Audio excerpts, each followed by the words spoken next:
Chapter 192. The rain was pitter-patter, and the sky was gloomy. Due to the lack of light in the classroom, it was dark and gloomy. Xianxia sat at the lectern, his eyes fixed on the students who were doing their test papers. There was no lectern in the classroom, but he felt that it was uncomfortable to lecture on flat ground. So he had someone build a lectern and moved it in. It was a rare day of cool weather. After so many days of heat, it finally rained. Xianxia was wearing a thin white gown.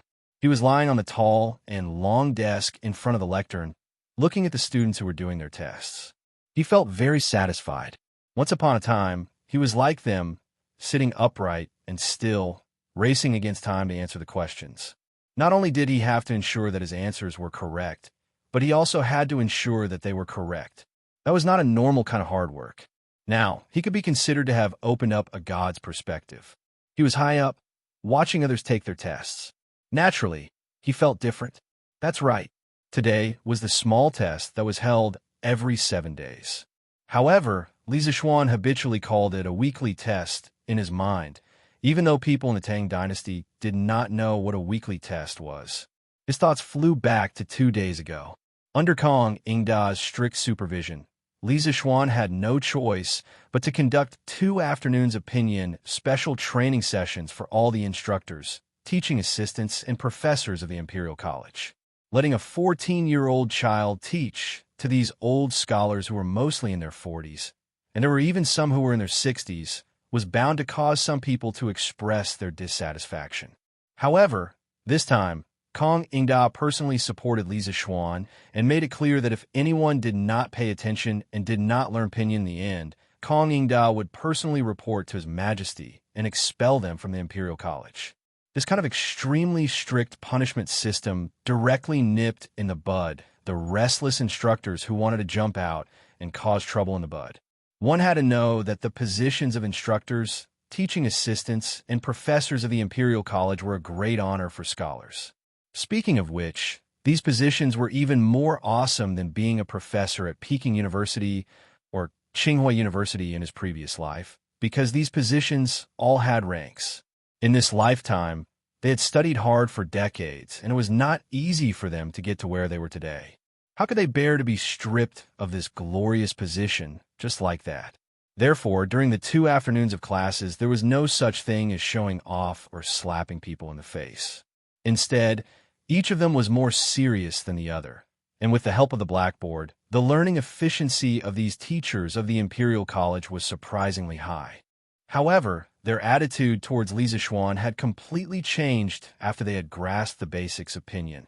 After so many years of teaching, how could they not see the greatness of pinyin?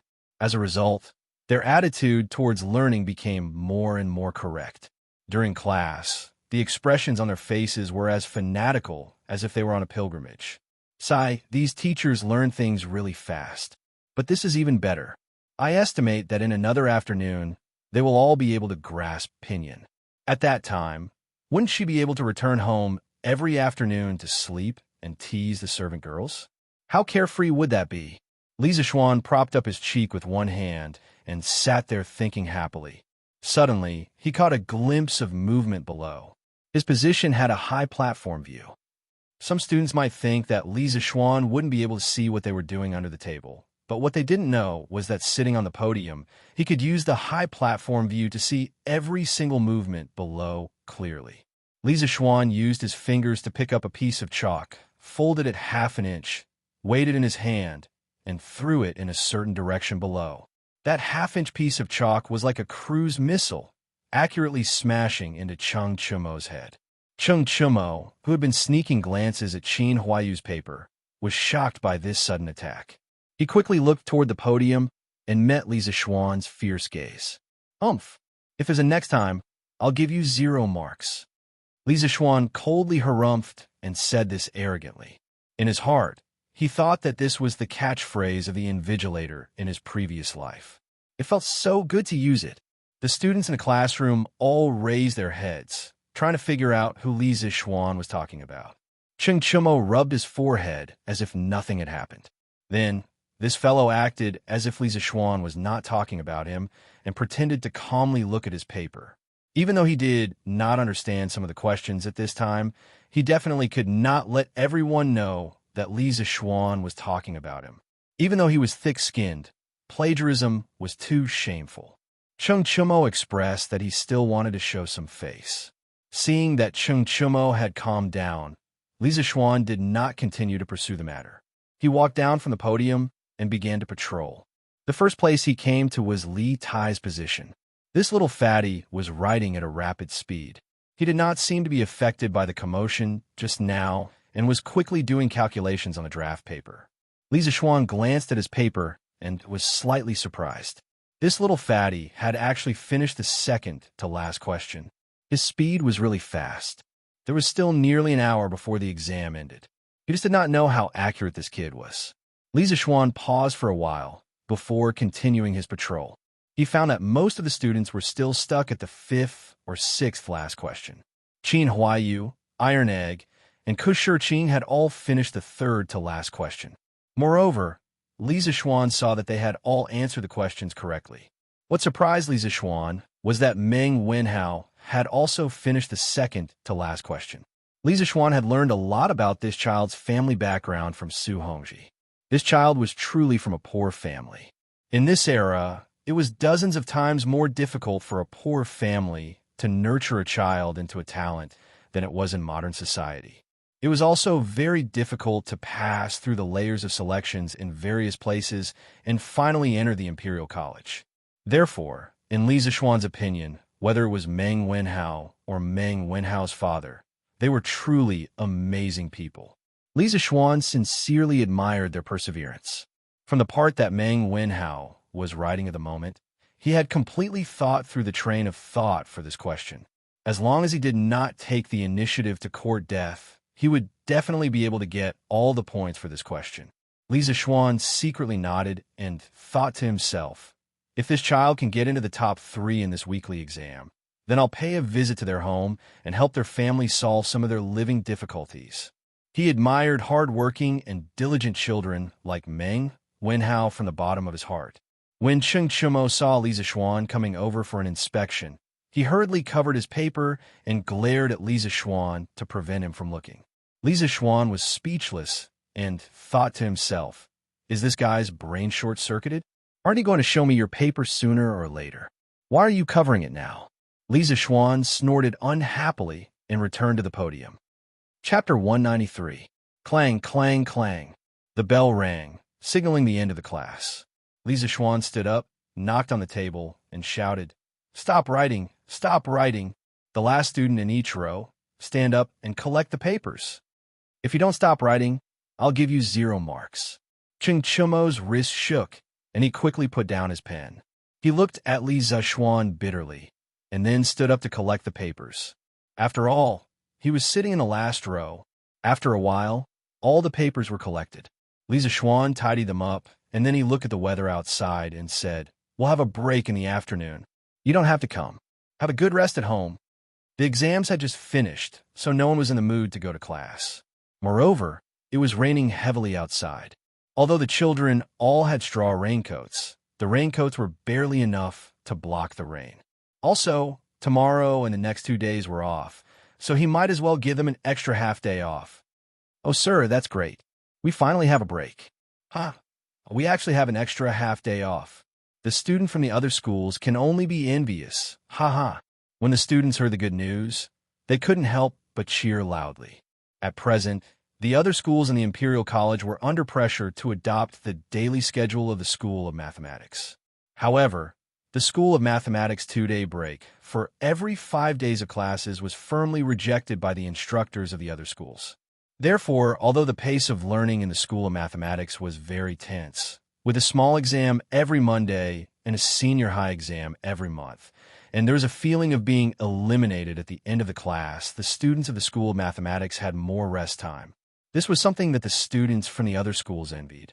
Holding the papers and watching the students disappear into the misty rain, Li Zixuan put on his straw raincoat and prepared to go to the canteen of the Imperial College for lunch. "Master, you're not going back at noon again?" Iron Egg ran over and asked. I'm not going back." "Iron Egg, you can take the carriage and go back by yourself." I'll ask Sanbao to bring the carriage here in the afternoon. In the past few days, Li Zixuan had to stay in the Imperial College to teach the instructors in the afternoon, so he basically didn't go back at noon. Instead, he ate in the canteen of the Imperial College. 2 days ago, Iron Egg also stayed with him and didn't go back. However, the Institute of Mathematics was closed this afternoon, so Li Zixuan asked Iron Egg to go back first. Oh, Iron Egg responded and quickly packed his things, preparing to go out. There was a guy waiting outside for a free ride. Hello, Mr. Li. Hello, Dr. Li. Greetings, Grandmaster. Due to the heavy rain today, many students were unwilling to go home for lunch, so there were many people in the cafeteria. As soon as Li Zixuan came in, many students greeted Li Zixuan. Some were from the Institute of Mathematics, and some were from the Institute of Imperial College, Four Gates Academy, and other institutes. This guy was now a popular figure in the Imperial College. First, he came up with the blackboard chalk, then came up with the recess system, and then came up with a 2-day recess system that made all the students in the other institutes extremely envious. In addition, in the past few days, he had been training all the instructors in Pinyin, so there were often students who came over to watch the fun. Therefore, some students would occasionally call him Grandmaster. Yesterday, Li Zixuan heard someone call him Grandmaster for the first time, and he almost knelt down. After that, he went over to the student and asked for the reason, and suddenly he didn't know whether to laugh or cry. He was not even 15 years old, and he had already become someone's Grandmaster. Li Zixuan ordered a meal, found a seat at random, and began to eat. To be honest, the food in the cafeteria was not delicious.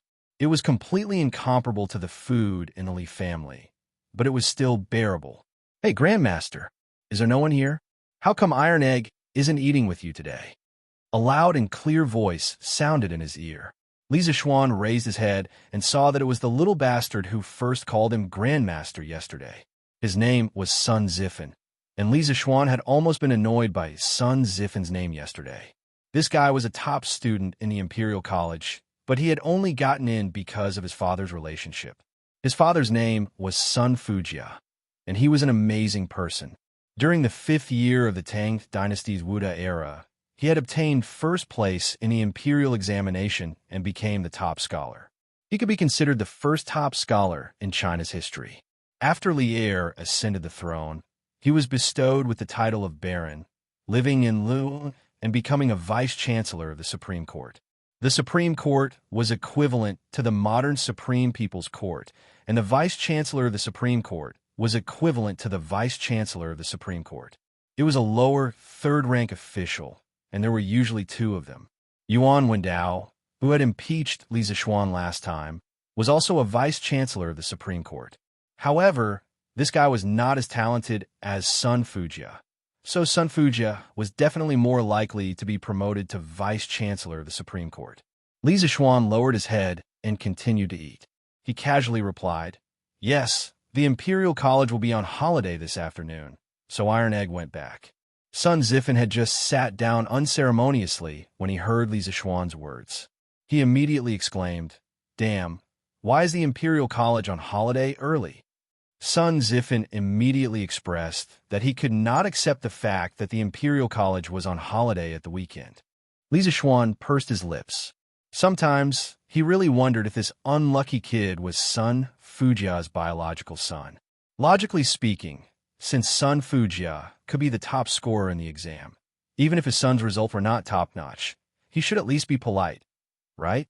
In the end, this guy was obviously the same as Cheng Chumo, a careless and rash person.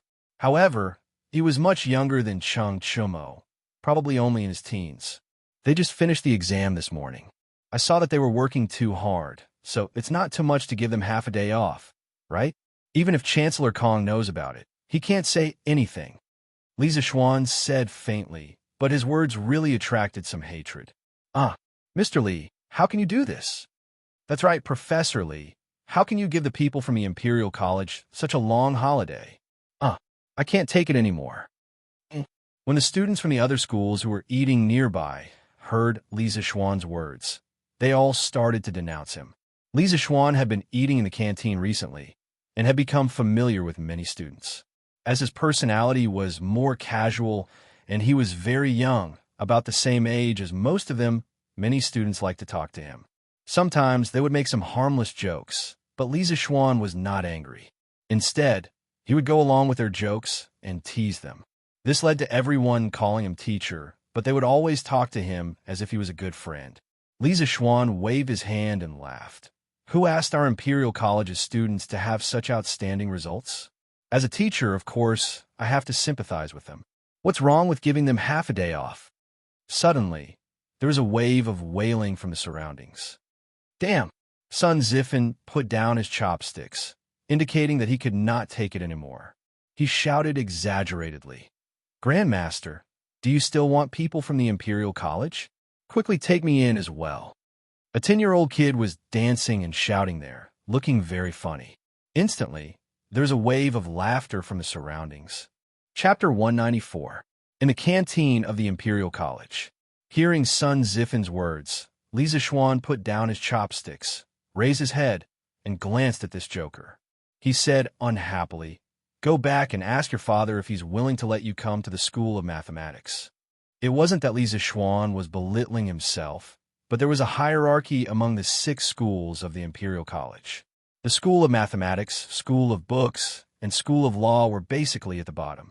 The students of these 3 schools had to stand out in the annual assessment to have the chance to be promoted to the 4-gate schools, then the School of Imperial College, and finally the School of Imperial College.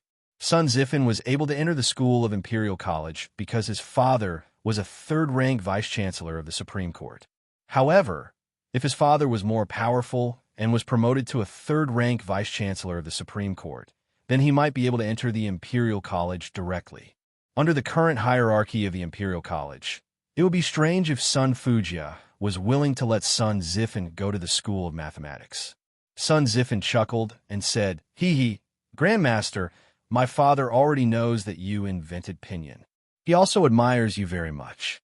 Moreover, the Prince of Wei and the sons of the 3 dukes are currently studying in the School of Mathematics. Why wouldn't my father want me to go? Just tell me if you'll accept me as a student or not. Even if the sky collapsed, there would be a tall person watching over it. With Li Tai, Cheng Chumo, Qin Huayu, and Yuqi Baolin, these awesome second-generation hedonistic sons of rich families leading the way, what other people had to worry about? Although Sun Zifan, this fellow's mouth was unrestrained, his heart was clear. When the other students heard this joker's analysis, they all felt that it was reasonable. In this way, not only did the School of Mathematics have good benefits, the teachers were friendly, and there was also Li Tai, Cheng Chumo, and these hedonistic sons of rich families supporting them. They didn't have to worry about their future. Only a fool wouldn't go to such a good place. Therefore, Li Zixuan's surroundings immediately became lively. Yes. Mr. Li, is your school still hiring? My name is Wang Wenhua. My results in mathematics were very good back then. Wang Wenhua, you are bullsh**ting. You think your grades are better than mine? Dr. Li, don't listen to him. My grades are better than his. Please accept me.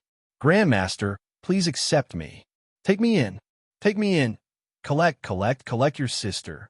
Li Zixuan's forehead was full of black lines. He couldn't even eat. F***ck. If it were a group of female students crying and begging him to accept them, he would be very excited. At least it would prove that he was very manly. However, in front of him, there were some men clamoring for him to accept them. What the F***ck was this? Ahem. I can't make the decision on this matter. The rules of the directorate don't allow you to go wherever you want. You should go and talk to the chancellor. Li Zixuan hurriedly threw away the responsibility. If he really accepted them, he would offend a lot of people. When that time comes, how would he survive in the directorate? He might as well just throw the problem to Old Man Kong and let him have a headache. He originally thought that saying this would make Sun Zifen and the rest retreat. After all, as students, how many of them dared to meet the principal? However, he underestimated this fellow's character. When Sun Zifen heard that Li Zixuan didn't explicitly reject him, his eyes instantly lit up. He smiled and said, Fine, if Chancellor Kong agrees to change classes with me. Grandmaster, you have to accept me. In his eyes, his father was a lower-class 3rd-rank official. The chancellor of the directorate was also lower class third rank. What was there to be afraid of? He wasn't afraid, but that didn't mean that all the students weren't afraid. There were also some gutsy students who secretly left the crowd. These people mostly relied on their own hard work to rise up from the three academies of mathematics, history, and law. They didn't have any background, so they didn't dare to follow Sun Zifan. However, there were still a lot of second generations who followed Sun Zifan and echoed, "Yes, yes, yes. Zifan, I'll go with you to find Chancellor Kong." I'll go too. What's there to be afraid of? Let's go, let's go." After saying that, this group of people didn't even eat and ran out noisily to find Kong Ingda. Li Zixuan was stunned. This group of bastards was really out of control. He shook his head and couldn't be bothered with them. Let Kong Ingda have a headache. After a quick lunch, Li Zixuan came to a vermilion building in the center of the directorate. This could be considered the office building of the directorate's teachers. There were more than a dozen rooms of various sizes inside. Li Zixuan's position had been there since the beginning, but he hadn't been there before. 2 days ago, he didn't go back at noon and just rested there. During this time, he got to know quite a few teachers. Mr. Li, Professor Li. As soon as he entered the office, 2 of his colleagues greeted Li Zixuan. Strictly speaking, they were also Li Zixuan's students. Recently, Li Zixuan's reputation in the directorate was like the sun in the sky. It was necessary to show some respect. He, Assistant Zhao, Assistant Mao. You two haven't gone home yet? Li Zixuan chuckled and greeted the 2 of them. One of them was from the Four Gates Martial School, while the other was from the Imperial College. Both of them were decent people. At the very least, they wouldn't rely on their seniority to show off in front of newcomers. No, it's raining so heavily. How can we go back? Yes, that's true. They chatted for a while. Seeing that there was still a long time before the afternoon training, Li Zixuan returned to his seat and began to grade the papers. Zhao and Mao saw this and looked at each other in surprise. Although Li Zixuan came to the office 2 days ago, he only chatted with them for a while before lying on the table and sleeping. Today, he came to work here. Did the sun rise from the west? Li Zixuan didn't care about what these 2 people thought. He picked up the vermilion brush and seriously graded the papers. It should be noted that the so-called vermilion brush was not a brush dipped in red ink, but a pigment made by grinding vermilion into powder. Its main chemical composition was mercury sulfide. Although this stuff was poisonous, it didn't dissolve in water and didn't evaporate easily.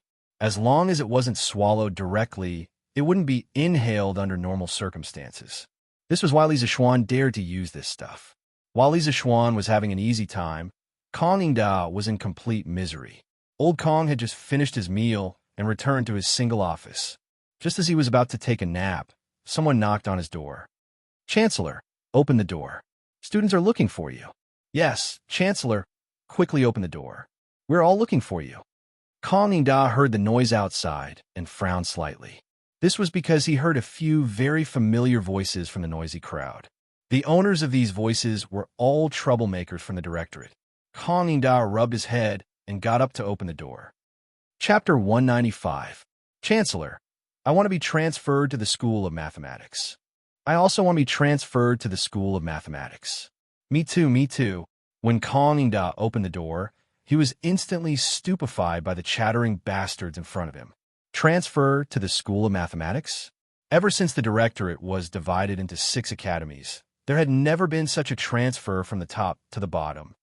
Sun Zifan, are you sure you want to be transferred from the School of Imperial Studies to the School of Mathematics? Kong Ingda frowned and asked, I'm sure.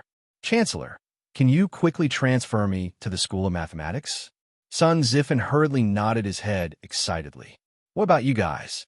Kong Ingda was in disbelief as he looked at the other students and asked, Chancellor, we all want to be transferred to the School of Mathematics.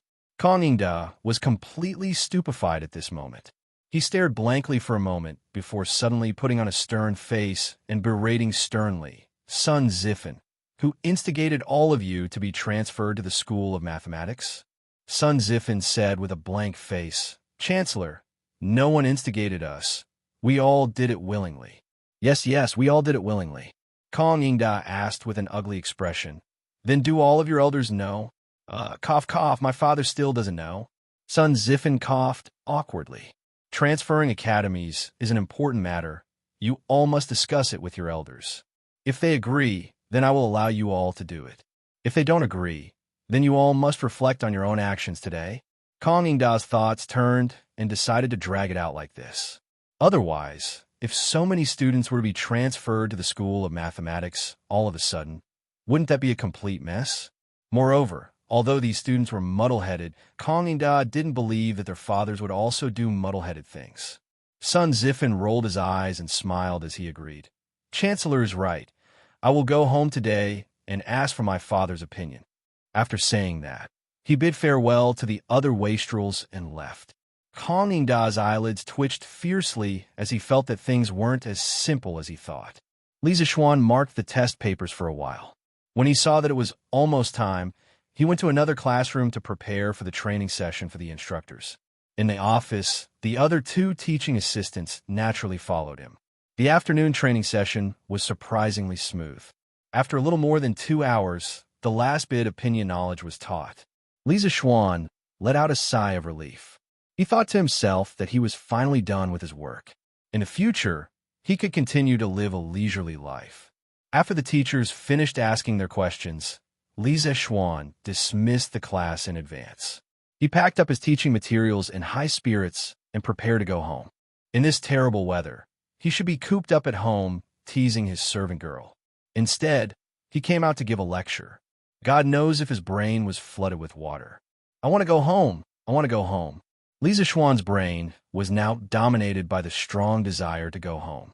As for the teacher's pinyin knowledge test, Kong Yingda was naturally responsible for it. Dr. Li, please wait. Just when Li Zixuan finished packing up his things and was preparing to leave, he heard Kong Yingda's voice.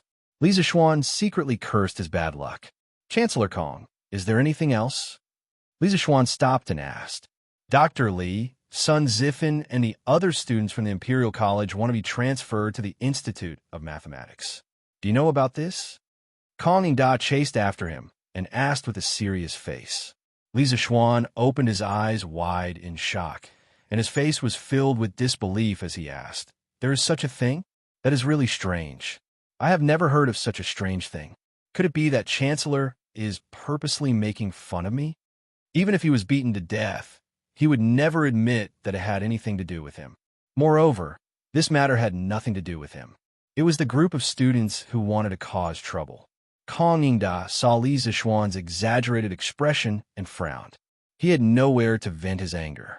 Oh, then forget it. You can go now, Dr. Li. Okay. Outside, Sanbao had already brought the carriage over.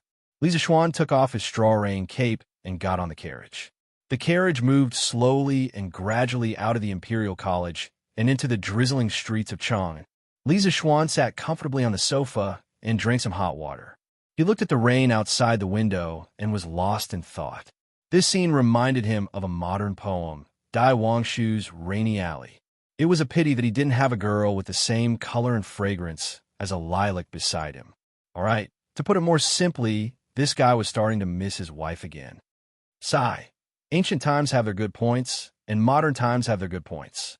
Ancient beauties are pure and natural, and ancient beauties are more charming.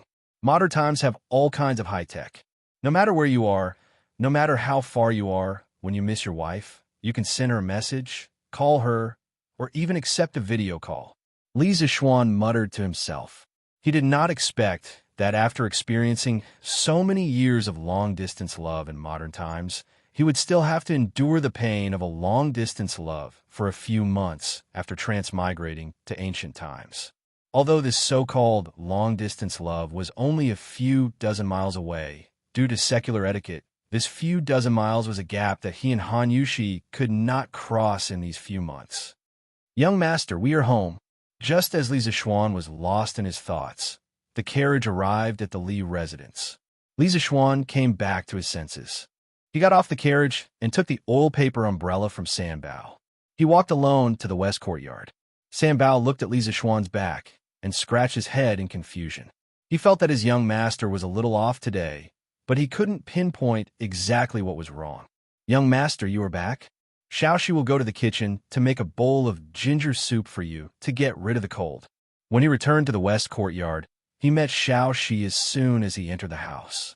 The little girl went up to Li Zixuan to wipe the rain off his face as she went to get the ginger soup for Li Zixuan. Don't, Xiaoxi, Li Zixuan called out softly. Xiaoxi could hear that her young master's voice was a little off. She was startled and asked, "Young master, what's wrong?" "Ah, no, young master." It was Li Zixuan who turned around and hugged Xiaoxi tightly. The little girl was shocked by this sudden attack. She instinctively wanted to twist her body and break free from his embrace, but he hugged her even tighter. "Don't move. Let me hug you quietly for a while," Li Zixuan said softly. Xiaoxi saw that Li Zixuan was only hugging her and did not do anything out of line. The little girl felt relieved and stopped moving. She let Li Zixuan hug her quietly. After an unknown period of time, Xiaoxi felt that her body was getting heavier and heavier. After a while, she heard the sound of even breathing. It turned out that Li Zixuan had fallen asleep while hugging her. The smell on this little girl's body was simply too nice. Luckily, they were not standing too far away from the bed. Xiaoxi dragged Li Zixuan onto the bed and covered him with a blanket. The little girl saw the tired look on her young master's face and couldn't help but cry. She sobbed softly at the side. "Woo, young master, you have worked hard." Chapter 196. Xiaoxi. Why did Xin'er go to sleep the moment he came back? Madame Li came to the west courtyard in the evening to look for her son, but was told by Xiaoxi that Li Zixuan had already fallen asleep. Madame Li could not help but ask in surprise, "Madam, young master has been too tired these few days, and young master seems to be missing young mistress." Xiaoxi's face turned red as she spoke. Madame Li froze for a moment. Just as she wanted to ask Xiaoxi how she knew that Li Zixuan missed his wife, she saw Xiaoxi's flushed face. Madame Li instantly thought that something must have happened between her son and this servant girl. However, as a mother, she did not dare to say too much about this matter. In any case, her son would definitely not be at a disadvantage. At that moment, she shook her head, looked at Xiaoxi strangely, and left. At the same time, she thought that her son's wedding date should be set earlier so that she could hug her chubby grandson earlier. "Oh, madam, it's not what you think." When Xiaoxi saw Madame Li's strange gaze, she immediately came to a realization. She knew that Madame Li must have misunderstood, so she quickly explained. However, Madame Li was not going to listen to this explanation. "Xin'er, come. You didn't eat last night. Eat more today." In the morning, Li Zixuan was woken up by hunger. He only managed to make it in time to have breakfast with his mother. Yes. Thank you, mother," Li Zixuan said vaguely as he stuffed food into his mouth. "You child, why are you being so courteous with me? My son has been working hard in the Imperial College these few days. Mother will make something good for you in the afternoon," Madame Li said with a smile. Yes. What else could Li Zixuan say? He could only nod his head happily. Your wedding date with Yuxi has been set. Taoist Xianxia said that the 25th of next month is an auspicious day and is suitable for marriage. Your father, Han Li, and I are discussing. Although time is a little tight, with the manpower and resources of our Li family, we can definitely prepare it. Therefore, we have set your wedding date on the 25th of next month." Madame Li looked at her son and said kindly. "Ah." Li Zixuan widened his eyes in surprise. After a moment, he reacted and said excitedly, Yes, this is great. Mother, I thought I would have to wait for at least 2 months.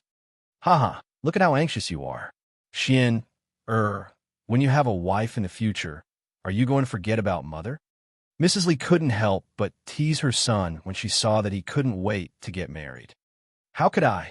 Mother, don't worry. You will always be the most important person in my heart." Little rascal. Li Zixuan didn't have to go to school today, and after hearing such good news in the morning, he instantly forgot about the sadness and the rain yesterday afternoon. Now, he was in a mood to go out and have fun. However, there were only a few places he could go. After thinking about it, Li Zixuan decided to go to the workshop to check on the progress of the dictionary and newspaper compilation, as well as the development of the paper machine. "Good morning, boss." As soon as he entered the workshop, a servant came over to greet him. Li Zixuan nodded and looked at the group of people surrounding the east side of the courtyard. He couldn't help but ask curiously, "What are they doing?" "Boss, I heard that the paper machine was completed yesterday afternoon. Today, Manager Fu and young Master Yin are trying it out." The servant replied respectfully. Oh, Li Zixuan was delighted. With Yin Xiaoning involved in the development of the paper machine, the progress was indeed much faster. He was really lucky today. "Go ahead. I'll go over there and take a look." Li Zixuan waved his hand and lifted his foot to walk over. "Xiaoda, control the horse's speed. Xianxia, go and fill the pulp pool. Guolu, go and lead the ox." As soon as he got close to the crowd, he heard Yin shouting, giving out orders like a marshal. "Look, paper is coming out. The paper is so big, and the paper is coming out so fast. The thickness of the paper is also quite uniform. According to this speed, it will probably only take a few breaths of time for one cut of paper to come out, right? Generally, one cut of paper refers to 100 sheets. Yes, yes." As soon as Li Zixuan squeezed into the crowd, he saw a huge and cumbersome machine standing in the open space on the east side of the workshop. The monster-like machine, under the pull of the animal, made caw-caw sounds of parts rubbing against each other. The paper was quickly coming out of the paper outlet. There were wooden shelves under the paper outlet. After the paper was sent to the shelves, the craftsman immediately took the paper to the side to dry it. Overall, the paper production efficiency was very high. Success. Great, we did it. Seeing that the paper machine could come out normally for 15 minutes, the group of craftsmen standing beside Yin Xiaoning couldn't help but cheer excitedly. God knows how much effort they had put in over the past few days. Xiaoning. Li Zixuan saw that their excitement was almost over and walked over. "Xiao Xian, why are you here?" "Good morning, boss." "Good morning, boss. Congratulations, this paper machine will be the cornerstone of our Tang Dynasty's education industry in the future. The effort you have put in today will be enough to leave your names in history. In the future, every piece of paper used by the scholars of our Tang Dynasty will be credited to you. All of you are good." Li Zixuan looked at the true technical backbone of the workshop in front of him. Among them, the older ones already had white hair, while the younger ones had just turned 20. As craftsmen, they lived at the bottom of society, but their creativity was comparable to a regular army. They deserved to be respected.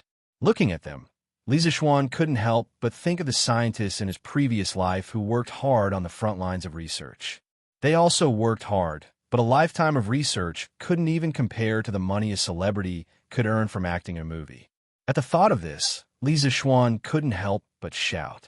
He felt injustice for the craftsmen. "Oh, we are good." Li Zixuan's words made the craftsmen's blood boil. They worked overtime because Li Zixuan treated them extremely well in the workshop, so they wanted to repay him. They had never imagined that the thing they made would have such great meaning behind it. Thus, these craftsmen couldn't help but cheer. All the craftsmen who participated in the development of the paper machine will be rewarded with 2 strings of cash. Now, go back and have good rest. Your health is your greatest asset. Li Zixuan looked at the craftsmen in front of him. Although most of them had excited expressions, the exhaustion in their eyes couldn't be concealed. Thus, he hurriedly had them go back and rest. Hearing that they would be rewarded with 2 strings of cash, the craftsmen who had just been satisfied on a spiritual level were now satisfied on a material level. They bowed and expressed their thanks. "Thank you, boss." "Thank you, young master."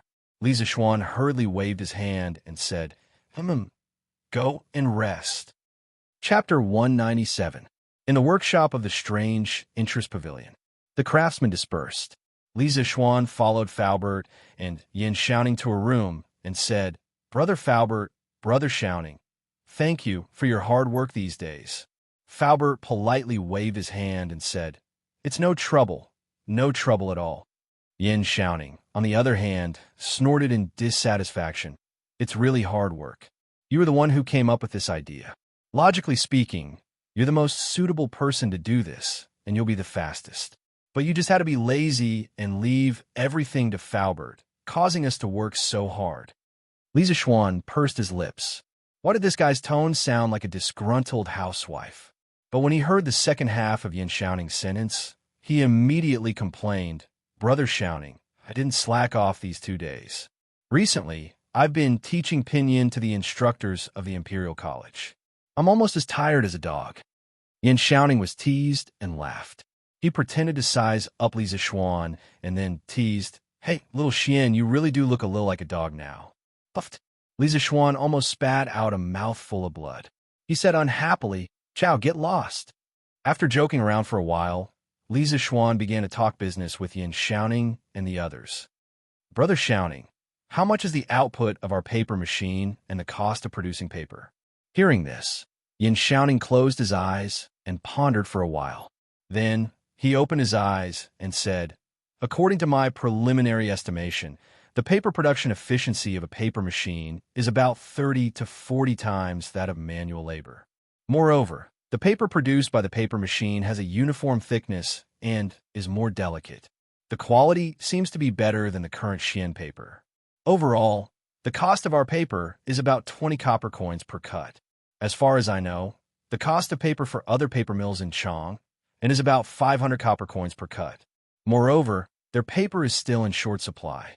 When the time comes, not only will our paper be cheaper than theirs, but the quality will also be better.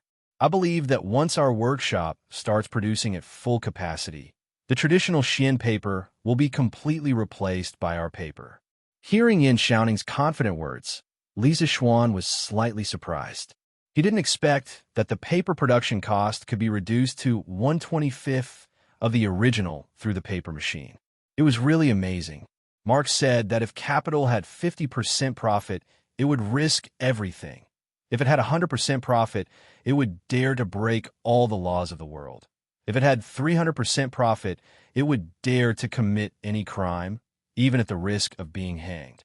If Li Zixuan sold the paper from the workshop at the price of ordinary paper, he would earn more than 25 times the profit.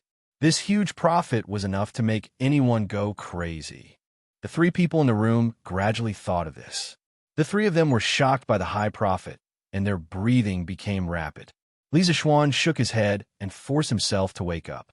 The purpose of his paper machine wasn't to make money, but to let the poor be able to read. It wasn't that he was a saint or that there was something wrong with his brain. It was just that he had promised Ma Zhou that he would let everyone in Tang be able to read. Li Zixuan had to do what he said. As for money, it was something that he couldn't earn in his lifetime. If he really wanted to make money, there were many ways. "Brother Xiaoning, Faubert, our new paper can't be sold at an expensive price. My original intention of inventing the paper machine wasn't to make money. In my opinion, the price of the new paper should be set at 30 to 40 copper coins per cut. What do you think?" Li Zixuan used 20% of his internal energy and said in a deep voice, "Wealth moved people's hearts. In the face of such a huge profit, even Faubert and Yin Xiaoning almost lost their minds, let alone the others." Absolutely not. "Young master, if you set the price like this, wouldn't you offend all the paper mills in the world? At that time, a large number of craftsmen will lose their jobs."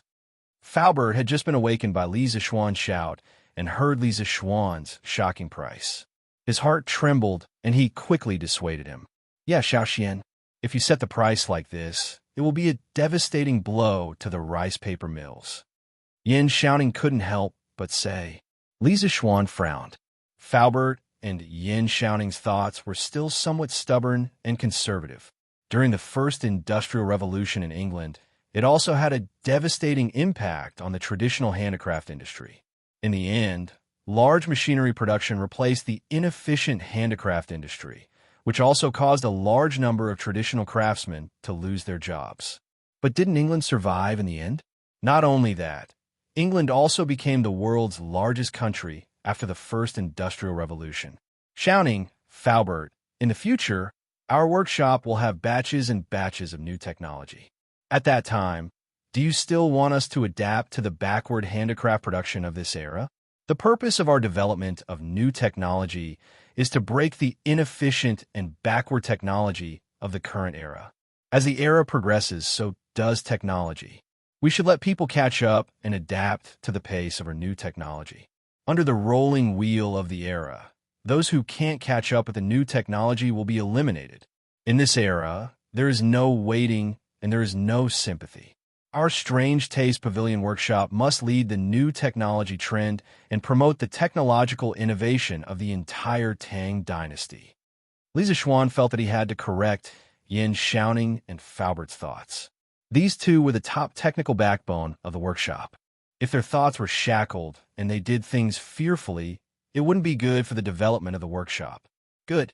Under the rolling wheel of the era, those who can't catch up with the new technology will be eliminated. Li Zixuan, I've underestimated you. Just when Faubert and Yin Xiaoning were still immersed in Li Zixuan's enlightening impromptu speech, Li Er's laughter came from outside the room. Li Zixuan was speechless. Why did the people of the old Li family like to eavesdrop on others? Last time, it was Li Changxian. This time, it was Li Er himself. This father and son pair was really unique. After Li Er's laughter came, he pushed open the door and entered without any hesitation. Empress Zhang's son was accompanying him. In the room, Faubert and Yin Xiaoning finally reacted. Both of them were shocked and quickly bowed. Your humble subjects pay respects to your majesty. Your majesty. Your humble subjects pay respects to your majesty. Your majesty. Li Zixuan was helpless and could only follow suit. Although he hadn't seen Zhang's son before, this woman could wear a phoenix coronet and a red robe beside Li Zixuan. Moreover, Yin Xiaoning just said that this was the Empress. He, Li Zixuan, wasn't stupid.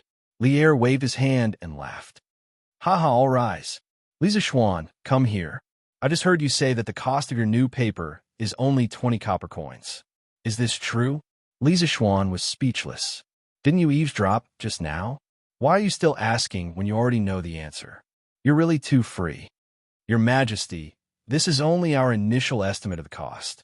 However, the final result is not far off. Even though he was cursing crazily in his heart, Li Zixuan could only answer obediently. Chapter 198. Good, good. With your cheap and high-quality paper and the upcoming Pinyin version of the Tang Dynasty Dictionary, I estimate that in less than 5 years, the scholars of Tang Dynasty will spring up like bamboo shoots after the rain. This is a great achievement for the present and benefits for the future. Li Er sat at the head of the table with Zhang's son and couldn't help but praise. Zhang's son smiled and said, I congratulate your majesty. Hundreds of years ago, Qin Huang and Han Wu failed to achieve the great cause of educating the people. Now, your majesty is likely to achieve it. Haha, the Empress is right. Li Er was delighted and was very proud. Li Zixuan curled his lips. You didn't invent the paper-making machine and Pinyin, so what are you so proud of? Also, is it really okay for you husband and wife to flatter each other and show off your love in public? Aren't you just bullying me because I haven't married yet? When I get married, I will pull my wife along every day and show off my love in front of you. Yesterday, I heard that your workshop had made a paper-making machine, so I brought the Empress to see the effects of this thing. I didn't expect it to be so much beyond my expectations. Li Zixuan, your workshop has done well this time. Later, do a summary of the relevant personnel and submit it to me. I will reward all of them. The first part was all nonsense, which made Li Zixuan roll his eyes. However, the last part of Li Er's sentence was very conscientious.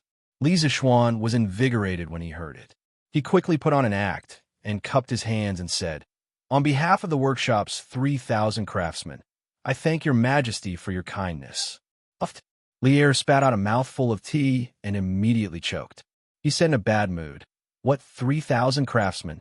I am talking about the craftsmen who participated in the development of the paper-making machine. Are you going to report all the craftsmen in the workshop?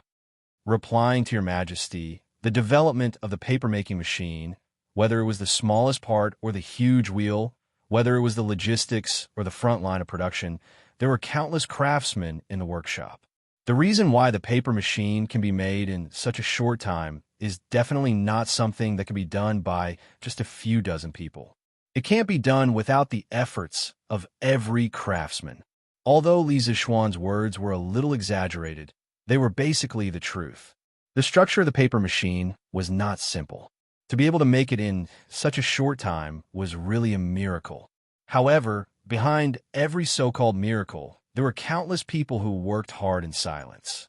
This time was no exception. He had just learned from Xianxia that during the few days of the paper-making machine's development, the entire workshop was in a state of overload. All the craftsmen in the workshop were dedicating themselves to the development of the paper-making machine. Among them, some were at the front desk, directly responsible for research and development, but most were behind the scenes. They were all on standby, 24 hours a day, providing the most reliable logistical support for the research and development personnel at the front desk in all aspects. It was this kind of fighting spirit that led to the success of the paper-making machine in such a short time. After listening, Li Zixuan was silent for a long time. He could also see that when Li Zixuan said those words, there was sincerity in his eyes. It was easy to reward 30 people, but how could he reward 3,000 people? But if he didn't reward them, then where would he put his face as the emperor? To be honest, Li Zixuan was really in a dilemma. Your Majesty, I think that it would be better to let the 3,000 craftsmen in this workshop work under the general works supervisor. They're different from ordinary general works supervisors in that they are only in name. Normally, they still work in the men's workshop in Li County. Secondly, His Majesty would bestow upon them some scattered official positions, such as generals and scholars. In this way, these craftsmen would at least have an official position, and no one would look down upon them in the future. What do you think, Your Majesty? Seeing that Li Zixuan was in a dilemma, Xianxia had a bright idea and suggested. Li Zixuan's eyes lit up. This Xianxia was indeed worthy of the title of Great Tang's virtuous Empress. She really saw the problem very clearly.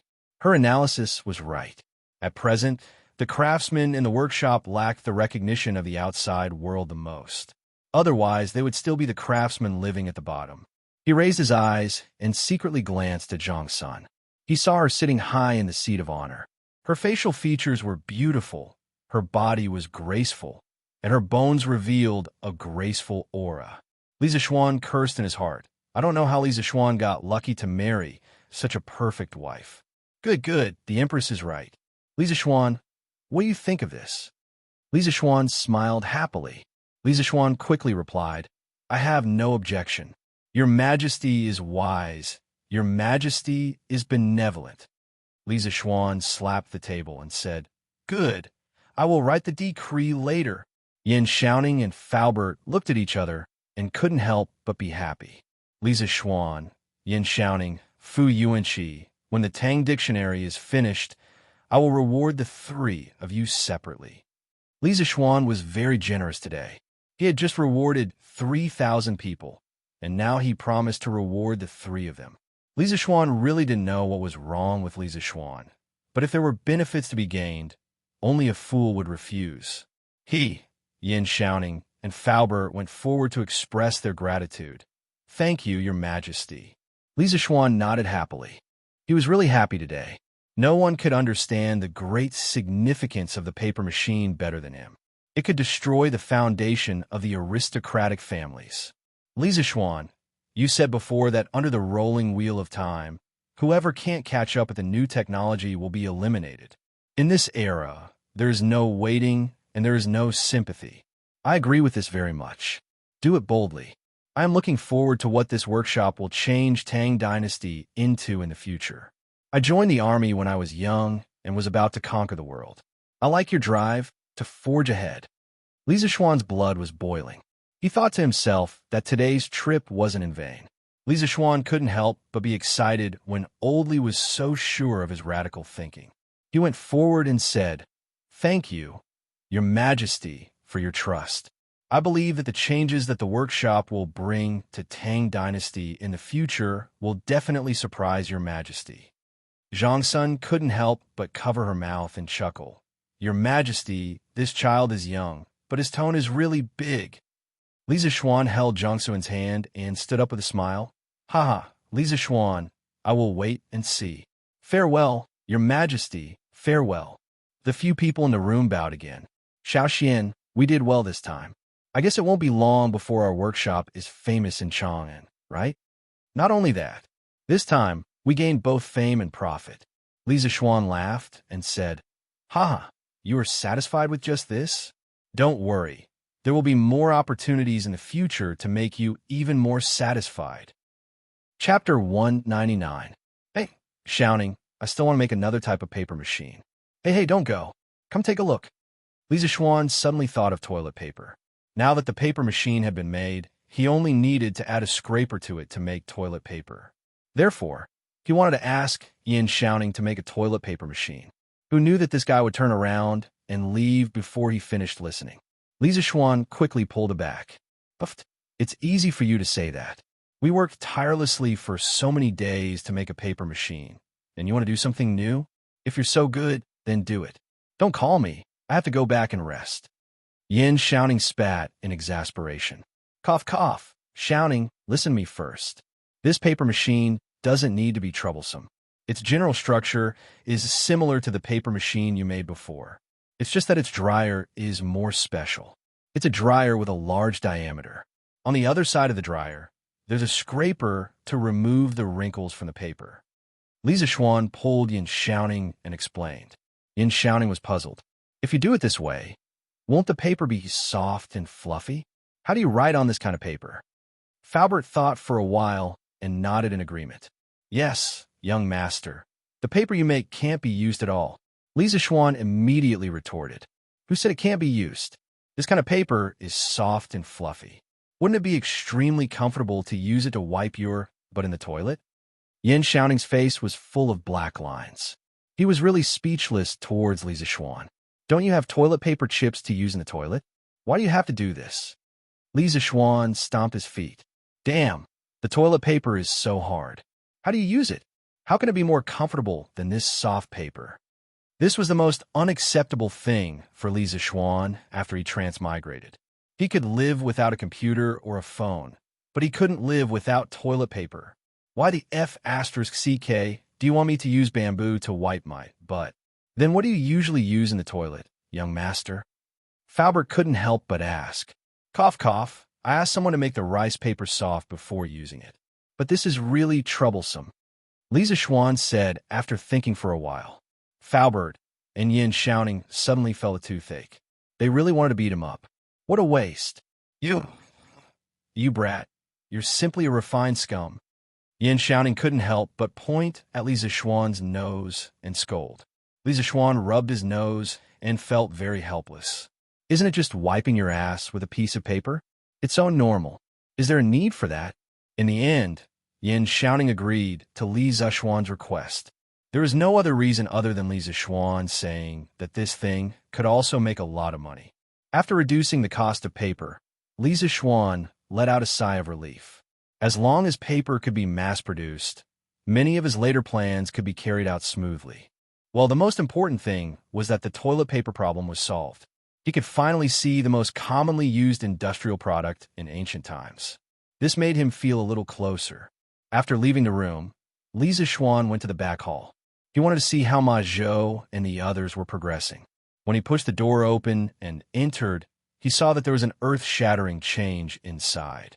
Dozens of tables were arranged in the hall. Each table was piled with all kinds of information. Then, dozens of middle-aged scholars were bent over the tables, carefully checking and recording. These must be the scholars sent by Li Tai and Li Changxian. Li Zixuan's arrival didn't cause any waves. Perhaps in these people's eyes, Li Zixuan wasn't as important as the documents in their hands. Lord Zhu, you're here. Ma Zhou quietly came up to greet him. Li Zixuan nodded and also said softly, Yes, Brother Ma, let's talk somewhere else. Everyone here was busy with their own things. Li Zixuan really didn't have the heart to break the silence. When they came to the next room, the two of them sat down. Li Zixuan asked, Brother Ma, how is the compilation of the dictionary going? Ma Zhou cupped his hands and answered, Lord Zhu, His Highness the Crown Prince, and His Highness the King of Wei attached great importance to this matter. They sent a total of 12 scholars.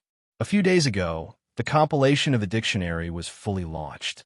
Currently, it is steadily being carried out. Brother Ma, did these scholars deliberately make things difficult for you? Were they arrogant and rude? Ma Zhou looked a little embarrassed. He hesitated and said, They didn't make things difficult. The compilation of a dictionary is more important than anything else. Presumably, Crown Prince and King of Wei have already told them. However, most of these scholars are knowledgeable people. They are more or less arrogant. I can understand. Li Zishuan frowned slightly. He had deliberately emphasized to Li Chengxian and Li Tai that the main person in charge of the compilation of the dictionary was Ma Zhou. He didn't expect that when it came to the final moment, those people would secretly look down on Ma Zhou. Brother Ma, who has been rude to you before? Tell me. I will tell Crown Prince and King of Wei. Li Zishuan had always attached great importance to Ma Zhou.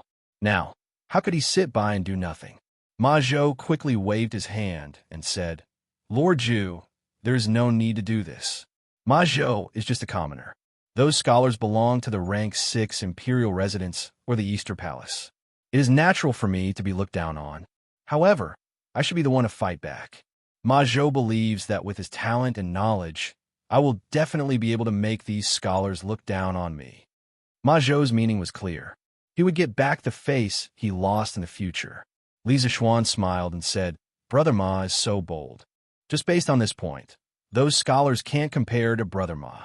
Lord Zhu, you flatter me. Haha, that's good. If Brother Ma needs help in the future, just let me know. Oh, the workshop has finished the paper-making machine today. Our paper cost has been greatly reduced. Brother Ma, you can start the newspaper and the copying of ancient books. The most basic and most important technology of Qitu culture had been prepared. The copying of ancient books for sale and the publishing of newspapers had been completed. There are no more obstacles. Yes, Lord Zhu is right. I have heard about the trial production of the paper-making machine today. I am also preparing for it. A few days ago, I have selected 10 ancient books from the King of Wei's residence. We can start printing them. In less than 5 days, we can print 4 to 500 books and sell them at Qitu Culture Bookstore. Ma Zhou spoke slowly, as if everything was under his control. Li Zishuan nodded and smiled. Yes, that's great. Brother Ma, it seems that we will be able to let all the scholars in Tang be able to read books soon. Ma Zhou said happily, that is true. Every time I think about participating in the cause of universal education, I am very excited. Now that I think about it, joining the workshop was probably the best decision I have made in my life. Oh, by the way, according to Lord Zhu's previous suggestion, I have made a new edition of the newspaper. Lord Zhu, do you think it is suitable? Chapter 200. In the back hall of the workshop, Li Zishuan's eyes lit up when he heard Ma Zhou say that he had made a new edition of the newspaper. He said impatiently, Brother Ma, let me take a look. Please wait a moment, Lord Zhu. Ma Zhou replied and went to get the materials. After a while, he came back in and handed Li Zishuan a stack of papers. Lord Zhu, this is the new edition of the newspaper. Please take a look. Li Zishuan smiled and nodded as he took the papers. He opened them and looked at them carefully. Detailed explanation of punctuation. This was the first section of a newspaper. It seemed that Ma Zhou had thought about it thoroughly. He wanted people to accept punctuation as soon as possible. Next was the interactive section of the literati. Li Zishuan had said that this section could be written in classical Chinese. The content and format were not much different from last time. On Taizong Shu, in ancient times, those who were not subjects were all subjects to His Majesty. Those who were not under His Majesty's control were all under His Majesty's control. Explanation of Xinguan law. It is said, man, 3 talents, and 10,000 things are divided. Qi contains spirit, and man is the leader. Li Zishuan felt that this section was boring. He thought to himself, I'll leave this section for the literati of Tang Dynasty to spit at each other. In any case, this young master will not read it in the future. The second section was the current news. Li Zishuan was excited. He wanted to see what Ma Zhou would write this time. As soon as he saw it, he could not take his eyes off it. Shocking. Murderer is so deranged, exterminating an entire family. This content was considered normal. It only talked about a massacre that had just been solved in Xinfeng County not long ago. The process was quite complicated. As Ma Zhou did not use classical Chinese this time, Li Zishuan was very interested. He carefully read the whole story. Next article. The drunken scholar met the courtesan of the brothel and did such a despicable thing. When Li Zixuan saw the title, he thought that the drunken scholar had used the alcohol to force himself on the brothel's top courtesan. But when he looked down, he immediately vomited blood.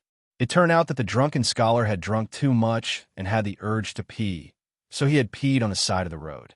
Who knew that the brothel's top courtesan had seen him and scolded the scholar for being vulgar.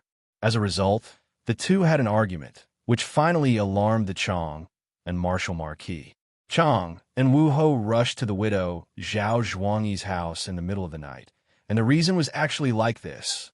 Seeing this title, you will definitely think that Wu Ho went to the widow's house to have an affair, right? Li Zixuan also thought so at first, but in the end, it was not the case. Wu Ho only went to the widow's house to put out the fire, and from the beginning to the end, it was just a piece of news about a fire. Shocking.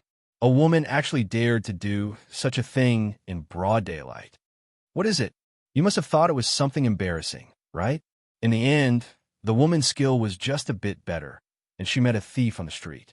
She was not robbed by the thief, but instead captured the thief. Shocking. Shocking. Men will be silent. Women will cry. All right, after reading up to this point, Li Zixuan was already immune to it. As expected, the content was just a notice that Qitu culture was offering a large sum of money for a literary competition. Ma Zhou was F***king trying to stir up trouble. After seeing the current news section, Li Zixuan was really shocked, and his mouth was wide open. At this moment, he really wanted to say to Ma Zhou, "Brother 666666666, tomorrow please come to the UC Shock department to work." Even if you beat him to death, he would never have thought that Ma Zhou, who had received a traditional Confucian education, would be able to use the shocking words he had said last time, and so quickly learn how to use it. This was simply too much of a prank, okay? He wondered if Li Er would come and kill him if he knew that his future prime minister had been trained to such a state by him. How is it? How is it, Lord Zhu? When Ma Zhou saw that Li Zixuan had finished reading the current news section, he hurriedly asked with a face full of expectation. For this new version of the current news, he had pondered over the words Li Zixuan had said that day for a long time before he understood some of the essence, and then he tried to change it into this. Li Zixuan covered his face and said, Okay. Brother Ma, your change this time is really great. This little brother really admires you. Just print it like this, the faster the better. Now we can make our own paper. You better have Master Lu arrange for the first batch of newspapers to be printed within these 2 days.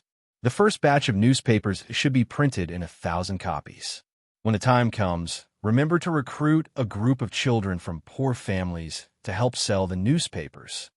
Li Zixuan was a little flustered at this moment. He was originally such an excellent and honest great scholar. How did he become like this? Whose fault is it? Anyway, it's not my fault. This young master didn't mean to be like this. Ma Zhou felt that Li Zixuan's expression was a little strange, but he couldn't figure out where the problem was at the moment, so he could only agree. Yes, Lord Zhu. Now the workshop has a lot of ready-made technologies. I estimate that I can rush out the first batch of newspapers tomorrow, and by the morning of the day after tomorrow, it could be sold in Chang'an City. Li Zixuan nodded. He had introduced another modern product into the Tang dynasty. In the future, when he had nothing to do at home, he could read the newspaper. In this era where entertainment and culture were extremely lacking, to be able to lie on the chair and read the newspaper was already a great enjoyment for Li Zixuan. Brother Ma, newspapers and dictionaries are the most important things in the future of Qitu culture. During this period of time, you have to work hard and pay attention to these 2 things. After this period of busy, you can go and find a group of assistants. As long as you think that it's suitable, no matter how much it costs, you have to hire them. This way, you won't have to work so hard in the future. Li Zixuan instructed. Thank you for your concern, Lord Zhu. Li Zixuan couldn't be bothered to read the last section of Dawa, Jianghu. Although he had high hopes for this section, because he could read novel from here in the future, but currently, there was only one novel written by him, so it wasn't very interesting to read it. After a while, when someone submitted a novel, he would pay more attention to this section. When he thought about it, Countless scholars would fight to submit to Qitu culture, and countless wonderful novels would appear. He just had to stay at home, sleep on the chair, and listen to Xianxia softly reading the novel to him. If he was happy listening to the novel, he would spend a lot of money and give the novel author a big reward, so that he could quickly release more chapters for him. Damn, this kind of life, just thinking about it makes me feel good, right? This is the life of a nouveau riche second-generation otaku. Li Zixuan couldn't help but drool as he thought about it. He seemed to have discovered something amazing. Chapter 201. Selling newspapers. Selling newspapers. Freshly printed Datong Daily. Only 5 copper coins per copy. 5 copper coins won't make you lose out or get scammed, but you could buy a big Datong Daily. Brother, do you want to buy one? After spending the weekend happily at home, Li Zixuan sat in a carriage early in the morning and headed to class at the Imperial College. Inside the carriage, he could hear the sound of children hawking newspapers outside. Li Zixuan asked San Bao to stop the carriage first. He looked out through the window and saw 4 or 5 children wearing blue shirts with the logo of queer culture on them. They were holding newspapers and riding on scooters. They were peddling newspapers on the streets and alleys of Chong and City. This was one of the benefits for the children of Qitu culture who sold newspapers. They usually had scooters as a means of transportation. If they sold newspapers for 3 months in a row, the scooters would be given to them for free. This directly led to the long queue in front of the workshop when they were recruiting paperboys yesterday. Later, Ma Zhou only picked 40 to 50 clever children after much deliberation. Hey, which family are you from? What the hell is this newspaper? What's in it? At this time, he heard a man speaking in a rough voice. Uncle, this newspaper has articles by great scholars and some interesting things that have happened around Chong and recently. There are also some novels serialized in it. It's very interesting. Oh, I'm not interested in the articles by great scholars, but I want to read the novels. Kid, give me a copy of a newspaper. Here, uncle for you. 5 copper coins per copy. Hiss, this newspaper is so big, and the words on it are all engraved and printed. It's only 5 copper coins. Kid, did you remember wrongly? Don't go back and your shopkeeper will punish you just because you remembered wrongly. This person was still a conscientious person and was not willing to take advantage of a child. He opened the newspaper and was immediately shocked by the size of the newspaper. Such a big newspaper must be worth more than 5 copper coins. That's right. Could it be that you remembered wrongly? Even if there's nothing written on such a big piece of rice paper, it's still worth more than 5 copper coins. At this moment, a passerby walked over and looked at the newspaper in the burly man's hand. The paperboy politely bowed and cupped his hands. Thank you for your concern, uncles. But this newspaper is only sold for 5 copper coins per copy, so it can't be wrong. This was personally instructed by our manager. Oh my, is your manager an idiot? This is obviously a losing business. TSK. Quickly give me a copy. Let's not talk about what's written on it first. 5 copper coins for such a big piece of paper. When I go back and paste it on the wall, it will show that I'm a cultured person. Pfft, Dumbo, you're such a disgrace. Little doll, give me a copy too. My ergo doll is studying in a school in Chang'an. He is literate. I'll buy it for him to read the essays of the great Confucian scholars. While you're at it, read the novels to me. Shoo. Butcher Zhao, you're here to show off your ergo doll again. Ha ha ha. Li Zixuan shook his head. This was the first time these people bought a newspaper, and they bought it for the cheap price. It was really, San Bao, let's go. Let's go to the Imperial College. Li Zixuan said aloud. The people who bought the newspaper now were just some people who liked the novelty. The real popularity of the newspaper was definitely not because of these people. However, this was a good start. With this first batch of people taking the initiative to promote, the follow-up effect would be better. Yes, young master. San Bao replied, and the carriage continued to move slowly. Imperial College, School of Mathematics. In this weekly exam, there are a total of 3 people who scored full marks. They are Li Tai, Kushir Qing, and Iron Egg. There are 2 people who scored 99. They are Zheng Ziren and Meng Wenhao. These students are the top 5 of this weekly exam. Excellent. Everyone, give them a round of applause. Li Zixuan stood on the podium and looked at the report card in his hand and said, he felt that was a pity for Meng Wenhao. This kid wrote a step that was slightly ambiguous in a proof question. Li Zixuan thought about it again and deducted 1 point from him. As a result, this unlucky kid would not be able to get into the top 3. Clap, clap, clap. The students in the classroom, regardless of what they were thinking, whether they were jealous or not, all of them applauded together with Li Zixuan. Although Meng Wenhao was a little annoyed, he had just looked at the paper that was handed out. There were indeed some small problems in that part of the paper. He was sincerely convinced by the deduction of 1 point. After the last 5 of this weekly exam, as the applause gradually stopped, Li Zixuan said loudly again. However, he deliberately paused for a moment and then looked at the back row. Chung Chumo's chrysanthemum. Oh no, his heart suddenly tightened. He then repeatedly winked at Li Zixuan, hinting him not to say it out loud. As for the last 5, I won't mention them today. You should know who they are. Oh no, you should know who they are. Li Zixuan's heavy breathing almost scared Chung Chumo to death. However, when he heard that Li Zixuan still did not mention his name, he could not help but feel a little happy. Here, this is the solution to the last question. Those who did it wrong, take a good look at it and clear your thoughts.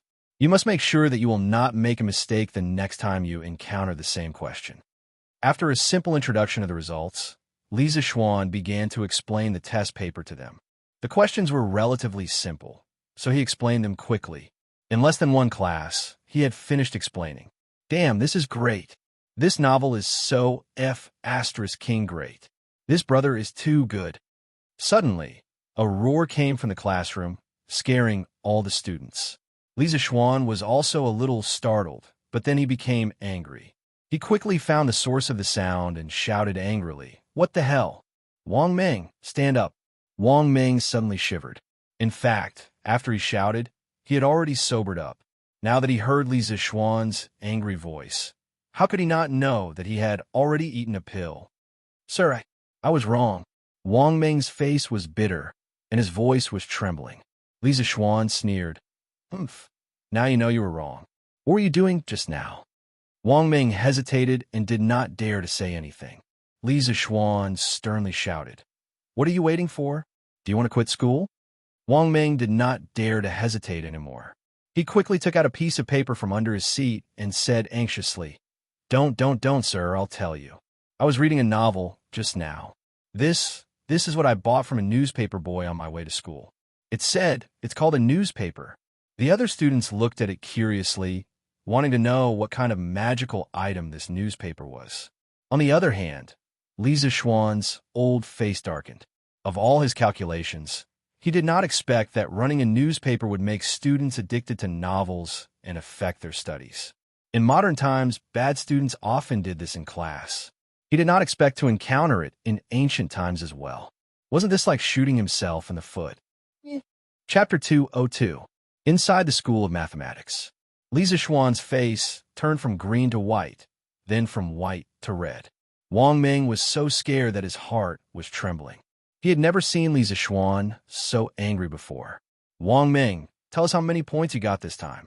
Li Zixuan said with hatred. When Chung Chumo heard this, he grinned and looked at Wang Meng with a gloating expression. Wang Meng replied weakly, Sir, this time I got 66 points. Li Zixuan slammed the table and said angrily, You only got 66 points and you didn't pay attention in class? If you can get full marks like Li Tai and Ku Shiqing, I won't criticize you even if you didn't pay attention. Are you serious? At this moment, Li Tai's eyes lit up and he asked excitedly. Li Zixuan's face was filled with black lines. This bastard never knew how to give him any face. Shut up. I'm talking about Wang Meng. Li Zixuan said angrily. Wang Meng couldn't be angry anymore. He said softly, Sir, I was wrong. Is a novel good? Li Zixuan asked fiercely. Yes. Sir, it's not good. It's not good at all. It's not good at all. It's terrible. I was obsessed with it. Wang Meng was about to say that it was good, but he quickly changed his words. Li Zixuan nodded, but he suddenly realized that something was wrong. He was the one who wrote the novel. Wasn't Wang Meng scolding him by saying that? He couldn't stand it anymore. A piece of chalk hit Wang Meng's forehead accurately. Li Zixuan said even more angrily, "Why did you read it if it wasn't good? You'll be standing in class today." Feeling wronged, Wang Meng scratched his head and thought to himself, "I've already said so. Is it wrong? What's her mean by that? Haha. Wang Meng, what are you reading in class? Take it out and show it to me." During the break, Cheng Chumo saw that Li Zixuan wasn't in the classroom. He quickly went to Wang Meng and asked him for the newspaper. "No, I won't be able to see it if I give it to you." Even though Wang Meng's legs hurt from standing for an entire class, his brain was still working fine. When he heard Cheng Chumo's words, he immediately reacted. He picked up the newspaper and hugged it tightly. "Wang Meng, you're such a disloyal brat. I'm just looking at it. I don't want your newspaper. Take it out and show it to me."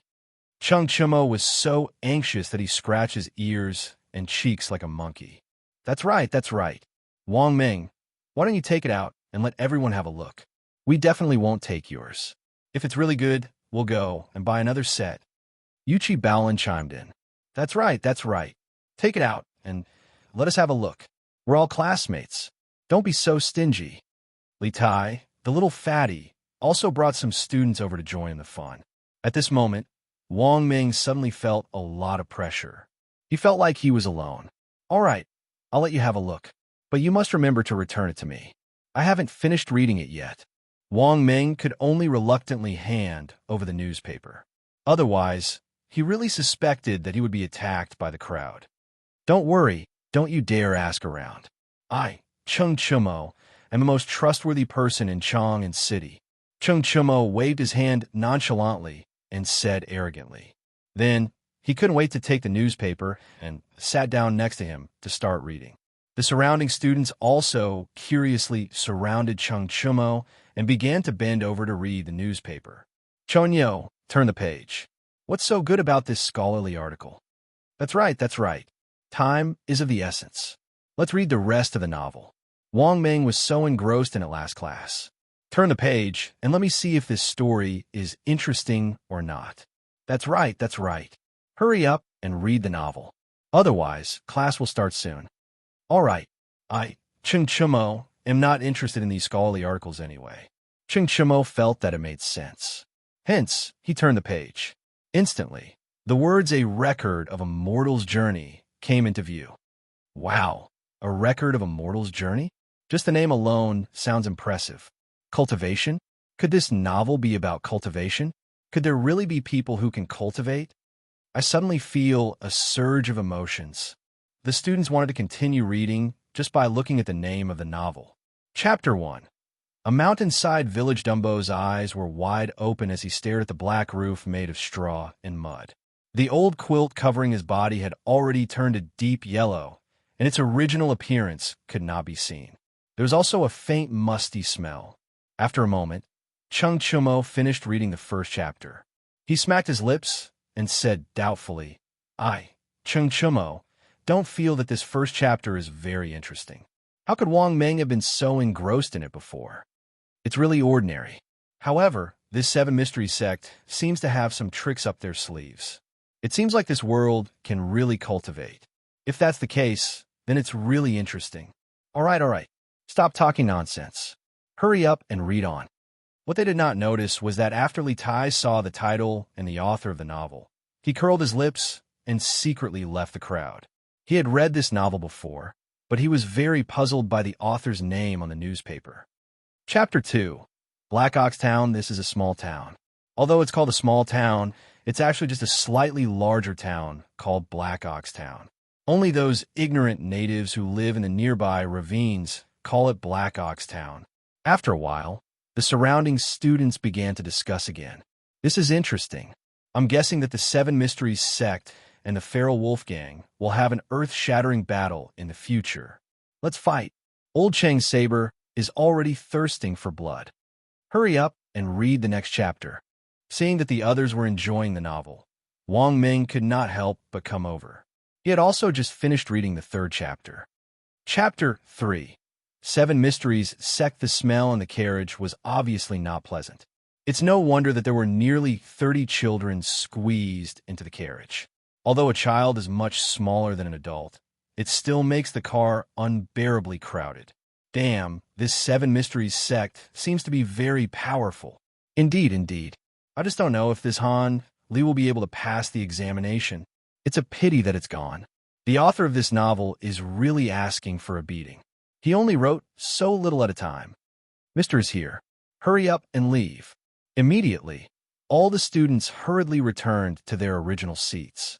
Chung Chumo cleverly spread out the side of the newspaper that had the novel printed on it and directly spread it on Wang Meng's table. Then, he immediately slipped away. F***CK. Wang Meng looked at Chung Chumo and then looked at Li Zixuan, who had just entered. Immediately, he cursed Chung Chumo countless times in his heart and hoped that Li Zixuan would stop messing with him. Chapter 203. Li Zixuan went to the outhouse during the break. When he came back, he saw a group of people crowding around the classroom. When he walked to the door, the group of little bastards scattered like birds. He had good eyesight and naturally saw that Chung Chumo had tricked Wang Meng. However, he did not say anything this time. He only looked at Wang Meng indifferently and then continued with his lecture. Wang Meng hurriedly put away the newspaper and let out a big sigh of relief. He felt a little strange. He was not afraid of anything before, but when he faced Li Zixuan, he always felt an inexplicable fear in his heart. Imperial College Building. Damn, awesome. Ziffin quickly turned the page. In a corner of the building, a chubby little boy sat next to Sun Ziffin. The two bastards had their arms around each other's shoulders and lowered their heads as if they were looking at something together. The little fatty couldn't help but urge in a low voice as he watched on. What's the hurry? I haven't finished yet. Wait a minute. Sun Ziffin impatiently mumbled. Damn. The Seven Mysteries sect is awesome. I also want to cultivate. Is there any cultivation sect in Great Tang? Sun Ziffin unhappily said, Kid, are you drunk? Aren't you afraid that your father will beat you to death when you go back? Forget it. A moment later, that's it. Damn, it's over already? Sun Ziffin could not help but shout. However, his voice was a little too loud, and Assistant Master Mao finally noticed the commotion. Sun Ziffin, you Donkai, what are you two doing? Assistant Master Mao was slightly angry and said in a deep voice.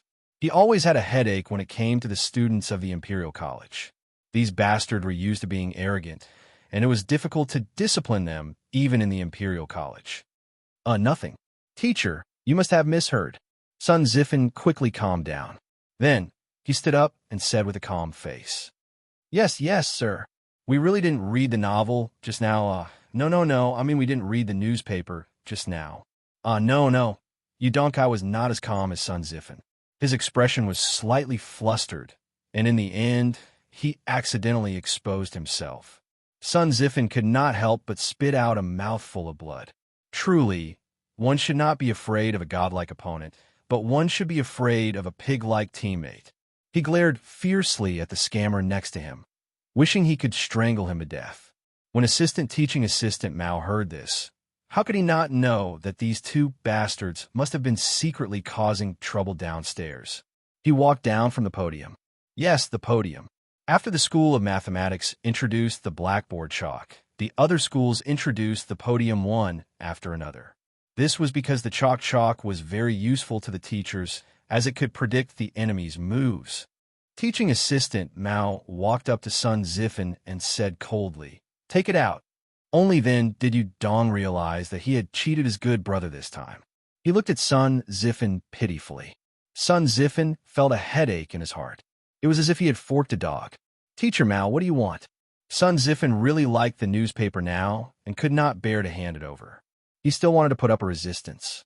Stop pretending. Hurry up and take out the newspaper that Yu Donkai was talking about. Otherwise, I'll have to talk to Sun Shaoqing and Assistant Minister Yu about your performance in the Imperial College. Teaching Assistant Mao was helpless against such a troublesome student, so he could only use the student's parents to threaten him.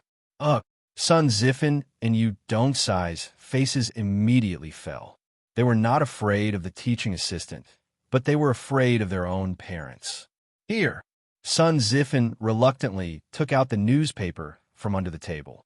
He was cursing teaching assistant Mao in his heart.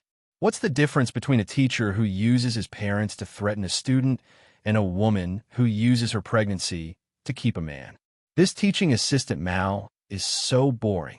Teaching assistant Mao definitely did not know that in a certain student's heart, he was already the same kind of person as a woman who uses her pregnancy to keep a man. He took the newspaper and returned to the podium to continue his lecture. Zifan, don't be angry. If worst comes to worst, I'll buy you another newspaper when I go back in the afternoon. After the morning class, Yu Donkai eagerly chased after Sun Zifan and said with a fawning expression, of course you should buy me another newspaper. Sun Zifan said angrily, Yes. I'll go buy another newspaper in a bit. Brother Zifan, where did you buy that newspaper? I bought it this morning from a newspaper boy on the roadside. I don't know where to buy it now. Sun Zifan rubbed his chin and pondered for a moment. Then he said, But I saw that at the top of the newspaper was Strange Culture. I don't know which store it came from, but, judging from the name, it should have something to do with the Strange Culture Pavilion. Why don't you go to the Strange Culture Pavilion and ask? Strange Culture Pavilion? Yu Donkai repeated in confusion. Then he suddenly said excitedly, Zifan, I heard that the Strange Culture Pavilion is the property of Professor Li's family. Didn't we tell the Chancellor that we were going to transfer to the Imperial College of Mathematics? How about it? Zifan, did your father agree to it? Sun Zifan chuckled as he took out a document from his bosom. He smiled proudly and said, Hee, everything is under control. I'll go find the Chancellor after I finish eating. Yu Donkai raised his thumb and praised. Brilliant! Brother Zifan is brilliant. I thought I was the only one who succeeded. Sun Zifan said in astonishment. What? Your father also agreed? Yes. I was still wondering why my father was so easy to talk to this time. Brother Zifan, when you go find the Chancellor later, bring me along. If I go with you, I'll feel more at ease. Yu Donkai expressed that he wanted to hug his thigh when he went to find the principal. When Sun Zifan heard this, he instantly thought of the things that Yu Donkai had done in the class just now. He hurriedly refused in a bad mood. No, you go by yourself when the time comes, so that you won't trick me again. Yu Donkai immediately became anxious.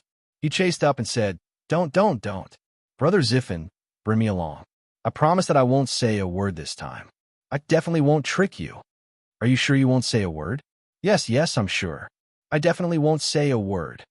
All right then, I'll bring you along this time. But remember to quickly buy me a newspaper. Yes, I'll send my errand boy to find out where to buy the newspaper. Yu Donkai hurriedly said excitedly.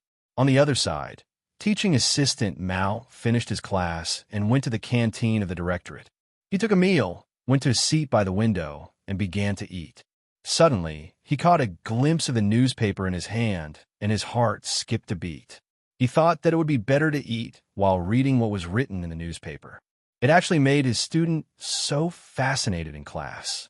But once he opened the newspaper, he couldn't stop reading. Chapter 204. In the dining hall, teaching assistant Mao's eyes gleamed as he read the article titled Detailed Explanation of the Use of Punctuation Marks. TSK. This punctuation mark is quite novel. It seems very practical. I wonder who came up with it. Should I suggest to the Chancellor that we should popularize this punctuation mark? Teaching assistant Mao couldn't help but mutter to himself after reading the explanation of the punctuation marks. He couldn't help but stop eating. He had been teaching for many years, so he naturally understood how important punctuation marks were to a student's reading efficiency. This was why he wanted to popularize them. After sighing for a while, teaching assistant Mao continued reading. Interaction between scholars? What is this so-called newspaper trying to do? Are they trying to gather all the scholars of the Great Tang together for a debate? When teaching assistant Mao saw the words interaction between scholars, he was a little confused. This on Taizong's commentaries. The person who wrote this article is quite bold, daring to talk about core politics. Ma Zhou. Who is Ma Zhou? This person is a little too arrogant. Unlike Wang Meng, Cheng Chumo, Sun Zifan, and Yu Donkai, who had skipped over the other parts and directly read the novel, teaching assistant Mao was naturally very interested in the article on the meaning of the classics. But when he saw the title of the first article, he couldn't help but feel a toothache. Looking at the successes and failures of the past generations, the Li Shu rebelled and gathered together as bandits, and all the countries were destroyed. Although the rulers of the country wished to change their ways, none of them were safe. For those who practice politics and religion, when they are at the point of being able to practice it, it is useless to regret it as soon as an accident occurs. Thus, whenever the rulers of the country see the death of their predecessors, they know the cause of the loss of their politics and religion, but they do not know the loss of their own bodies. Thus, Yinzhou laughed at the death of Xianxia, and Yu and Li laughed at the destruction of Yinzhou. At first, teaching assistant Mao thought that Ma Zhou, a commoner, was being too impudent in discussing court politics, but as he read on, he immediately put away his contempt. His expression grew more and more solemn, and he couldn't help but murmur to himself. Since ancient times, the rise and fall of a country is not dependent on the accumulation of wealth, but on the happiness of the people. Taking recent events as an example, the Sui family stored the Luoco storehouse, and Li Mi used it. The eastern capital accumulated cloth and silk, and Wang Shichong occupied it. The western capital's treasury was also used by the state, and has not been used to this day. Xianxia Luoco, Dong does not have grain or silk, that is, Shichong and Li Mi may not necessarily be able to gather the masses. But stockpiling is a common thing in a country. One must wait until one has excess strength before withdrawing it. If we take it by force and use it to fund the bandits, it will be useless. Good. Unique insight. This person is a great talent. A great talent. Based on this article alone, we can see that Ma Zhou's ability to govern the country is not inferior to some of the officials in the imperial court. When he reached the end of the article, teaching assistant Mao couldn't help but slap the table and laugh wildly. When a scholar comes across a good article, he is more excited than when he sees a beautiful woman.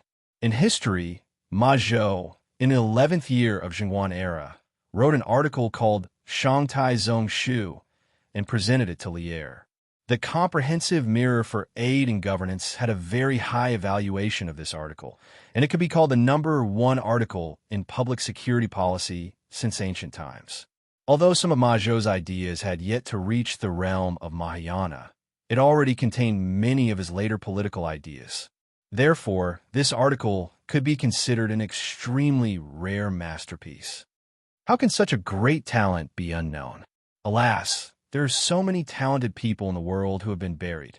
It seems that this Datang Daily can also be used to discover talents, right? Teaching assistant Mao's interest in the newspaper was growing. He carefully smoothed out the wrinkles on the paper as if he were caressing a beautiful woman, and continued reading. Chancellor, we have something to talk to you about. The miserable Kong Yingda was once again woken up by those little bastards during his lunch break. He went to open the door with a gloomy mood. What do you want? Anyone who was interrupted during their lunch break would be unhappy. Although Kong Yingda had read the books of sages, he also had 7 emotions and 6 desires. Therefore, there was some anger in his words. Chancellor, we're looking for you to change the school. Although Sun Zifan could see that Kong Yingda was unhappy, he wasn't afraid and still told him the purpose of his visit. Oh, Kong Yingda looked at these little bastards in confusion and asked with a frown, "Didn't I tell you before that you need to get your father's permission? Why are you here again today?" Sun Zifan restrained the complacency in his heart and smiled faintly. "Chancellor, we went home and got our father's permission before we came to look for you." "Chancellor, look, this is the statement written by my father to change the school. There is absolutely no mistake." Yes. Chancellor, my father also agreed. This is the statement written by my father. This is written by my father. Chancellor, please take a look. The 7 or 8 students behind him immediately scrambled for the documents in their hands and stuffed them into Kong Yingda's hands. Compared to the last time, the number of students who came to look for Kong Yingda this time seemed to be less. It was obvious that some of the students' parents didn't know much about the current school of mathematics. Kong Yingda was really a little Spartan at this moment. He suspected that he had heard wrongly. How could the fathers of these little bastards agree to their ridiculous request? No matter what angle he looked at it from, it was impossible for them to agree. Kong Yingda was in a daze for a long time before he was woken up by Sun Zifen. He sorted out his emotions and opened up the document that Sun Zifen gave him. He looked at it carefully and saw that the handwriting was horizontal and vertical, vigorous and powerful. This was indeed Sun Fujia's handwriting. Sun Zifen was still unable to imitate it. At this moment, the last trace of luck in Kong Yingda's heart was instantly shattered. He found it hard to understand why these people's fathers would agree to transfer their children to the School of Mathematics. However, before he could think about it carefully, the surrounding students had started to urge him. It was still Sun Zifen who took the lead and said, "Chancellor, look, we have the document to change the School of Mathematics. Can the students be transferred to the School of Mathematics?" "That's right. Chancellor, you promised us before that as long as our fathers agree, you will let us transfer to the School of Mathematics." That's right. Chancellor, your knowledge is the best in the world. You can't go back on your words. Chancellor, quickly tell us, can we do it or not? At this moment, Kong Yingda really felt that there were hundreds of flies buzzing around his ears. He waved his hand with an extreme headache and said in a deep voice, "Quiet, quiet. What I said before naturally counts. After 2 days, your application to change the School of Mathematics will be approved." Even though Kong Yingda was extremely unwilling, but as the Chancellor of the Directorate, how could he do something like going back on his words? "Oh, Chancellor, that's great." "Ha! Thank you, Chancellor." "Chancellor, then shall we return to class? There are still some fellows here pretending to be obedient." Just as Kong Yingda's voice fell, the surrounding students immediately cheered. Kong Yingda hurriedly waved his hand and said, all right. Quickly return to class." Chapter 205. Kong Yingda heaved a sigh of relief after sending the brats away. However, when he thought about the fact that he would have to switch schools for them, he felt a headache coming on. Sigh, what were the fathers of these students thinking? In the cafeteria, the food in front of teaching assistant Mao had already turned cold, but he didn't care at all. Ma Zhou's brilliant articles had completely captivated him. At this moment, he had truly entered a state of oblivion. He no longer cared about what was happening in the outside world. An interpretation of the law of Xinguan states, man, 3 talents, and 10,000 things are divided. Qi contains spirit, and man is the leader. Good. Ma Zhou's summary is so incisive. Shun Dynasty's political commentary states, looking at the previous generations from the Xia, Yin, Zhou, and Han dynasties to the world, it has been passed down from one generation to the next. Some have been passed down for more than 800 years, while some have been passed down for less than 400 to 500 years. Since the Wei, Jin, Zhou, and Sui dynasties, most have been passed down for no more than 50 to 60 years. How thorough! I really want to drink and chat merrily with Ma Zhou and discuss his grand ambitions. I wonder if my articles can be published in this newspaper. When the time comes, I can discuss my political views with the world's literati. Teaching assistant Mao read several of Ma Zhou's political essays in a row. He was so excited that his hands were red from clapping. Of course, he was slapping the table. The servants next to him were scared witless. They were very worried that teaching assistant Mao would break the table. Most of the students and teachers who were eating in the cafeteria were scared away by teaching assistant Mao's crazy shouts from time to time. A few of the bolder teachers leaned forward to read the newspaper in teaching assistant Mao's hands. As soon as they read it, they were immediately immersed in Ma Zhou's literary feast. Gradually, 7 or 8 people surrounded teaching assistant Mao. However, teaching assistant Mao was completely unaware of it. He was still slapping the table and cheering. Mr. Mao. Several urging voices interrupted assistant teaching assistant Mao's wandering between the lines of the newspaper. He raised his head, only to be startled by the colleagues around him. Aya, Dr. Wang, Dr. Zheng, Dr. Su, teaching assistant Sin, teaching assistant Zhao, teaching assistant Yuan, teaching assistant Shun. Why are you all here? The white-haired old man smiled gently and said, "Assistant Instructor Mao, such a masterpiece is like fine wine in a dark alley. For people like us who have been immersed in literature for years, it's extremely attractive." Another scholarly scholar also stroked his beard and said with a smile, "Brother Yaluan's words are true." This Majo quotes from the classics, scrutinizes the past and present, and picks and delves into the complex. His essay is reasonable. Not a word can be added, and not a word can be subtracted. Listening to it makes people feel comfortable and tireless. Even the ancient Su Qin, Zhang Yi, Zhongjun, and Jia Yi were like this. "Gentlemen, it's past lunchtime for this cafeteria. It's time to close." The page boy at the side could not help but muster up his courage and ask, Oh, I'm sorry. Gentlemen, please follow me out." Teaching assistant Mao only just noticed the errand boy in the cafeteria. He hurriedly said, with an apologetic expression, although they were teachers and were a cut above the rest, teaching assistant Mao had always been well educated. He could not bully the errand boys. That's great. Let's talk about this Datong daily together." Wang Yaluan nodded in agreement. With this old scholar's words, the other teachers did not dare to object. They all followed him out of the cafeteria. The page boy bowed and thanked them profusely. Eastern Palace. Illustrious Virtue Hall. Li Chengxian leaned against the couch, carefully reading the newspaper in his hand. Since he also had 20% shares in Qitu culture, he knew a little about the newspaper.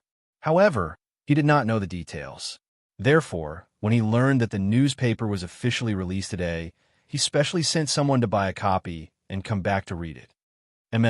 This Ma Zhou's ability to conduct affairs is impeccable. He's even better than some of the scholars in my Eastern Palace. It was no wonder that Li Zixuan had been so confident in Ma Zhou's abilities back in the workshop, sparing no effort to support Ma Zhou. Now, it seemed that Ma Zhou would be able to shock the world with a single feat, and he might even alarm Imperial Father. Should I recommend this person to my father? After reading Massachusetts Zhou's article, Li Chengxian fell into deep thought and could not help but murmur. After a while, he shook his head and decided to continue reading. Shocking. The culprit is actually so deranged as to exterminate an entire family. Oh, Great Tang's laws are strict. How can there be such an outlaw? Li Chengxian whispered doubtfully. After a while, he finished reading the article. Not bad. This county magistrate of Xinfeng County is quite quick-witted. The person who wrote this article is also not bad. The title is very attractive. Li Chengxian praised. But in an instant, he regretted what he had just said. Drunken scholar encounters brothel courtesan and actually does such unbearable things. Uffed. What kind of title is this? How could such vulgar and unbearable content be published in this newspaper? Let me take a look. Half an hour later.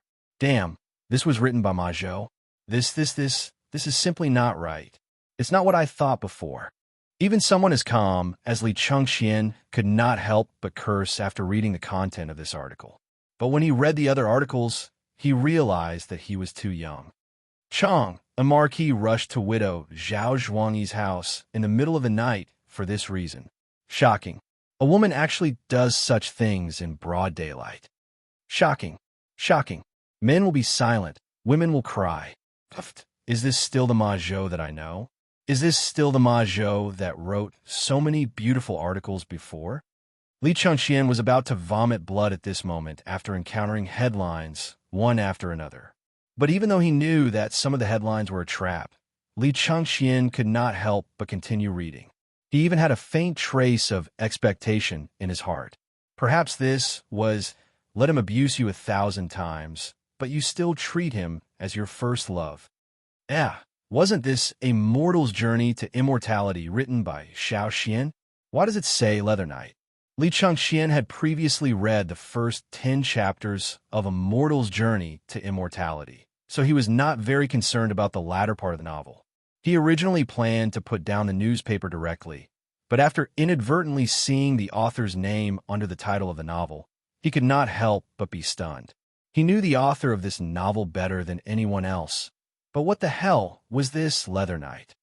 After thinking for a long time, Li Chengxian could not figure out what Li Zixuan was up to. He put down the newspaper and prepared to take a lunch break. Chapter 206. Oh, we can finally transfer to the School of Mathematics. Brother Ziffin, it's all thanks to you this time. In the future, we can also take 2 days off every 5 days. Inside the School of Imperial College, Yu Donkai patted Sun Ziffin's shoulder excitedly and laughed.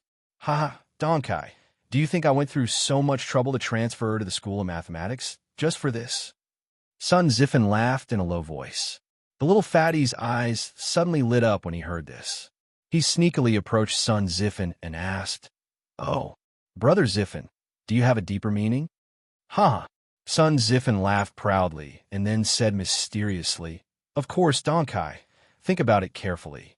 Dr. Li taught Assistant Master Mao and the others before. Strictly speaking, we have to call him Grandmaster, right?" "Yes, that's right. Hee hee. But after 2 days, when we are transferred to the School of Mathematics and Mathematics, Professor Li will become our master, and Assistant Lecturer Mao will become our senior brother. As for us, won't we become the other students' martial uncles?" "Uh-huh," Sun Ziffin said with a cheeky smile. Yu Donkai was stunned by his brother's strange way of thinking. But after thinking about it, he felt that this was indeed the case, so he quickly gave him a thumbs up and laughed.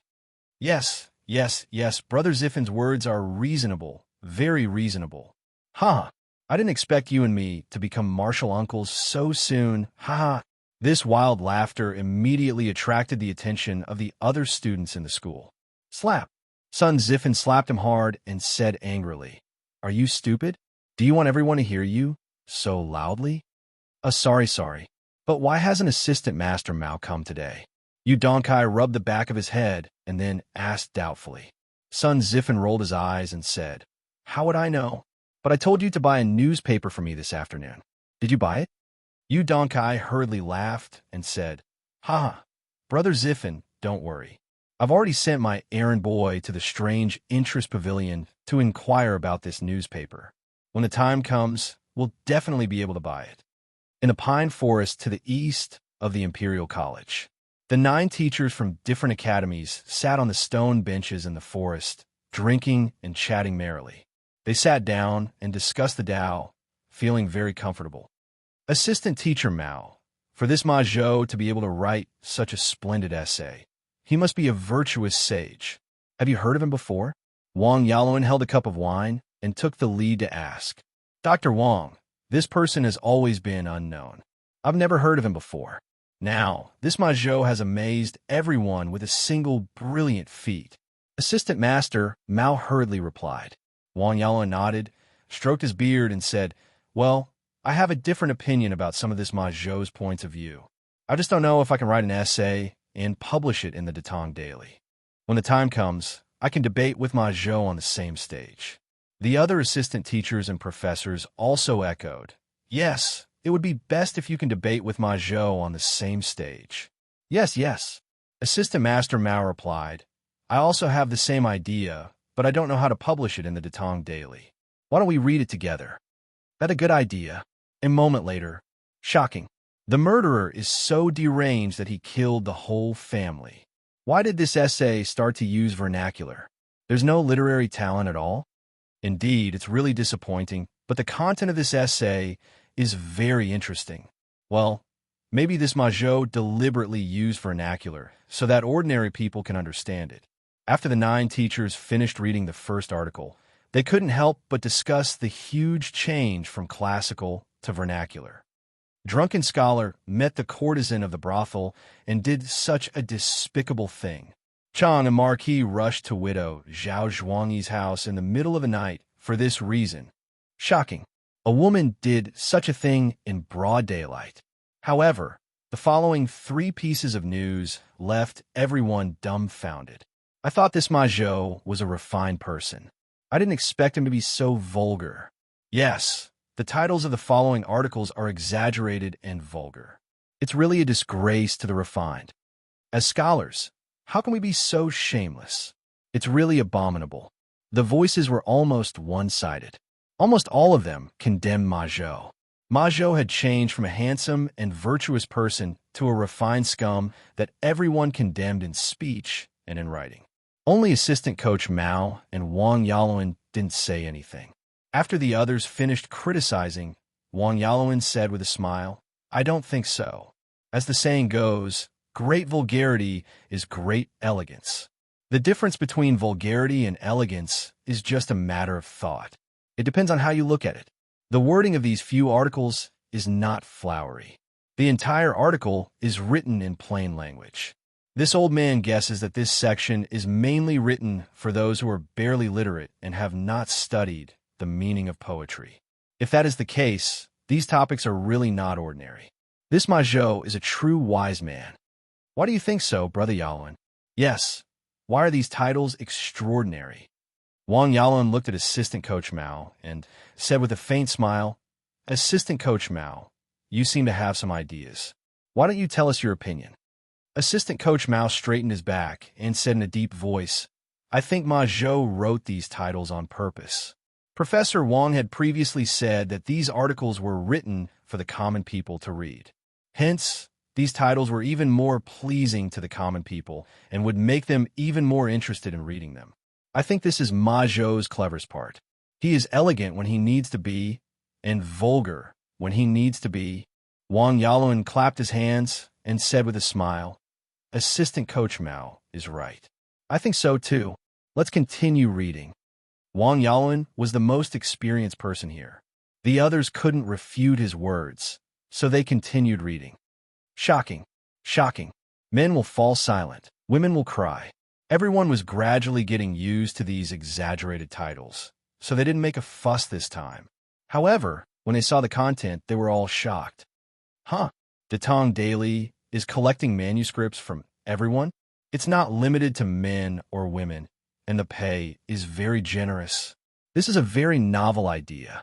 Dr. Wang, do you want to send your masterpiece to this strange culture to try?" "That's right. Professor Wang, your essay on the Confucian classics is flawless."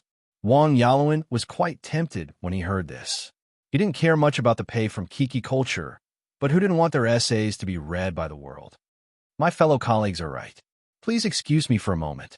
I'll go write an article and debate with Ma Zhou." After that, he cupped his hands and left hurriedly with the others. Chapter 207.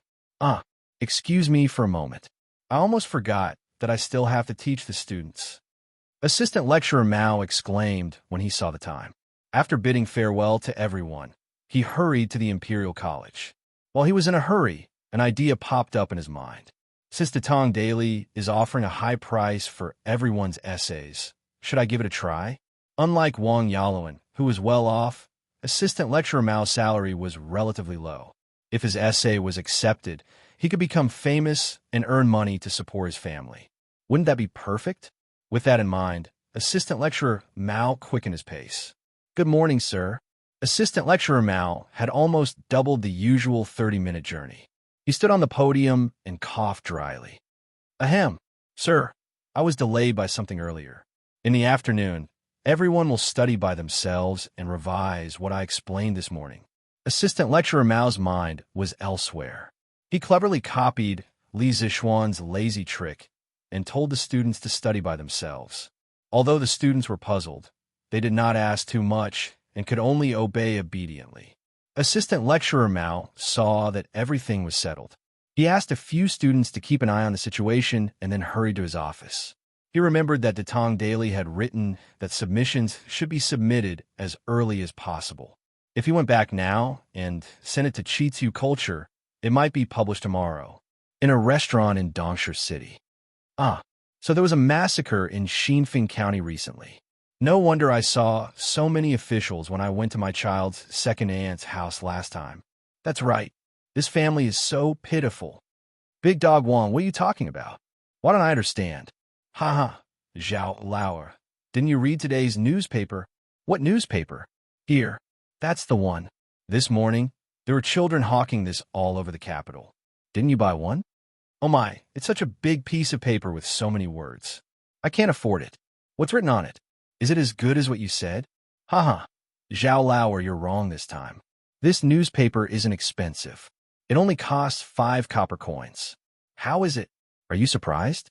Haha, let me tell you, the things written in the newspaper are really *king interesting.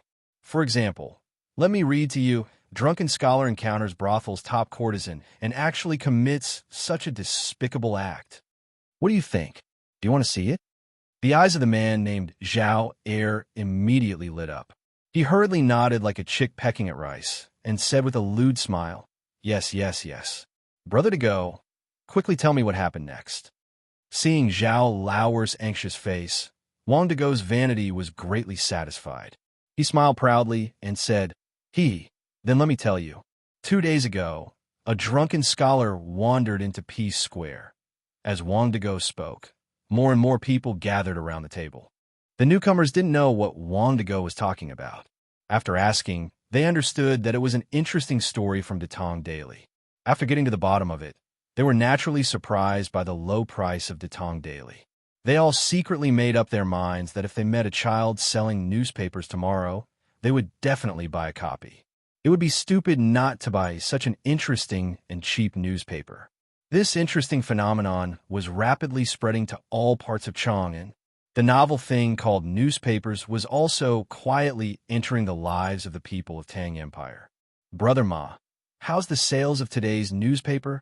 Li Zixuan went straight to the workshop after class. He went to the back hall and found Ma Zhou. Lord Zhu, you're here. Ma Zhou first bowed to Li Zixuan. Then he said with a flushed face, "This morning, the sales of the newspaper weren't good. After all, it was just launched. Many people still don't know what a newspaper is. Those who were willing to spend money to buy it at that time were mostly greedy for the cheap price of the newspaper, not because of the content of the newspaper. Therefore, in one morning, only less than 400 copies of the newspaper were sold. However, when it was close to noon, a few groups of people suddenly came. They all seemed to be from rich and powerful families.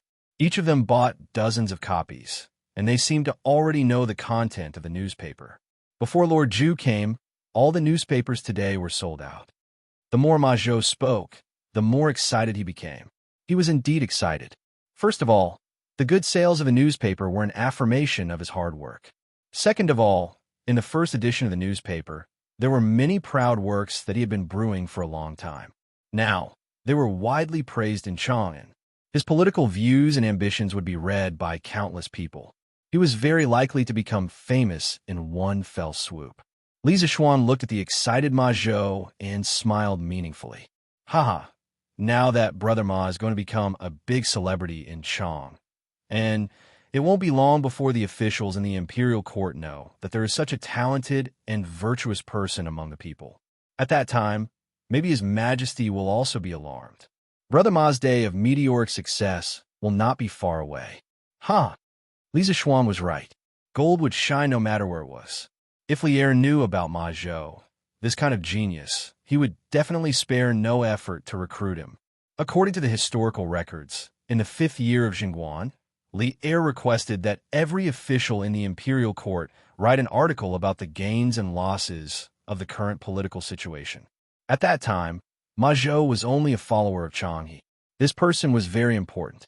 He was a trusted aide of Taizong. That year, when the Xuanwu Gate was changed, Chang'e was the one who guarded the Xuanwu Gate. Chang'e was a military general and did not know how to write. When he saw that the emperor wanted him to write an article, he could not help but feel anxious. When Ma Zhou heard this news, he wanted to repay the emperor's kindness and took the initiative to write the article for Chang'e. Chang'e was very happy and let Ma Zhou write it for him. A few days later, he presented the article that Ma Zhou had written about the current political situation to Li Er. After Li Er read it, he was shocked. He knew that Chang'e was not good at writing. How could he write such a thorough article? He did not believe that this was written by Chang'e and asked Chang'e if he had written it. Chang'e was an honest person and did not take credit for himself. He honestly told Li Er. When Li Er heard that there was such a genius under Chang'e, he was very happy and immediately wanted to meet this genius. He did what he thought and ordered someone to call Ma Zhou over from Chang'e's residence. However, he did not expect that Ma Zhou would be so arrogant. The attendant that was sent over came back alone. Not only was Li Er not angry, he sent someone to invite Ma Zhou again. After sending out 4 envoys, he finally managed to invite the arrogant Ma Zhou to the imperial palace. This was the famous story of Taizong's 4th invitation to Ma Zhou in history. Li Zixuan had heard their history teacher talk about it in his previous life. Therefore, he purposely said it today to see how Ma Zhou would respond. In fact, he was not confident that he could keep Ma Zhou. After all, the temple of Qi culture was still too small and could not accommodate a great god like Ma Zhou. Compared to Li Er's great temple, Qi culture did not have any attraction. What kind of person was Ma Zhou? Naturally, he could tell that there was another meaning in Li Zixuan's words. He was stunned.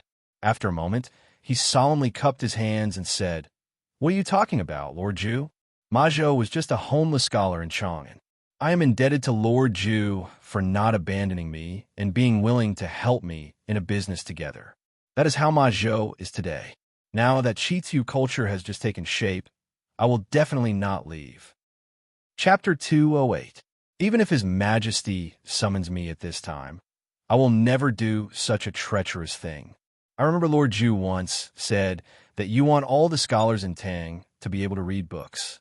At least before this great wish is realized, I will not leave.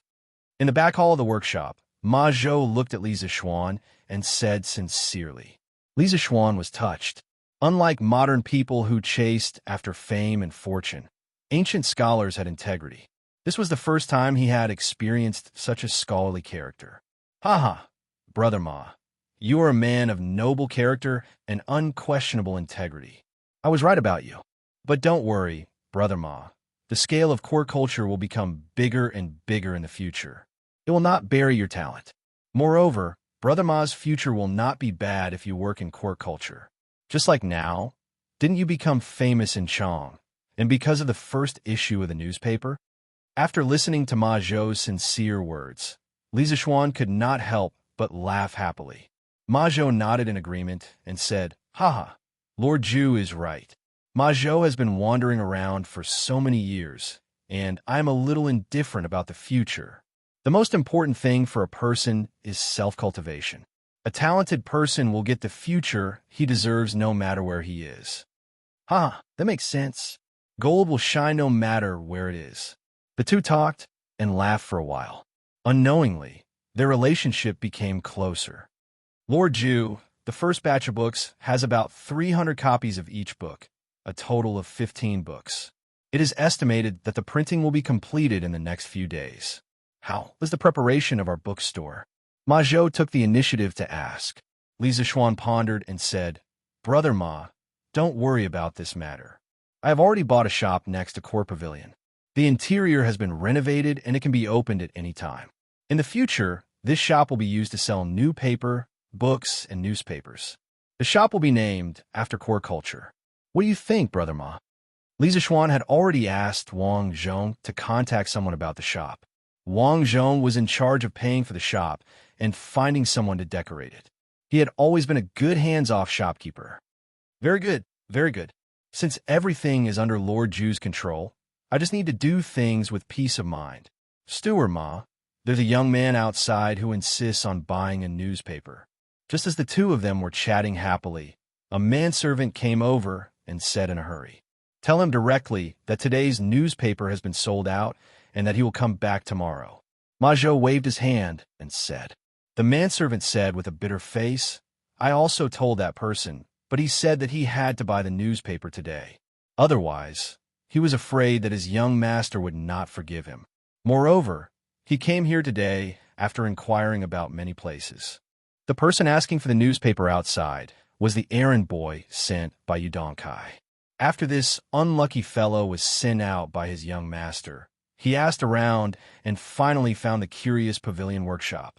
In the end, he was told that the newspaper was sold out. Thinking that she would definitely be punished by her young master if she went back like this, the little attendant made a scene at the entrance of the workshop, unwilling to leave. Li Zixuan saw an open newspaper on the table. Ma Zhou must have read it himself, so he said, "Here, take this and send that person away." "Yes, boss." The manservant took the newspaper and hurriedly left. Li Zixuan looked at Ma Zhou and said, "Brother Ma, Go and get someone to print more newspapers. From tomorrow onwards, the number of newspapers printed will gradually increase. I estimate that the demand for newspapers will increase. What Lord Zhu said makes sense. I also have the same intention.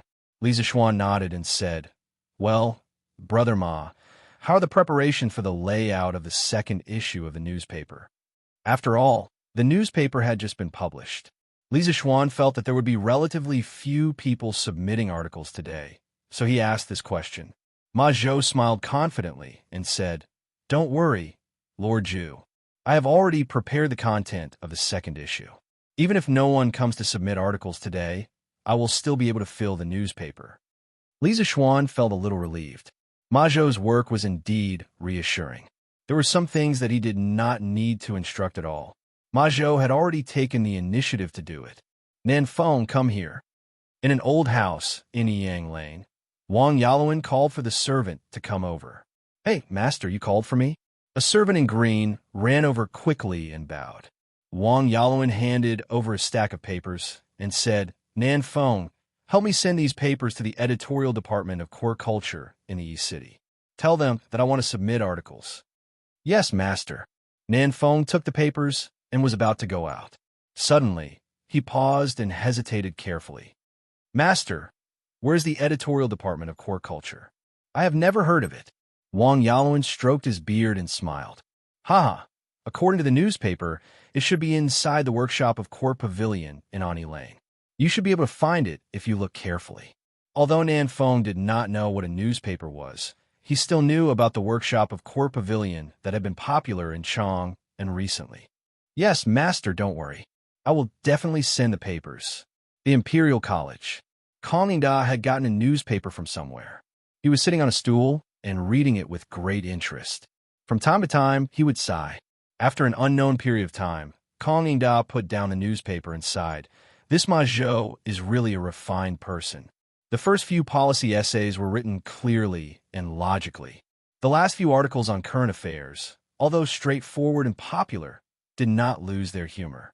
Haha, although the latter part of the novel is unrealistic, the imagination of a heavenly steed soaring across the skies is truly admirable. Moreover, this newspaper even intends to let scholars submit articles. I'm afraid its influence will only grow in the future. Kong Yingda took another look at the newspaper and shouted, Alu! A moment later, a young servant came in and bowed. Master, Alu! Every morning, when you see a child selling newspapers, remember to buy a copy of this newspaper for me. Kong Yingda held the newspaper and instructed. Yes, master. Taiji Palace, Suite Du Hall. Genius, this is a genius. Ma Zhou. Xiao Song, who is Ma Zhou? Li Er asked curiously as he leaned on his dragon throne and looked at the newspaper that he had gotten from God knows where. Your Majesty, Ma Zhou is a scholar in the workshop of Li County. According to the investigation, this newspaper was handled by Ma Zhou. Xiao Song was obviously prepared. When he heard Li Er's question, he quickly answered. Yes, go and investigate this Ma Zhou in detail. I am very interested in this person. Li Er nodded and ordered softly. Yes. A moment later, Li Er suddenly laughed. Haha, this Xinfeng County Magistrate is really good at solving cases. He deserves to be rewarded. Xiao Song, send someone to the Ministry of Personnel to pass on my orders. Xinfeng County Magistrate Chong Qing Yuan is conscientious, selfless, and able to solve cases like a god. He will be rewarded with 100 pieces of gold and silver and 10 pieces of silk. Chapter 209. In the Ganlu Palace. After about an hour, Li Er finally finished reading all the contents of the newspaper. He did not frown or criticize or scold the clickbait, articles at the end, and the novel at the end.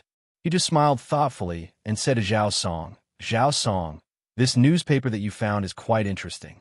I see that it says that there is a daily edition here.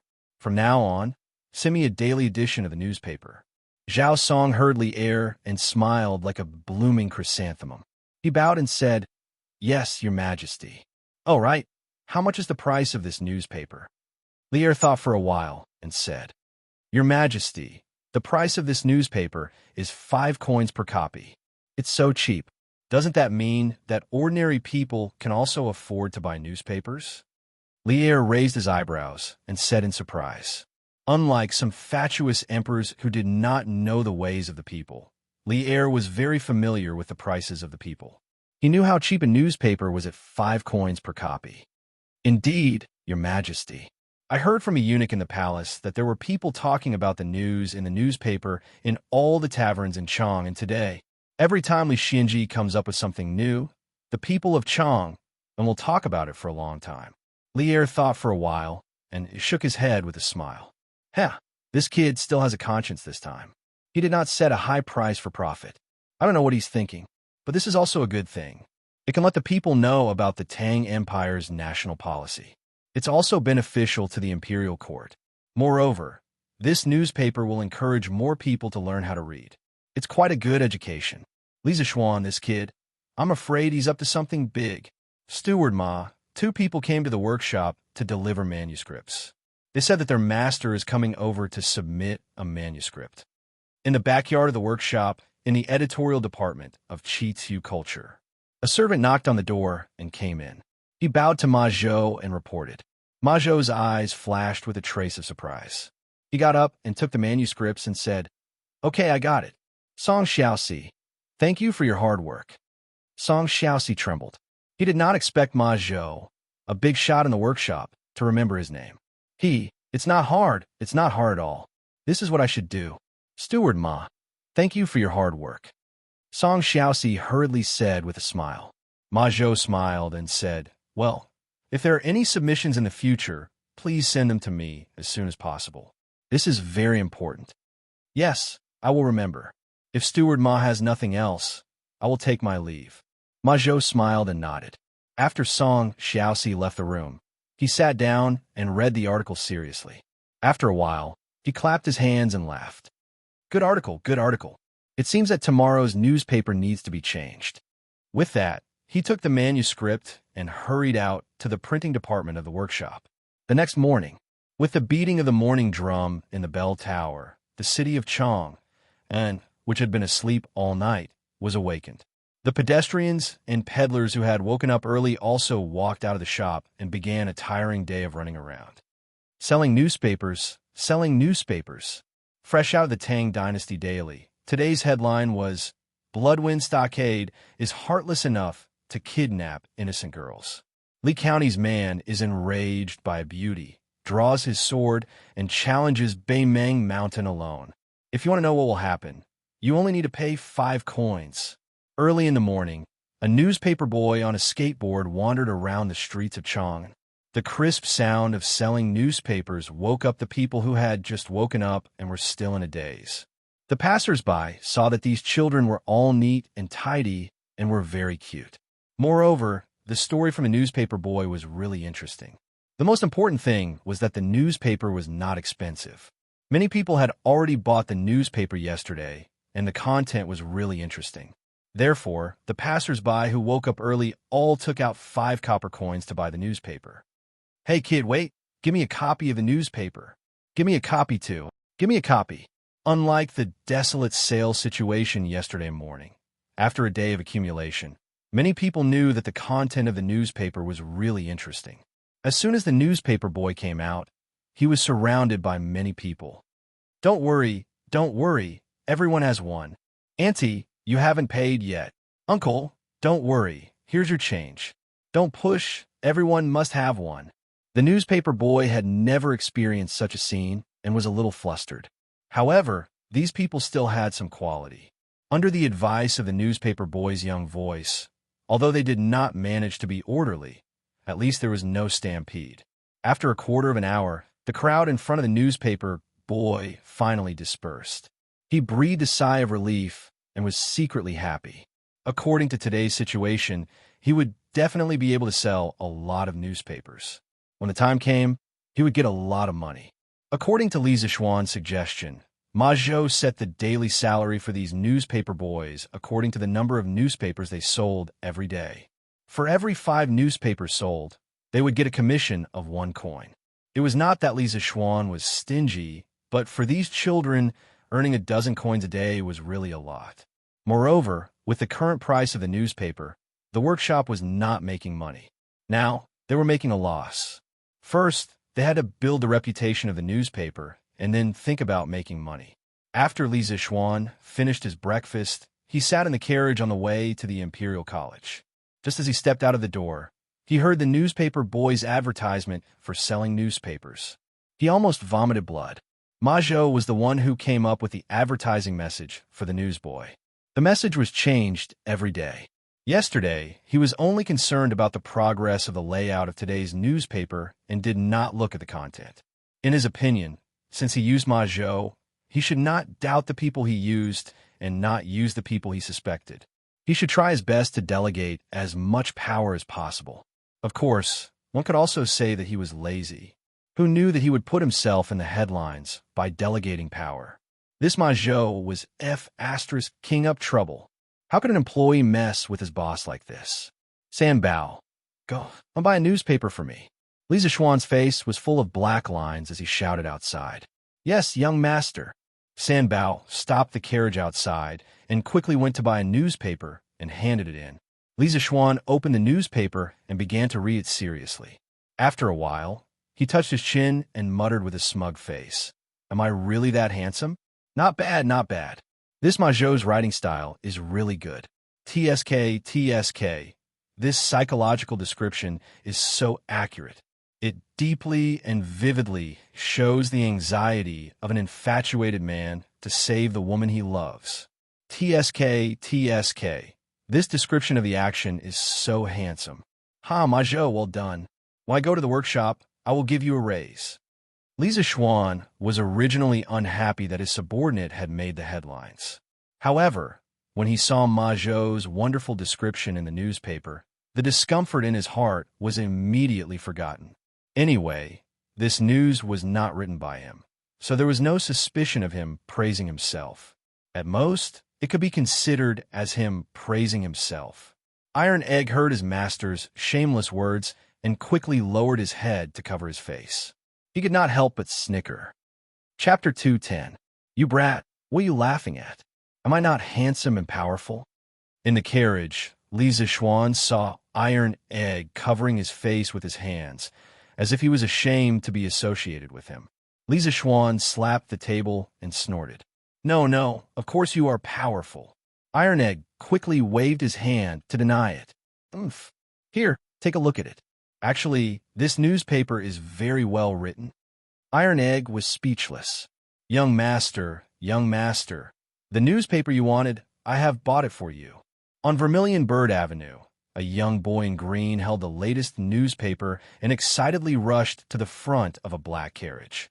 A chubby little hand immediately stretched out from the carriage, and then a hurried voice was heard. Quick, bring it to me. Under the urging of the carriage owner, the newspaper was quickly dragged into the carriage. The person in the carriage was Yu Donkai. The little fatty was holding a piece of pastry in his hand a moment ago. After he received the newspaper, he immediately stuffed the pastry into his mouth and then eagerly opened the newspaper and jumped directly to the novel section at the end. This guy was not interested in reading the previous articles. He bought the newspaper to read the legend of a mortal's journey to immortality. Yu Donkai did not directly look at the content. He first glanced at the few chapters that were available today. When he realized that it was still 3 chapters, he felt a little disappointed. However, these feelings of disappointment were quickly washed away by the wonderful plot. On the other streets, the hot sales of the newspaper continued. Many of the newspaper boys entered the more crowded streets and began to peddle their wares, but they were surrounded by people. Quick, give me a newspaper. Give me 5 copies. Why do you need so many? I am buying for my young master and young mistress. Why do you care? The newspaper boys happily sold the newspapers and received money while looking at the decreasing number of newspapers in their hands, secretly anxious. Before dawn, the newspaper boys everywhere had already sold out. At 4:45, the second issue of Datong Daily was sold out. Uncles, aunts, brothers, and sisters, I am very sorry. Today's newspaper is sold out. Please buy more tomorrow. A newspaper boy shouted when he saw that there were still 20 to 30 people in front of him who wanted to buy the newspaper. Ah, it sold out so quickly? Yeah, it was sold out as soon as I got here. It's over. I didn't manage to buy the newspaper. I'll be punished when I get home. Little kid, go back and ask your shopkeeper to print more newspapers. That's right. There were still some smart people in the crowd. The paperboy also felt that what they said was reasonable. He quickly excused himself and ran to the workshop on a scooter. Strange Interest Pavilion Workshop. Steward Ma, bad news, bad news. Xianxia rushed over anxiously. Ma Zhou's expression suddenly changed. He quickly got up and asked, "What's wrong? What happened?" When Xianxia saw Ma Zhou's expression, he knew that Ma Zhou had misunderstood. He quickly explained, "Steward Ma, it's not a bad thing. Today's newspapers have all been sold out. The newsboys have all returned." Ma Zhou breathed a sigh of relief, but then exclaimed, "What? They were sold out so quickly? We printed 5,000 copies today." But they were indeed sold out. A lot of people didn't manage to buy them, but they were still clamoring to buy them. "Steward Ma, what should we do now?" Ma Zhou thought for a while and decisively said, "Print more. Ask the printing department to start printing more copies immediately. Print 3,000 copies first. Get ready to continue printing at any time." "Yes, I'll go now." Imperial College, School of Mathematics. After the painful lesson of Wang Meng last time, no one dared to read novels during class this time. However, this didn't stop them from reading novels after class. "Hey, Wang Meng, did you read the newspaper today?" After class, Cheng Chimo ran to Wang Meng's side and proudly said, "Oh, I bought it when I came this morning, but I didn't have time to read it." "Why? How many chapters did Leather Knight update today?" Wang Meng took out a piece of pastry and stuffed it into his mouth. He pulled out the newspaper from under his seat and said in a muffled voice, "Hee, it's still 3 chapters today." Speaking of which, Hanli has already become an unnamed disciple of the Seven Mysteries sect. Furthermore, Dr. Mo has taken a liking to him and accepted him into the God Hand Valley. Dr. Mo even passed on a nameless chant to Hanli. "Woo woo woo. Hey, what are you doing?" Ching Chumo hadn't finished bragging when Wang Meng covered his mouth. "F***CK. Can you stop talking? You've already said everything. What's the point of reading it?" Wang Meng said hatefully. After spending so much time together, Cheng Chumo, Li Tai, Qin Huayu, and the others had already become familiar with the others. When they were mischievous, they didn't care about each other's identities. Pay. Did you not wash your hands? It stinks." Cheng Chumo turned on his insulting mode again. Wang Meng angrily said, "F***CK. You're the one who didn't wash your hands. I was just eating." Li Tai looked at the two with a look of superiority. He already knew the first 10 chapters of a mortal's journey to immortality. If it weren't for Li Zishuan's strict order not to reveal it to others, this little fatty would definitely run out to Ching Chumo and Wang Meng and spoil their faces. "Hey, Wang Meng, I didn't buy the newspaper today. Let's read a novel together." After reading A Mortal's Journey to Immortality yesterday, I almost couldn't sleep. Yes, me too. Let's read it together." Hearing that Wang Meng had a novel to read, 3 to 5 students immediately surrounded him. Kushirqing, you actually read the newspaper too?" Cheng Chumo saw that Wang Meng couldn't cause any more trouble and was preparing to return to his seat. Suddenly, he saw Kushirqing, the university tyrant in everyone's eyes, flipping through the newspaper. Cheng Chumo immediately approached him as if he had discovered a new continent. "Why can't I read the newspaper? Many of the articles in this newspaper are very well written, and some of the current affairs are also well written. Just by reading this newspaper, you can know the world's affairs without going out." Kushirqing looked at Cheng Chumo strangely and asked, So he was reading the newspaper to study. Cheng Chumo was a little frustrated. He shook his head and said, "It's okay, I'm just casually asking." After saying that, he was about to leave, but he still asked somewhat unwillingly, "Then don't you want to read the latter part of the novel?" "It's very good." Kushirqing said matter-of-factly, "Of course I read it." Although the writing of this novel is not good, the creativity is really novel. I usually read the first part of the novel before reading it. Oh, Chung Chumo nodded and turned to leave, feeling a little hurt. Suddenly, Meng Wenhao's voice came from behind him. Hey, Chumo, can you lend me your newspaper? Meng Wenhao said somewhat embarrassedly. 5 copper coins for a newspaper was very cheap for others, but for Meng Wenhao, he was still somewhat reluctant to buy it. Now that everyone was saying that the content in the newspaper was very interesting, he also couldn't help but want to read it. Chung Chumo looked at him and then nodded. Okay, no problem. I'll give it to you. Thank you, thank you. Imperial College teaching room. During the break between classes. Hey, Ziffin, did you read the newspaper today? Yes, I read it. It's very interesting, but it's a pity that there are only 3 chapters. I really want to catch this leather knight and make him write a few more chapters. Son Ziffin's face first had a look of reminiscence, but then a look of hatred appeared on his face. Yeah, this person is really hateful. He only writes 3 chapters a day and always keeps people in suspense. Yu Donkai also said with hatred. Chapter 211. Li Zixuan had no idea that he was being targeted by the 2 little bastards.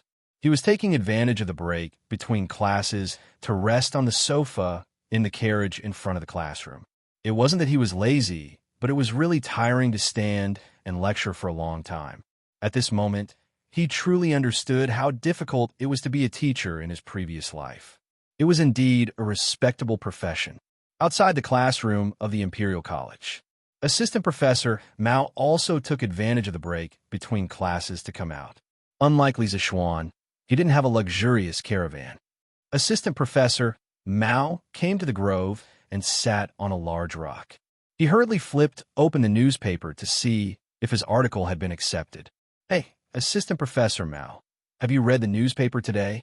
At this moment, a white-robed scholar walked over and said with a smile, Oh, Assistant Professor Tsin, I asked the servant to buy the newspaper today, but I haven't had the time to read it yet. I took advantage of the break between classes to have a look. The scholar was Assistant Professor Tsin from the Four Gates Academy, who had discussed Tao with him yesterday.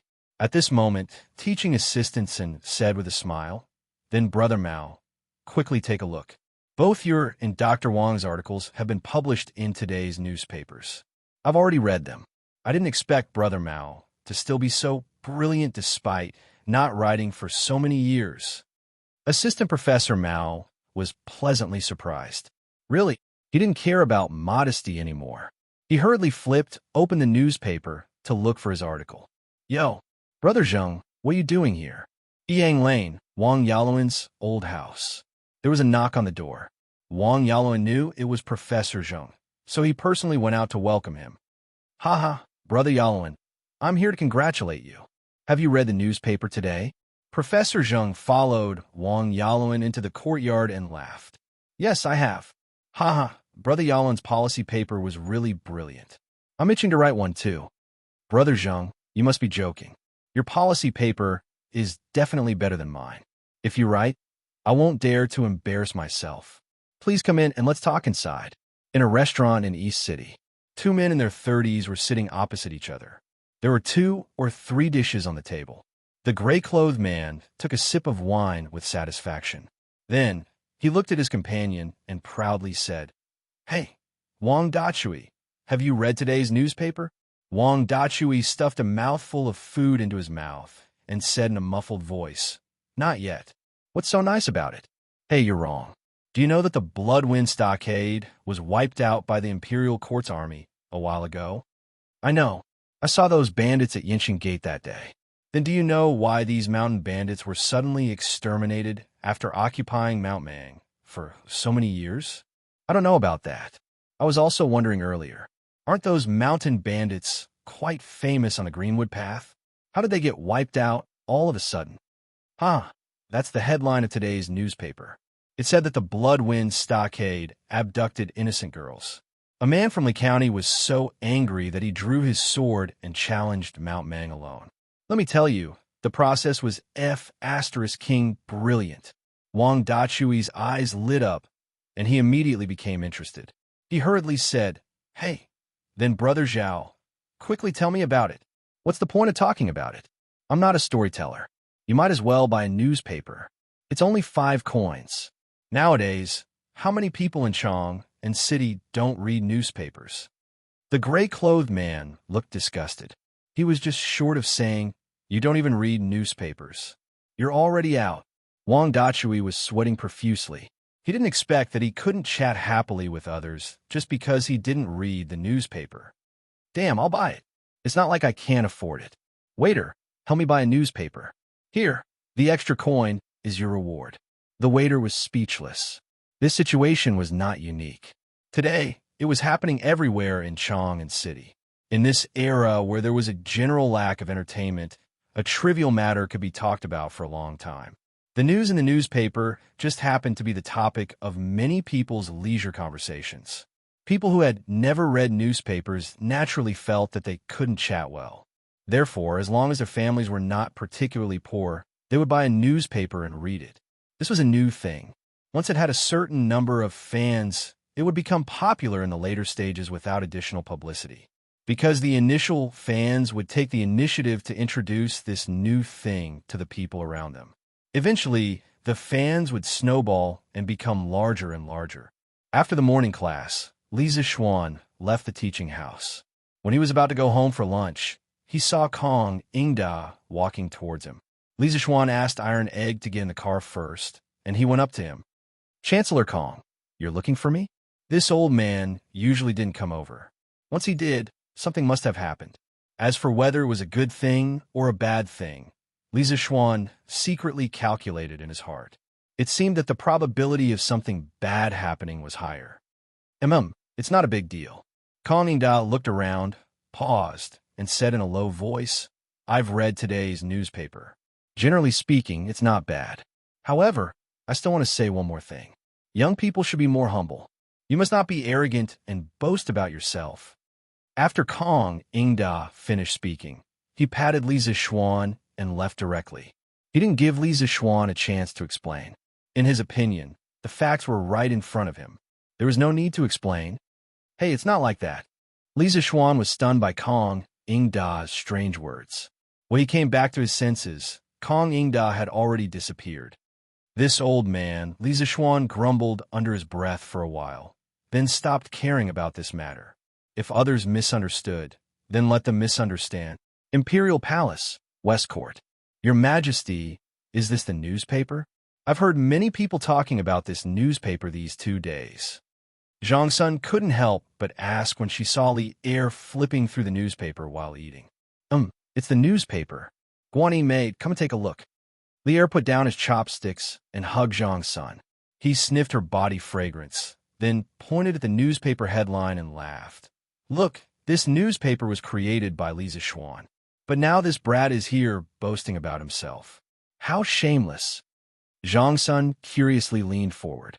After a moment, she covered her mouth and laughed. "This child, isn't he shameless? Your Majesty, this style of writing, I'm afraid it doesn't match Li Zixuan's style."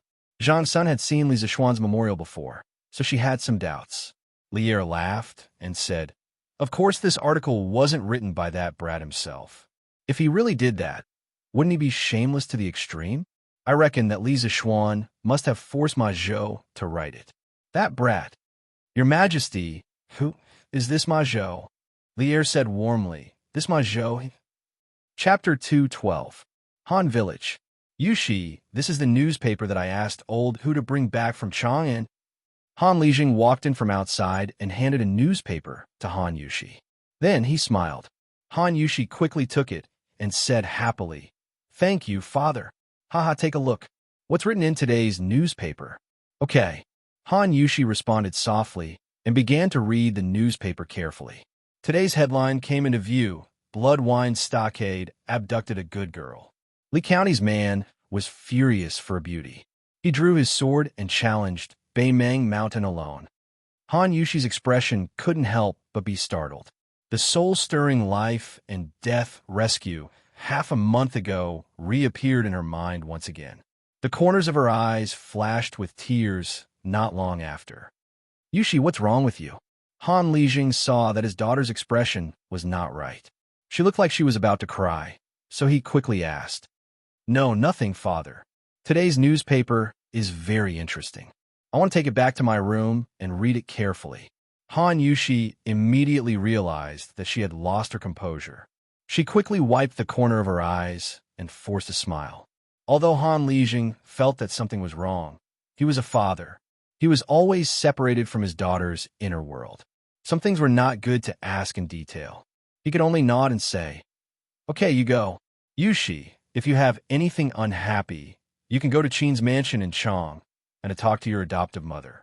Although you can't see Xianxia before you get married, you can still go to your adoptive mother's house."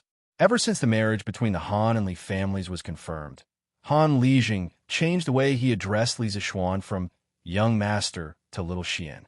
It wasn't because he was arrogant, but because he was considering his daughter's life after marriage. If he continued to call Li Zixuan young master, it would unknowingly lower his daughter's status. "Okay, thank you, father. I'll go back to my room first." Han Yushi's heart was warm. She stood up and said. Han Lijing nodded. In the room, Han Yushi picked up the newspaper again and continued to read the headline. Although she had experienced all of this personally, she had experienced it from her own perspective. This news article was written entirely from Li Zixuan's perspective. One afternoon, Ma Zhou asked Li Zixuan about the details of what had happened in Bloodwind Stockade. At that time, Li Zixuan had nothing to do, so he told him about it. However, he did not expect that Ma Zhou would write it into a news report. Han Yushi's gaze flowed between the lines. At this moment, she truly understood the hardships Li Zixuan had gone through to rescue her. That kind of helplessness and despair, that kind of hysterical madness, once again touched Han Yushi's heart. In the eyes of others, these descriptions might be a little exaggerated, but to Han Yushi, who had personally experienced the kidnapping incident, everything was so real. The actual situation was even more dangerous than what was written on it. "Young master, I'm afraid Yushi will never be able to repay what she owes you in this lifetime." As Han Yushi watched, she could not help but cover her mouth and cry bitterly. And Elaine, Strange Interest Pavilion Workshop. "Steward Ma, those 3,000 copies of the newspaper have been sold out again. Do you want to continue to print more?" Song Xiaoxi ran in with sweat all over his face and said anxiously, "What?" Ma Zhou was really shocked. He stood up and said, "That's 3,000 copies of the newspaper. They were just sent out less than 4 hours ago. How could they be sold out so quickly? It's only noon now. Go and ask the printing department to print another 2,000 copies of the newspaper. Even if they're sold out again, we won't print them today." "Yes, I'll go right away." In a mansion in Chang'an, a 14 or 15-year-old child in brocade clothes was holding the second issue of Tang Daily and reading it with great interest. TSK, this a legend of a mortal's journey to immortality is really wonderful. But why are there only 4 to 5 chapters? Where are the first 3 chapters? The child in brocade clothes sighed with a little dissatisfaction after reading the first 3 chapters of this issue of a legend of a mortal's journey to immortality. "Brother, you're so stupid. The first 3 chapters are naturally in the last issue of Detong Daily." A little girl around the age of 10 giggled as she spoke from behind. "Ayaya, Yin Er's words make sense. Ague, come over here quickly." The child in brocade clothes was suddenly enlightened. He slapped his thigh and shouted loudly, "Young master, why did you call for Ague? Go and buy me a copy of the last issue of Detong Daily." Ague had obviously heard of the newspaper before. When he heard his child's request, he immediately looked troubled. Young master, this newsboy only sells today's newspaper. I'm afraid there's no place to sell the last issue's newspaper." The little girl named Yin giggled and said, "Ague, you're so stupid. Don't you know how to buy from someone who bought the last issue of the newspaper?" Yes. You're so stupid. Yenner is much smarter than you." The child in brocade clothes agreed. Ague wiped the sweat off his forehead and bowed. "Thank you for your advice, Mississippi young master. Ague will go and buy the newspaper now. Go. The child in brocade clothes waved his hand anxiously. West City, in the open space next to the drunken Immortal restaurant. A middle-aged scholar dressed in wrinkled white clothes was sitting in front of a long table. There were dozens of people of all shapes and sizes sitting in the open space. There were men and women, old and young. The middle-aged scholar slapped the table and loudly said, "Let's go." That Han Li, who tried his best, did not pass the Seven Mysteries sex entrance trial. In the blink of an eye, he reached the top of the cliff. In front of him, there were 6 children sitting cross-legged and resting. Wuxian was talking to an old man in his 50s who was wearing a dark blue robe and had his hands clasped behind his back. Hall Leader Yu and Enforcer Wang were standing beside him. There were also several people standing beside them. The audience below was listening to the story with great interest while drinking the herbal tea bought from the drunken Immortal restaurant. They were very satisfied. The crowd around them was also growing larger and larger. "Shopkeeper, do you want me to drive this poor scholar away?" The storyteller actually dared to talk about our drunken Immortal restaurant. How hateful! In front of the drunken Immortal restaurant, a young servant said to Shopkeeper Liu, who was listening to the story, "Drive your ass." Shopkeeper Liu unhappily slapped the back of the young servant's head and angrily said, "Didn't you see how much tea this Tizui brought to our drunken Immortal restaurant? Although tea is not as expensive as wine, many a little makes a mickle. No matter how small a mosquito is, it's still meat." Yes. Shopkeeper Liu is wise. Go brew me another pot of tea. This story is quite interesting. Shopkeeper Liu waved his hand and comfortably sat back on the stool, leisurely listening to the story. Gradually, Hitizui's 6th chapter of the legend of a mortal's journey to immortality came to an end. During Dr. Mo's time in the Seven Mysteries sect, although the disciples have never seen his skills and do not know the strength of his martial arts, he has used his brilliant medical skills to save the lives of many disciples. Therefore, although he is often expressionless and rarely speaks, he is still respected by the disciples of the Seven Mysteries sect. Dear guests, today's story has come to an end. This Itizui's life is not easy. If you have money, come and support me. If you don't have money, come and support me. That's it. That's right, it's too fast. I haven't heard enough yet. Be content. Today, Hitizui told 6 chapters in one go. The first 3 chapters of the legend of a mortal's journey to immortality are already very difficult to read. Yesterday's newspaper didn't have much. That's right. I specifically came here to listen to the first 3 chapters. In Hitizui, well said. Here, this money is your reward. Thank you for your support. Chapter 2:13. As night fell, the workshop of Chitu Pavilion was still brightly lit. Ma Zhou bent over the table and was writing something. He had been eating and living in the workshop for the past 2 days. Although it was tough, Ma Zhou was excited. The first day of Datang daily sales volume was 1,000 copies. The second day's sales volume soared to 10,000 copies. Moreover, it was still in short supply. According to this, the sales volume in the next few days would increase at an amazing speed. This brilliant result showed that he had succeeded in running the newspaper. It was not only a success in his career, but also a real success. At this time, Ma Zhou could not help but think of the subtle changes in the attitude of the scholars who helped compile the dictionary in the workshop. In this world, strength spoke louder than words. If Li Zixuan had helped him that day, those scholars would not have been convinced, and it would have seriously affected the progress of compiling the dictionary. It was much better to rely on his talent to convince people. Thinking of these pleasant things, Ma Zhou felt that his body was full of vitality again. The frequency of the vibration of the writing brush in his hand increased.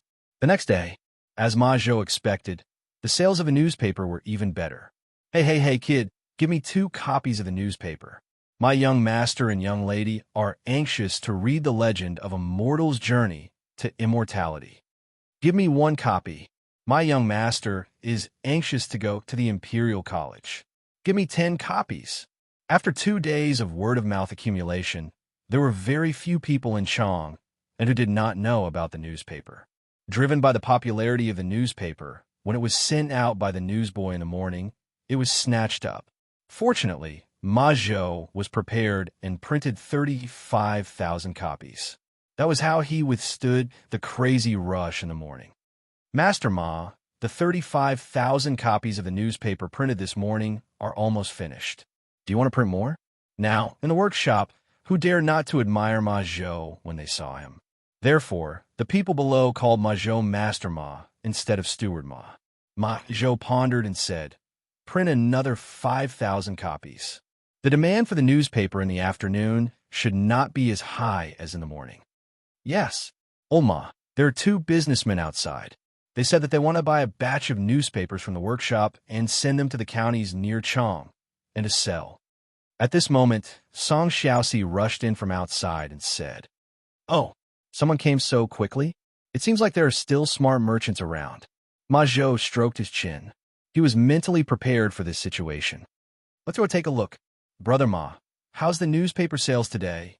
After lunch, Li Zixuan came to the workshop. After finding Ma Zhou, he asked directly. Ma Zhou smiled and gestured with his hand. Li Zixuan's eyes lit up as he happily said, 8,000. Li Zixuan didn't know about yesterday's newspaper sales. Otherwise, he wouldn't have guessed that it was 8,000 yuan. According to his estimation, it would be good if the sales volume increased from 1,000 to 8,000 in 3 days. Ma Zhou shook his head and smiled. "Lord Zhu, it's 80,000. Yesterday's sales volume reached 10,000. Li Zixuan was shocked and exclaimed, 80,000? How can it be so many? The newspaper was launched less than 3 days ago, and the population of Chong was only a few 100,000. No matter how optimistic Li Zixuan was about the newspaper sales volume, it was impossible for it to reach 80,000. Ma Zhou smiled and explained, "Lord Zhu, at noon, 2 calligraphy and painting businessmen came. They directly ordered 40,000 newspapers from the workshop. They plan to sell them in other counties in Chong. Now, the printing department of the workshop is working at full capacity. We're trying to print 40,000 copies before noon." Li Zixuan raised his eyebrows and said in surprise, "I didn't expect someone to see the potential of this newspaper. Brother Ma, what price did you sell it to them at?" "I sold it at the original price. Our newspaper is already very cheap, so I didn't dare to lower the price privately. These businessmen will definitely sell it at a higher price in other counties. They won't lose money." Li Zixuan nodded and praised, "Not bad, not bad." Ma Zhou thought for a moment and said, "Lord Zhu, since yesterday, some businessmen have been hoarding a batch of newspapers and selling them at a high price to other places. However, because the number of newspapers they can buy from the newsboys is limited, the scale is not big. The 2 calligraphy and painting businessmen who came today are the real big spenders." Li Zixuan nodded thoughtfully. Then he suddenly said, "Brother Ma, since the other businessmen have smelled the business opportunity, why don't we take the opportunity to expand Datong daily so that the newspaper's influence is not only limited to Chong'an? It's best if we can spread the newspaper's influence to the whole country." This, Ma Zhou was shocked by Li Zixuan's ambition. He hesitated and said, "Lord Zhu, if we do this, we will need too much manpower and resources. With Qitiu Pavilion's current foundation, I'm afraid it will be a little difficult." Li Zixuan smiled and said, "Brother Ma, of course, we won't do it ourselves. We can find someone we can cooperate with for a long time. For example, Wang Renbiao. The Wang family has ready-made channels in various places. We don't need to worry about it at all." Ma Zhou thought for a moment. If they cooperated with someone for this matter, there were indeed many benefits. He agreed and said, "That's true. Then I don't have any more questions. They'll go find Wang Renbiao later and see if he's interested in cooperating with us." Li Zixuan stood up and suddenly remembered something. He said, "Oh, by the way, Brother Ma, has the first batch of printed books been printed?" "Indeed. These books will probably all be sold at Qitiu Pavilion in the East City tomorrow." Ma Zhou heard and replied excitedly, "Great. Brother Ma, remember to make a short advertisement for Qitiu Pavilion in tomorrow's newspaper. It's best if you can make a list and tell everyone how cheap our books are." "Lord Zhu, what's an advertisement?" Li Zixuan explained, "It's an advertisement. The purpose is to let more people know about Qitu Pavilion's cheat books. Oh, I see. Ma Zhou nodded in understanding. Then he thought for a moment and said, then in the future, can we also put up some advertisement for the merchants and shops that have paid us? Lisa Xuan was shocked. This Ma Zhou's thinking was really advanced. He even knows how to collect advertising fees now. What a genius. Theoretically, we can do that. This advertising revenue will be the newspaper's biggest source of income in the future. Now, the most important thing is to promote the newspaper. The more people know about it, the better. Also, Brother Ma, you have to take care of yourself. I see that you don't look too good. You should hurry up and find some assistance for you. Detong Daily can't rely on you all the time. You can't do it all by yourself. Lord Zhu is right. I will hurry up. Chapter 214. Renbiao, what are you doing here? Li Zixuan had just come out of the workshop when he saw Wang Renbiao walking over with Leng Yuyao, the ice beauty. He hurriedly stepped forward and asked. Wang Renbiao smiled and cupped his hands. I just went to the Li residence to look for Lord Zhu, but I was told that you were in the workshop. It just so happens that my business has something to do with the workshop, so Yuyao and I came over. Li Zixuan's heart skipped a beat. Could it be that someone sent him a pillow just as he was about to sleep? He quickly greeted without batting an eyelid. Haha, since Renbiao has something to do, let's talk inside. Sanbao, get someone to make tea. Lord Zhu, to be honest, I came here for Detong Daily.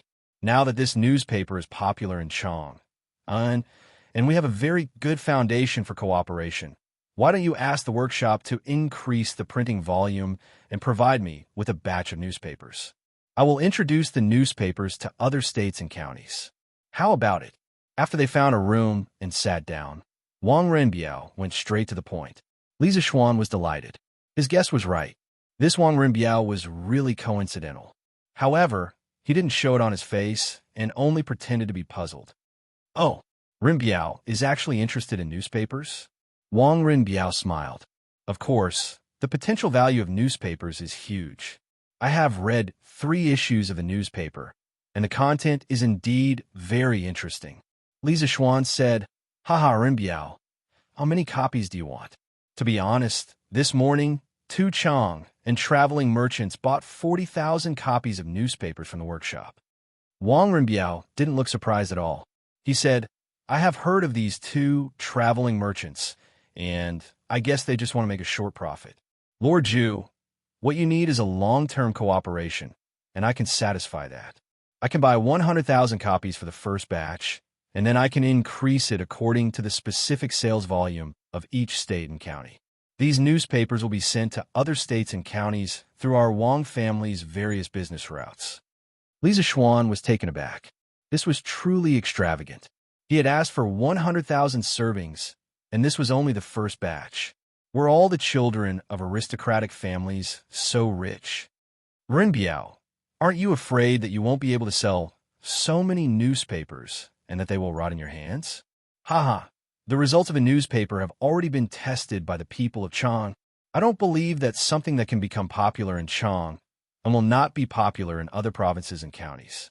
After we introduced the scooter and Drunken Immortal to other places, they became popular among many people. Li Zixuan liked working with Wang Renbiao because of his decisiveness, wisdom, and straightforwardness. Hearing Wang Renbiao's words, he smiled and said, Good. Since Renbiao is so straightforward, I will also be straightforward this time. The workshop will sell you at least 100,000 copies of the newspaper at the price of 9 copper coins per copy. Don't bargain with me. The 2 businessmen in the morning both bought it at the original price of 5 copper coins per copy. Wang Renbiao had a look of joy and said happily, All right, then this Wang will thank Lord Zhu very much. But can Lord Zhu start supplying me with the first issue of Detong Daily? The legend of a mortal's journey to immortality at the back of the newspaper is really interesting. If it is not complete, I am afraid that the people of other provinces and counties will not be satisfied. When Li Zixuan heard Wang Renbiao say this, he knew that this guy was most likely a fan of novels. So he nodded and said with a smile, Yes, no problem. Wang Renbiao suddenly said mysteriously, Lord Zhu, do you know who Leather Knight is? Li Zixuan was stunned and asked, What's wrong? Are you looking for him? I just want him to write a few more chapters every day. Currently, there are only 3 chapters a day. As readers, it is really tiring to wait for him. Lisa Xuan was sweating profusely. What kind of rush was this to meet a reader who was urging him to update in person? Fortunately, he used a pen name when he was writing novels.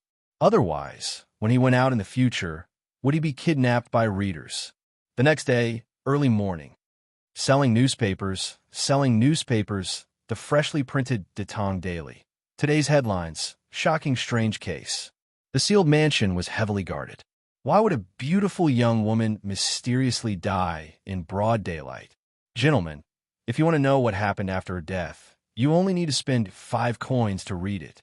Now, every morning, the people of Chang and had a new hobby, which was to buy newspapers and read them. As soon as the newspaper boy came out on his scooter, the people who woke up early enthusiastically surrounded him to buy the newspapers. Quick, give me 2 copies. I want to see how that beautiful young woman died. Give me 1 copy. My young master wants to read the latest legend of a mortal's journey to immortality. Give me 2 copies. My young master and young mistress want to read Legend of a Mortal's Journey to Immortality. After buying the newspapers so many times, everyone had learned how to queue up. This way, the efficiency increased. In a short while, dozens of people had received the newspapers. Not far away, a few scholars were reading the same newspaper as they walked. Brother Hua, quickly flip to the back and read Legend of a Mortal's Journey to Immortality. Yes, I can't wait any longer. Don't. Look, today's newspaper seems a little different. Brother Hua, what's the difference? Why can't I see it? Look at the column in the middle of the newspaper. There are words. It says, Strange Culture opens today. There are 15 types of books on sale. De Shui's 110 coins per volume. Spring and Autumn Classic is 100 coins per volume. Analects of Confucius is 100 coins per volume. Mencius is 90 coins per volume. How can it be so cheap? Is there a mistake? Yes. De Shui is 1,400 coins per volume in other bookstores. Brother Hua, let me see. You must be wrong. Scholar Hua was doubting his life after being criticized by his companions. He could only pass the newspaper to his companions and say, Here it is. Here for you. Brother Meng, take a look for yourself. Scholar Meng quickly took the newspaper and looked at it carefully. Then he exclaimed, It's true. It's really so cheap. Is this strange culture crazy? Could it be that they're just making up the numbers and selling books with poor printing quality at a cheap price? Let's go and see. Yes. Let's go together. But the East Market is not open yet. Not only these scholars, 80% of the people who received the newspaper saw the advertisement. Strange culture, which had not yet opened, became a hot topic in Chang'an. Countless people were discussing it in private. Some said that it was playing to the gallery, some said that the shopkeeper was crazy, and some said that the price was wrong on the newspaper. However, most people chose to take a look for themselves. What if it was true? If they bought a copy and sold it, wouldn't they be able to make a huge profit? No matter how the people discussed it, Strange Culture became the fastest-selling shop in Chang, and even the whole Tang dynasty. Chapter 215. Clang, clang, clang. As the gongs and drums sounded for the opening of the markets in the east and west markets, countless commoners who had been waiting outside the gates filed in. Unlike the past, the commoners today were especially anxious and seemed to be fighting to be the first. Even the officials who had just sounded the gongs and drums were pushed to the side. Hey, don't push. What's there to push? The official stretched out his hand and shouted at the crowd. However, he was alone. Before his shout could spread, it was drowned out by the sea of people. A quarter of an hour later, when the first wave of people had all entered the Easter market, the official wiped the sweat from his forehead and said to his companion with lingering fear, Phew, why are these people so anxious today? Is there something new going on in E-City today? Another official curled his lip and said carelessly, Who cares? Wangda, you stay here for a while. I'll go check out the latest legend of a mortal's journey to immortality. Hey, I just bought it this morning. Hey, why are you slacking off again? You call this slacking off? If worst comes to worst, I'll explain it to you after reading it. You won't be able to read it anyway. That's great. Dear friends, today is the official opening of Strange Culture. Today, all the books in the store will be 5% off for a limited time. Because the store has just opened, there are only 15 types of books. After a few days, there will be more and more books. I hope everyone can support us. The price of each book has been posted here. If there's anything you're not clear about, feel free to take a look. In the East Market, in front of a small vermilion building next to the Strange Interest Pavilion, Sun Huayuan said loudly to the crowd who had come because of his reputation. Since there was no suitable candidate for the time being, Li Zixuan sent Sun Huayuan over to act as the shopkeeper of the Strange Culture. Anyway, there was only an aisle between the Strange Culture Pavilion and the Strange Culture Pavilion. If anything happened there, Sun Huayuan would have enough time to deal with it. As soon as Sun Huayuan's voice fell, someone below went to look at the price list in front of the door. Then, there was a buzz of discussion in the crowd. Hey, the price is exactly the same as the one in the newspaper. The newspaper didn't lie. Yeah, it's incredible. Hey, isn't this shopkeeper's son? Why aren't you staying at Strange Interest Pavilion? Why are you here? That's right, Shopkeeper Sunday. What brings you here? Sun Huayuan gestured with his hands. After the crowd quieted down, he smiled and said, I'm indebted to the owner for thinking so highly of me. That's why I'm able to serve as the shopkeeper of 2 shops at the same time. As everyone can see, the price of the books in the Core Culture shop is less than 10% of the price of similar books in other bookstores. Our Core Culture shop's original intention is to allow all scholars in Great Tang to be able to read books. Therefore, all the books in the shop are limited to 1 book per person within 3 months, and all the books must be signed and stamped. Please abide by the rules, and don't buy too many books under false names. We will check regularly. Once we find a customer who violates the rules, you will forever be blacklisted by Qiziu Culture. You will never be able to buy any books published by Qiziu Culture. Sun Huayuan's words made everyone's blood boil. In this era, there weren't many people who could afford to buy books. A single book could even buy a pretty maid. Books were truly more precious than life. Thus, no matter how dynasties changed, books were always the most valuable items. They were a kind of inheritance and also a kind of faith. It was somewhat similar to houses in modern society. No matter how quickly the value of the yuan depreciated, houses were still the most valuable and fastest appreciating commodity.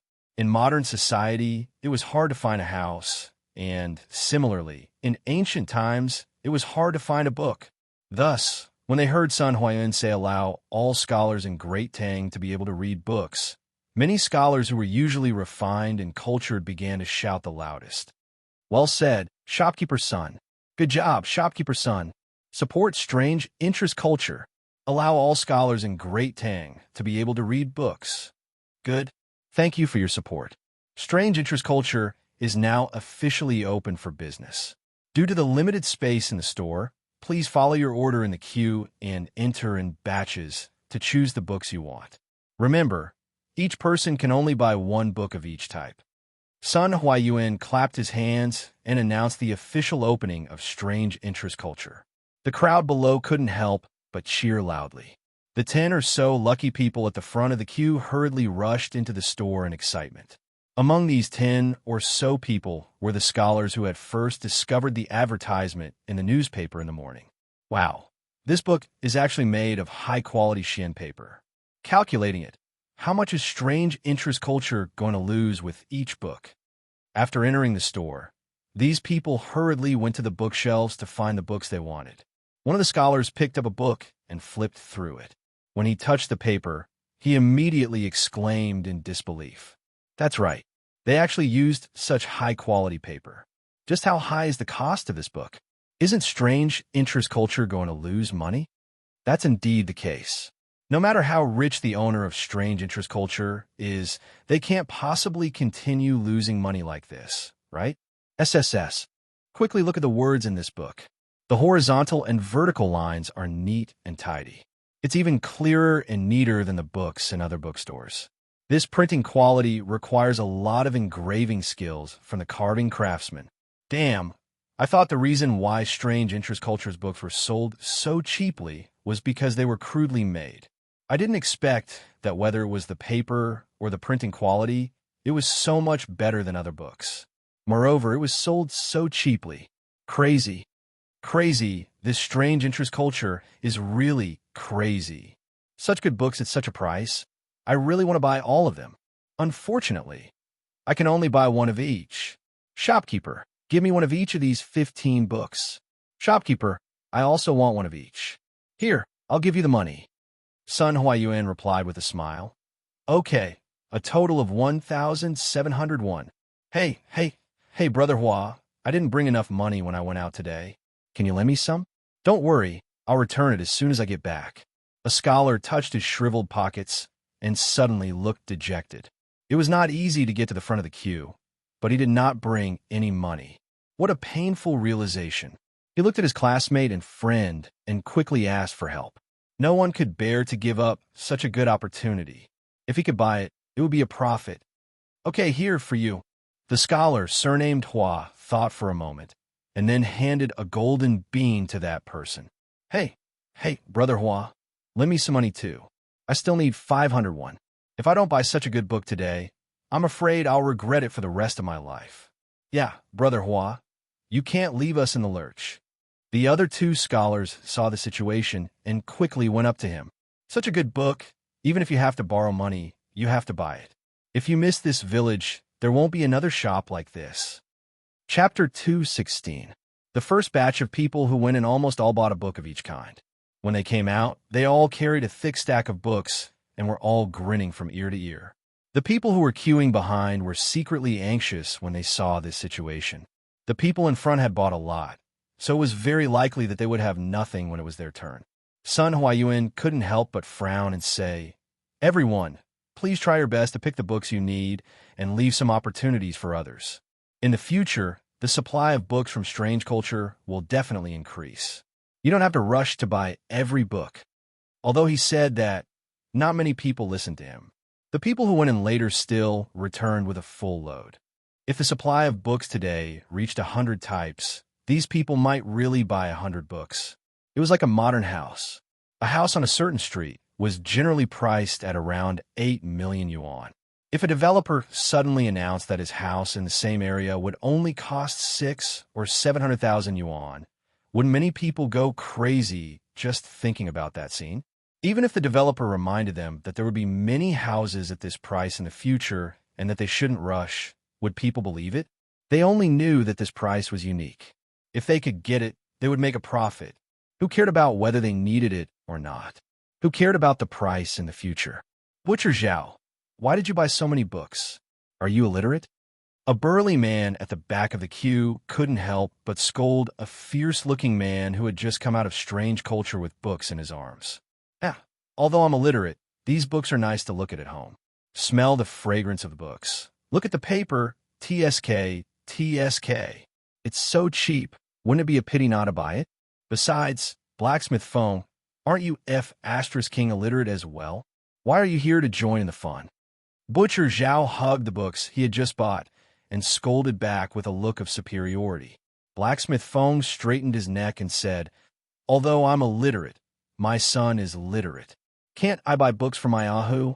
You're a butcher. Isn't it a waste to buy so many books?" "Bah, you're the one who's wasting. Your Ahu is only 8 years old. How many words can he recognize? Stop bragging here." The two burly men began to argue with each other as they spoke. A disgrace to the educated, a disgrace to the educated.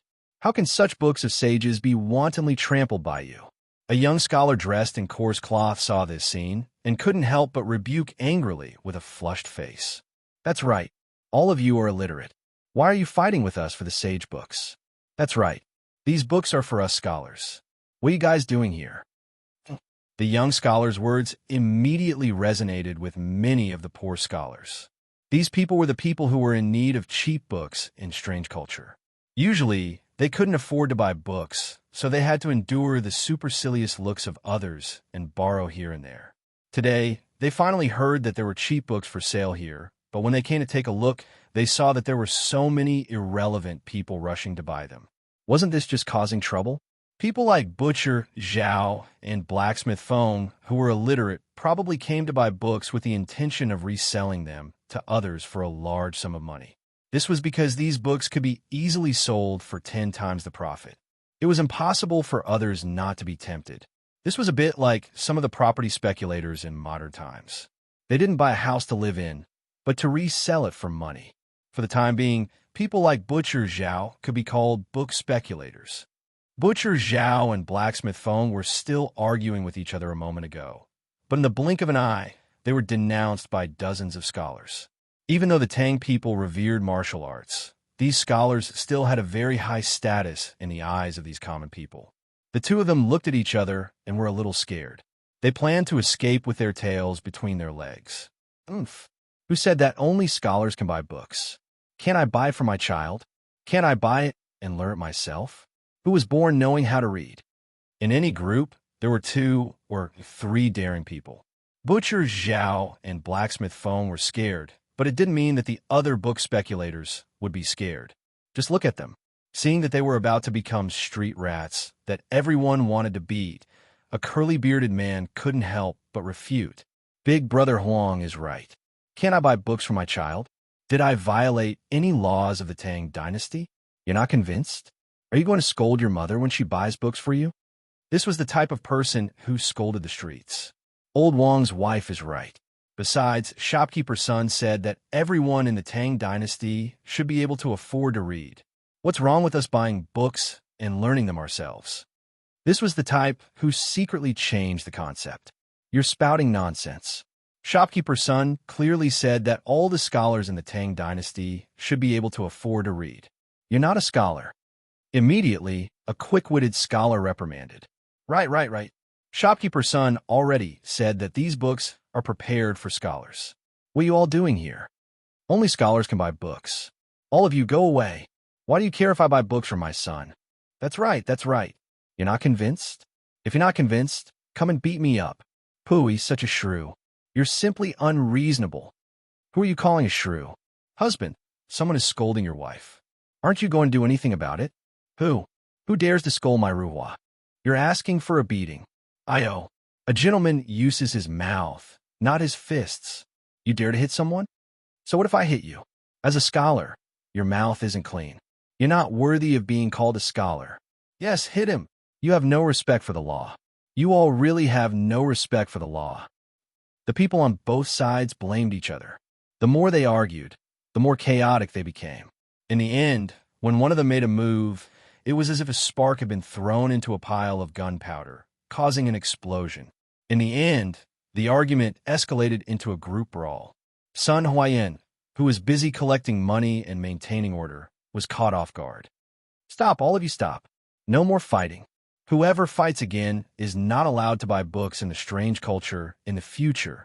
When Sun Huayan heard the commotion outside, he came out to take a look. Immediately, his face turned pale with fright, and he hurriedly shouted for them to stop. However, even though he had threatened them, it wasn't enough to calm them down. Sun Huayan couldn't help but sweat profusely. As he shouted for them to stop, he directed the servants in the shop to pull apart the fighting crowd. But today, there were 700 to 800 people queuing up at the strange culture. His manpower was like a small boat in the sea. It was completely useless. In the end, the commotion alarmed a group of martial marquis who were patrolling the streets. The leader ordered his subordinates to call for reinforcements while he led the rest of the martial marquis into the battle. All of you stop. In broad daylight, you actually dare to fight on the streets. All of you stop immediately. Otherwise, we'll bring you back to the yamen for punishment. The leader of the martial marquis pulled out a large blade from his waist and shouted coldly. His voice was much louder than Sun Huayan's voice. The noisy crowd immediately froze. Some of the more timid ones exclaimed in surprise. That's right. Not good. Martial Marquis is here. Quickly stop. Stop fighting. Stop fighting. Martial Marquis is here. Master Martial Marquis, I didn't fight. This has nothing to do with me. I didn't fight either. A moment later, Another large group of martial marquis rushed over and surrounded the fighting crowd. The two sides finally stopped fighting and the scene calmed down. Don't move. Who is the shopkeeper of this shop?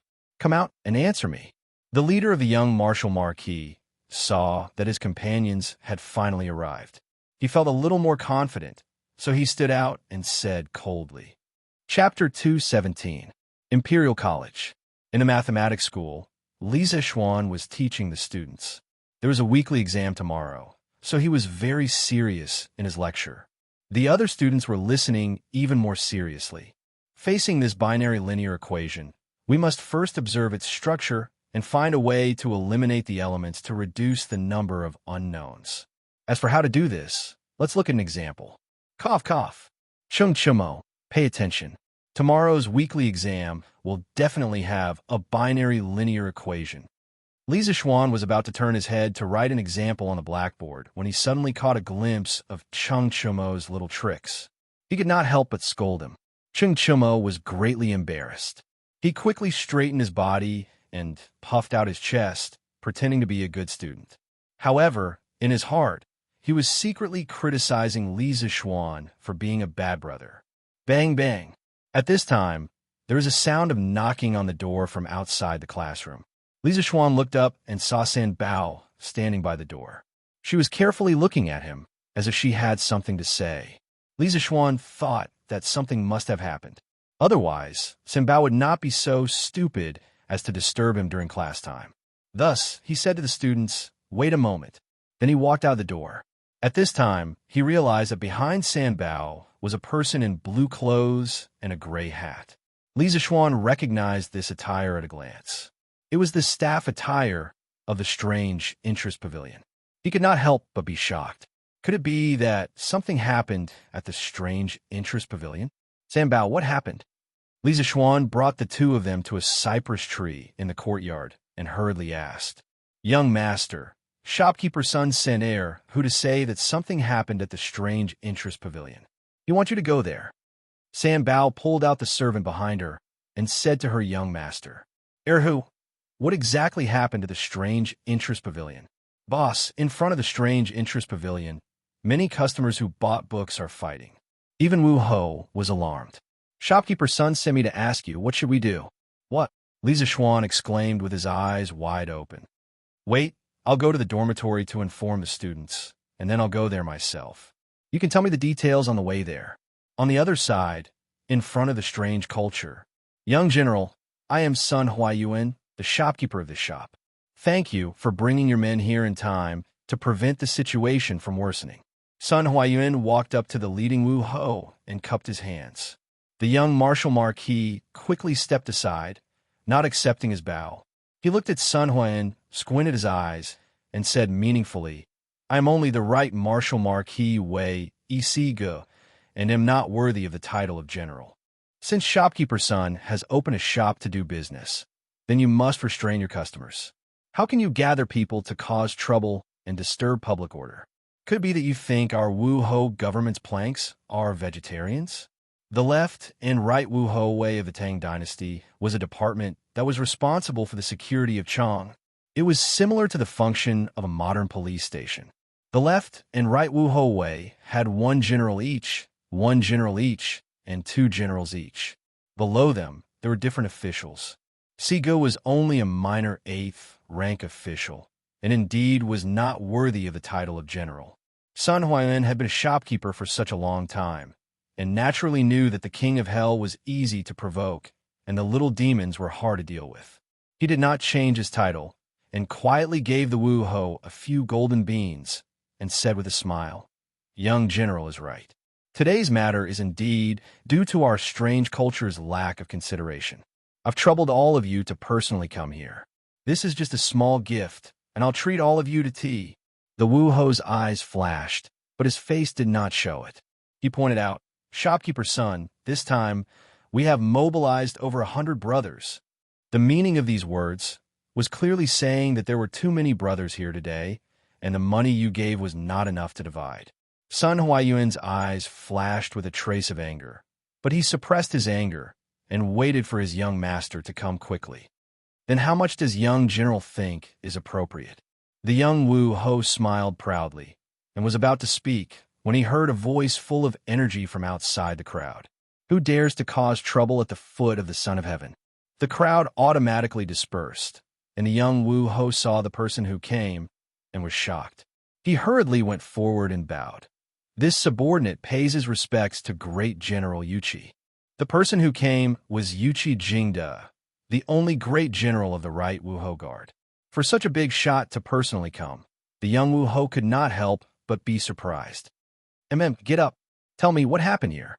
Yuqi Jingde's face darkened, and he asked in a deep voice. Chong and city's public security had always been good. Today, a brawl between hundreds of people had suddenly occurred, and, as the head of the capital's public security bureau, he had lost a lot of face. Uncle Yuqi, the young Wu Ho, was about to speak when another voice came from outside the crowd. It was Li Zixuan who had finally rushed over. On the way, he listened to whose detailed explanation of the ins and outs of the matter, and his heart could not help but feel a burst of irritation. Before this batch of books had been sold, he had already considered book speculators like Butcher Zhao, so he had let Sun Huayuan introduce a limited purchase policy. However, he did not expect that it would still arouse the dissatisfaction of some people, and in the end, it had caused a big fight. He had originally wanted to do something good for the people of the Tang Empire, but in the end, a good thing had turned bad, and he had even alarmed the Wu Ho. There might even be court officials impeaching him for disturbing public security tomorrow. This was really a thankless task for him. When he came to the door of the quirky culture, he happened to see Yuqi Gong. Although he did not know that Yuqi Gong was the right Wu Ho Guard Great General, with this big shot in the military, wouldn't it be easier to send the Wu Ho in front of him away? Otherwise, he would have to trouble himself to go up personally to show off and slap faces. How tiring would that be? Little Xian, why are you here? Yuqi Jingde looked at Li Zixuan and asked curiously. Uncle Yuqi, this little nephew just opened his shop today. Now that something has happened, of course this little nephew has to come over. Li Zixuan smiled and cupped his hands in greeting. When the young Wu Ho beside him heard this, his heart instantly turned cold, and he cursed inwardly. He had just asked for some benefits from the shopkeeper of this shop, and the owner of this shop was actually related to his superior. Wouldn't that mean that he was dead meat? Yuqi Jingde raised his eyes to look at the plaque behind him, and only then did he let out an "oh" and said, "Quirky culture. No wonder this old man only knew that the quirky pavilion was your business, but I didn't expect that you would open another quirky culture. Kid, just what kind of things are you selling in this shop? How did you cause such a big commotion? If the other court officials knew about this, they might impeach you again." Li Zixuan scratched his head and said embarrassedly, Uncle Yuqi is right. Today it was just these people in front of me who started fighting because they wanted to buy books. This little nephew will pay attention in the future, and I guarantee that this kind of thing will not happen again. Uncle, please wait a moment and allow this little nephew to say a few words to these customers. Chapter 218. Yes, these people actually fought over a few books. It's indeed too outrageous. Little Xian, you have to make things clear with them, or else, if there's a next time, this old man will bring all of them back to the martial Marquis government for punishment. Hearing the reason for the fight, Yuqi Jingde could not help but frown. Li Zixuan hurriedly cupped his hands in acknowledgement. He walked to the front of the crowd and looked at the scholars and commoners who were surrounded by the Wu Ho officials. Many of them had disheveled clothes, bruised noses, and swollen faces. It was clear that they had been injured in the previous conflict. Li Zixuan could not help but feel speechless. Wasn't it just a few books? Did these people really need to fight? Shopkeeper's son, who started it? Li Zixuan coldly asked. Most of the people who opened a shop wanted to make money peacefully. No matter what the reason was, these people should not have fought in front of his shop. This was also slapping his face, so of course he would not be happy. Young master, I heard the people below say that it was this couple who started it. Sun Huayuan walked forward and pointed at the couple in the crowd. Li Zixuan nodded and looked at the crowd. With a cold face, he loudly said, Friends, The reason why I opened Chi culture was to solve the problem of the commoners of Great Tang having difficulty in studying and the problem of expensive books. My good intentions were treated as ill intent by some people, and they fought in front of my shop. Our Chi culture will not welcome such people in the future. Shopkeeper's son, let the people below remember the faces of these two people and investigate their families. In the future, no one from their family is allowed to take half a step into Chi Tzu culture. Yes, young master. Shopkeeper's son hurriedly cupped his hands in acknowledgement. Li Zixuan's words made the couple's face and ears turn red. The tall man could also see that Li Zixuan had a strong background and was not a person to be trifled with. He did not dare to refute and pulled his wife and prepared to leave. But the fierce woman was a little unhappy. She shook off her husband's hand and pointed at Li Zixuan with one hand on her waist. Why? Mother, it's not like I'm shortchanging you by buying books in the shop. Why can't I buy books in the shop? Ruva, don't say any more. The tall man hurriedly came over to pull his wife. Let go of me, I insist on saying. Huh, you ask me why? Just because I'm the owner of this shop, I can let whoever I want in. Just because I'm a baron personally conferred by the emperor, if I say you're not welcome here, you can only leave. You're not convinced? Li Zixuan shouted loudly, carrying a bit of internal energy, shaking the eardrums of the dozen or so people relatively close to him until their eardrums buzzed. Yuqi Jingde couldn't help looking at him in astonishment. Li Zixuan didn't have a good impression of this shrew in front of him. He disdained to fight with women, but he didn't want to cause too much trouble. That was why he said those words to frighten the two of them, telling them to get out of here as soon as possible. Lord Li is right. You are not welcome here. Could this Lord Li be the owner of Strange Interest Pavilion, the youth who invented the curved plow and was conferred a baron by the emperor? Someone heard Li Zixuan call himself a baron and recalled that the only newly conferred baron title was the Baron of Lantian County, so he couldn't help but guess. You just realized it now. I've already seen Lord Li when Strange Interest Pavilion opened last time. It really is Lord Li.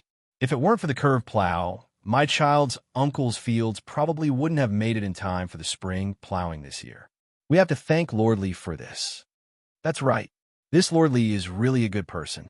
He just helped so many farmers, and now he's helping the scholars. It's a pity that there are still people who don't know what's good for them and actually fight here. Isn't that right? These people who fight and cause trouble are really hateful.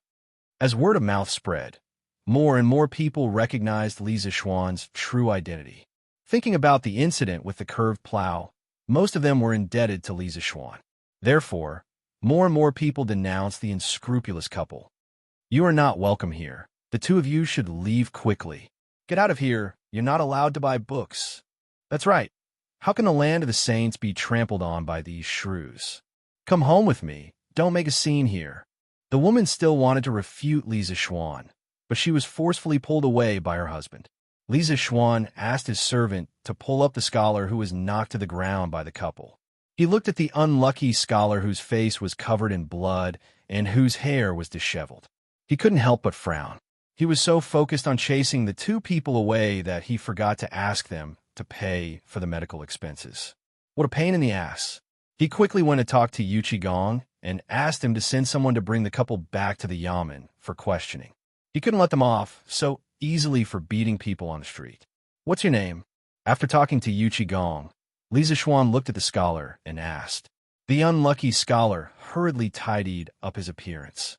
However, it would have been better if he didn't do it. After doing it, his hair became even more messy. He was afraid that Li Zixuan would be anxious, so he hurriedly replied, In reply to Lord Zhu, I'm Lin Zihao. I'm sorry. The ancient people valued their appearance much more than the modern people. This person's current appearance was really rude. Li Zixuan shook his head and said with a pleasant expression, Oh, although today's matter was caused by that couple, in the end, it was our strange culture that didn't consider it carefully. How about this? As an apology, our strange culture will pay for all your medical expenses. In addition, we'll give you a set of books that were sold today and a purple membership card of the strange culture. This membership card also has the same privileges in the strange culture. What do you think? Lin Zihao was instantly stunned. He never thought that there would be such benefits after being beaten up. He had heard before that a purple membership card of the Strange Culture Pavilion cost 100 strings of cash. This was really a blessing in disguise. This beating was King worth it. Thank you, Lord Zhu. Thank you, Lord Zhu. How could he not agree to such a good thing? Thus, he hurriedly bowed and thanked him. Li Zishuan waved his hand and asked Sun Huayuan to take him to see a doctor. The crowd below the stage sucked in a breath of cold air. They were all shocked by this huge gift. Oh my God, that's a purple membership card. Not only is this lordly kind to people, but he's also really generous. Yeah, if only I was the one who was beaten up by that couple. Li Zishuan looked at the people below. Compared to Lin Zihao's serious injuries, there were quite a few of them who had minor injuries. Thus, he said, I deeply apologize to the friends who were injured in front of the Strange Culture Pavilion today. This is our early work that was not done well. Later, the friends who were injured can line up to receive a green membership card of the Strange Culture Pavilion. In addition, I repeat, if anyone dares to cause trouble here again, this county's men will definitely not let you off so easily like today. I will make sure that you won't be able to stay in the entire Chang'an city. Oh, thank you, Lord Li. Ha, I was injured just now. Ha ha, I was injured too. Bah. Go Sheng, your face was only scratched by a fingernail. How dare you say that? When the injured crowd saw Lin Zihao leave, they thought that they had nothing to do with it. After all, they had only suffered minor injuries. However, they were still a little disappointed. When they heard Li Zishuan's words, they immediately cheered loudly in surprise. They were glad that they had just been injured. This was probably the first time in their lives that they were glad that they had been injured. You're not allowed to deliberately create scars. Li Zishuan saw that there were two idiots behind him. They clenched their fists and gestured at each other's faces. They were eager to try. He couldn't help but shout out to stop them. Ta! Chapter 219. In front of the Strange Culture. After Li Zishuan comforted the injured, he thought for a while and said, Today, there may be many of you who don't need books at all. You came here purely because the books are cheap. Perhaps there are also some who want to resell and make a fortune. I don't care if you really need the books or want to make money. Since I'm open for business, there's no reason for me to refuse customers. But for those who really want to buy books, we'll make it convenient for you. In the future, no matter where you are from, as long as you have your student identification card, you can queue up at the Strange Culture. We'll give priority to the students and members. Good. This way, it'll be easier for us to buy books. Thank you, Lord Zhu. The world's poor children will remember Lord Zhu's kindness. Yes, thank you, Lord Zhu. As soon as Li Zishuan's voice fell, there was a burst of cheers from the crowd. Most of them were the voices of the students. They came here today because of the fame and found that there were really such cheap books. They couldn't help but feel happy and worried. They were happy because they could afford the books, but they were worried because there would be a lot of people who would rush to buy such cheap books. Now that Li Zishuan took the initiative to give priority to the students, it would greatly increase their chances of buying books. How could they not be happy? When the rest of the people heard this, their faces darkened, but no one raised any objections. Ever since they recognized that the young man in front of them was Li Zishuan, who invented the curved plow, their eyes were filled with gratitude. Some of them even had some faint regret in their hearts. Compared to Li Zishuan, who wholeheartedly did so much for the farmers and the students, their way of doing things seemed a little selfish. Therefore, many people began to regret that they came here with the intention of reselling the books to make money. But there were still many people who wanted to take advantage of the situation. Li Zishuan couldn't do anything about these people, but he still advised, for those who want to make money by reselling books about strange culture, I only want to say that if you want to make money, you should sell the books in your hands as soon as possible. In the future, there will be more and more of these cheap books in our workshop, and their prices will be lower and lower. In less than 3 years, the majority of the people in Great Tang will be able to afford books. At that time, books will no longer be an expensive item that the common people can't afford. In the next 3 years, books will be as valuable as scallions. I, Li Zishuan, am a man of my word. Li Zixuan's words were powerful and resonant, but to the others, it was no different from a sudden clap of thunder. Ever since Kai Lun invented papermaking in the Han Dynasty, for the past 600 years, the price of books had always been unattainable for ordinary people. Only those rich people could afford to buy some, but they usually kept them at home to show their noble status. Now that Li Zixuan had said that within 3 years, these cheap and high-quality books would be sold all over Great Tang, and that the price of books would be as high as scallions, many people thought that it was a fantasy. How could the high and mighty prices of books suddenly fall from the sky? It was simply unbelievable. So, everyone can buy books about strange culture in the future? That's great. But Lord Li said that the price of books would be as high as scallions. Isn't that too exaggerated? I don't really believe it. I don't really believe it either. I believe it. Lord Li will definitely do what he says. Before the curved plow came out, who would have thought that there would be a divine plow that could be pulled by human power? But Lord Li did it. This time, I believe that Lord Li will be able to do it too, and by then, my children will be able to read and recognize words. Yes, that's right. I also believe in Lord Li. But this time, it's obviously more difficult than the last time. Everyone was discussing animatedly. Some were doubtful, and some believed it. When Yuqi Jingda heard this, he was so shocked that his beard almost fell off. He pulled Li Zixuan over and hurriedly said, "Little Xian, you can't say such things." Throughout the ages, it's not that the monarchs and ministers have never thought of lowering the price of books, but it's extremely difficult to do so. How can you do it with just your family strength? Although I don't know where you got this batch of cheap books from and how much you lost, your scale is still small. If you want to completely lower the price of books in Great Tang, you're far from enough. Li Zixuan smiled confidently and said, "Uncle Yuqi, don't worry. Since this nephew dares to say such words, I'm sure that I can do it. Let me tell you a secret. Now, our workshop has already reduced the cost of paper to less than 10% of other workshops. That's why there are such cheap books being sold today." Yuqi Jingda was shocked. He stared at him and said, "There's such a thing? How's the production of paper in your workshop? Is it possible to supply it?" Li Zixuan nodded and said, "This is our workshop's newest paper-making technology. His Majesty has already seen it. As for the production, the current production is obviously insufficient. But as our workshop further expands its production, it will definitely be able to supply it." Yuqi Jingda was completely shocked. He stood on the spot and muttered to himself, "You brat, you really have some ability. Luckily, I didn't hoard too many books at home. Otherwise, when I see the price of books being as cheap as scallions, wouldn't I die of discomfort? Sigh, if there's really a day like what you said, where everyone can read books, then my Great Tang will become an unprecedented flourishing age. Even the Qin Emperor's Hanwu era can't compare." "Huh, what's your name?" After Yuqi Jingda sighed with emotion for a while, he suddenly asked the Wu Ho government's Si Ge. He was the right Wu Ho Wei government's great general. How could he know this kind of minor 8th rank official?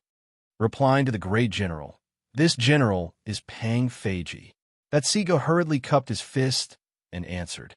However, from the corner of his eye, he still carefully glanced at Sun Huayuan. In his heart, he kept praying that shopkeeper's son wouldn't complain to Yuqi Jingda. Otherwise, he was afraid that he would be in trouble. When Li Zixuan heard this person's name, he almost burst out laughing. Pang Feiji, or perhaps Pang Feiji. Brat, your name has a lot of meaning. Yuqi Jingda didn't have as many messy thoughts as Li Zixuan. He calmly grunted and then said, "Pang Feiji, from now on, you will be responsible for the security of this strange culture. You will bring people to patrol this place every day. You will not allow anyone to fight, cause trouble, or do anything illegal here. You will also be responsible for the safety of the books in this shop. You will prevent thieves from stealing or destroying books. If anything goes wrong, I will hold you responsible." Yuqi Jingda said the last sentence with a stern expression. Pang Feiji was so frightened that his body trembled. He hurriedly bowed and accepted the order. This general obeys. There definitely won't be any mistakes. Chapter 220. Hearing Pang Feiji's straightforward reply, Yuqi Jingda nodded in satisfaction and said, "Little Xian, Pang Feiji will be given to you in the future. If anyone comes to cause trouble, just let him go. If it doesn't work, there's still me and His Majesty. As for the Wu Marquis government and the Ministry of War, I will personally report to them. You don't have to worry about that." "Thank you, Uncle Yuqi, but wouldn't this be too much of a fuss? After all, Strange Culture is just a bookstore." Li Zixuan expressed his gratitude towards Yuqi Jingda's good intentions, but to let Pang Feiji, the head of the local police station, be the head of security for his store, wasn't it a bit too pretentious? Yuqi Jingda laughed coldly and said, "You really don't know what to fear. Do you know how many people's benefits have been harmed by your cheap books? Including many aristocratic families, courtiers, bookstores, and rich merchants. It's not like I haven't experienced this deception before. I know the faces of those people better than you. So what? Do they dare to do anything illegal under the feet of the emperor?" Yuqi Jingda shook his head and said, "If you can't do it openly, you could do it secretly. Anyway, you can't go wrong by being more careful." Li Zixuan nodded thoughtfully. East Market, South Main Street. Virtuous Bookstore. In the past, this place was really filled with scholars chatting and laughing, and there were no unskilled people coming and going. But today it was really deserted. Not only were there no scholars, there weren't even any unskilled people. 2 servants in the store sat in front of the door in boredom, looking at the few people on the street. Occasionally, they would slap away a few mosquitoes on the table. Inside sat a middle-aged man in purple. At this moment, his brows were tightly furrowed as he looked at the empty bookstore. He was silent, and the atmosphere was very oppressive. "Oh, this guest, what book do you need?" At this moment, a white-clothed scholar suddenly came in. The 2 servants quickly stood up and greeted him. The middle-aged man in purple quickly hid the worry on his face and stood up to greet the scholar. The scholar nodded and didn't say anything. He went straight to the bookshelf to look for a book. A moment later, he came out with a book called Zuozhuan. "Shopkeeper, how much is this Zuozhuan?" The middle-aged man in purple hurriedly replied with a smile, "Sir, this Zuozhuan is sold for 1,700 copper coins. If you are sincere, I can sell it to you for 1,600 copper coins." He saw that the business today was too bad, so he decided to lower the price at the last minute, hoping to keep this customer.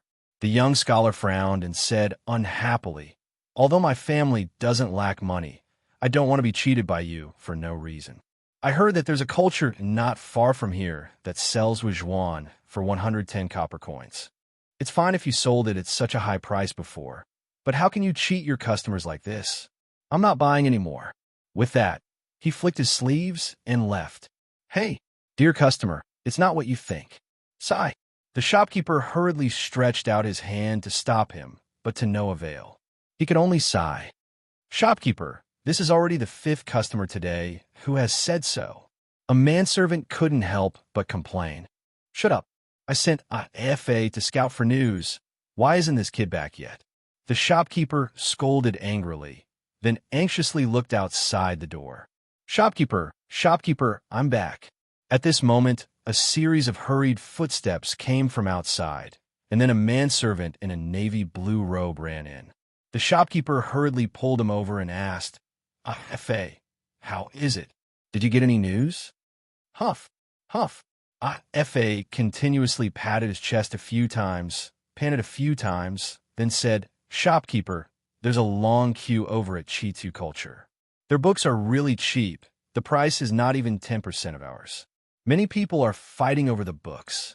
Even the people from Wuhou government are alarmed." Hearing this, the shopkeeper's expression changed. After a while, he asked word by word, "Then how many of these books do they have?" F.A. scratched his head and said, "Shouldn't be many, about 300 to 400 books, or else there wouldn't be so many people fighting over them." The shopkeeper heaved a sigh of relief. Another manservant beside him asked, "Shopkeeper, should we also reduce the price? Or else no one will buy books." "Pah!" The shopkeeper angrily patted the manservant's head and said unhappily, "Reduce, reduce. How do we reduce? If we reduce to the same price as them, we'll be losing money. Quickly go to work, wipe the bookshelves. I don't believe that Qitu culture has so many cheap books. Furthermore, since they're selling them so cheap, the quality of the books must be shoddy. In the future, when those cheap people wake up, they'll still come here to buy books. Shopkeeper is right, you're wise. The manservant rubbed his head and quickly brought the other two to wipe the bookshelves. This situation was common in other bookstores in Chang and City. The impact of Qitu culture's books on the entire book market was starting to show. Taiji Palace, Suite Du Hall. Liera just finished the morning court and was about to change into his regular clothes. At this moment, Zhao Song hurried over and bowed. Your Majesty, we just received news that there was a large-scale brawl in the East Market. Old General Yuchi has personally led the right marquee guards to quell the chaos. Lier paused, and then said with an ugly expression, Chang and Chang'an, since the establishment of the Tang Empire, the imperial court has put in a lot of effort to improve the security of Chang and City. These years, there's been a great improvement. Why are there so many people causing trouble today? Zhao Song, have you found out the reason? Your Majesty, it's said that Qitu culture, which is opened by Lier, is selling a large number of cheap books today. The price is less than 10% of other bookstores, so it attracted many people in Chang and City to fight over them. In the process, some people were afraid that they wouldn't be able to get the books, so they couldn't help but quarrel and even fight. This caused a large-scale brawl. Zhao Song explained everything in detail. I didn't expect this brat to be so fast. He just came up with the paper machine a while ago, and he's printing so many books in just a few days. Not bad, not bad, Lier exclaimed in surprise. Then he frowned and said, Zhao Song immediately drafted a decree to reprimand Lantian County's Li Zishuan for not doing his job properly, opening a store without permission, failing to restrain his customers, causing a brawl, and disrupting public order. He should be locked up for 7 days and be paid a salary for 3 months as punishment. Yes, Your Majesty. Zhao Song cupped his hands and accepted the order. However, he was puzzled. Lier didn't seem to be angry about this, so why did he have to issue a decree to reprimand Li Zishuan? Although he had doubts in his heart, Zhao Song didn't ask. He knew his duty. After Zhao Song left, Lier leaned on the couch and muttered, Hey, I'm doing this for your own good. You better know what's good for you. Chapter 2:21. What a scandal. What a scandal. Tomorrow, I will impeach this kid for disrupting public order. Wei Zheng returned to his residence after the morning court. When he heard about the incident that happened in front of the strange culture store in the East Market, he was so angry that he slammed the table. Pei Shi glared at Wei Zheng and said angrily, How dare you? You don't know how many poor children have benefited from this kid's actions. If you impeach him, let's see if the poor scholars in the world will be happy. Wei Zheng glared at her and said, But this commotion was caused by Li Zishuan's lack of consideration. If we don't punish him severely, what will happen to the laws of the Tang Empire? Pei Shi was speechless at her husband's stubbornness. After a while, she said, Old master, you are also from a poor family. You should know how much the poor children crave books. Why do you still want to make things difficult for this kid? When Wei Zheng heard this, he frowned and hesitated.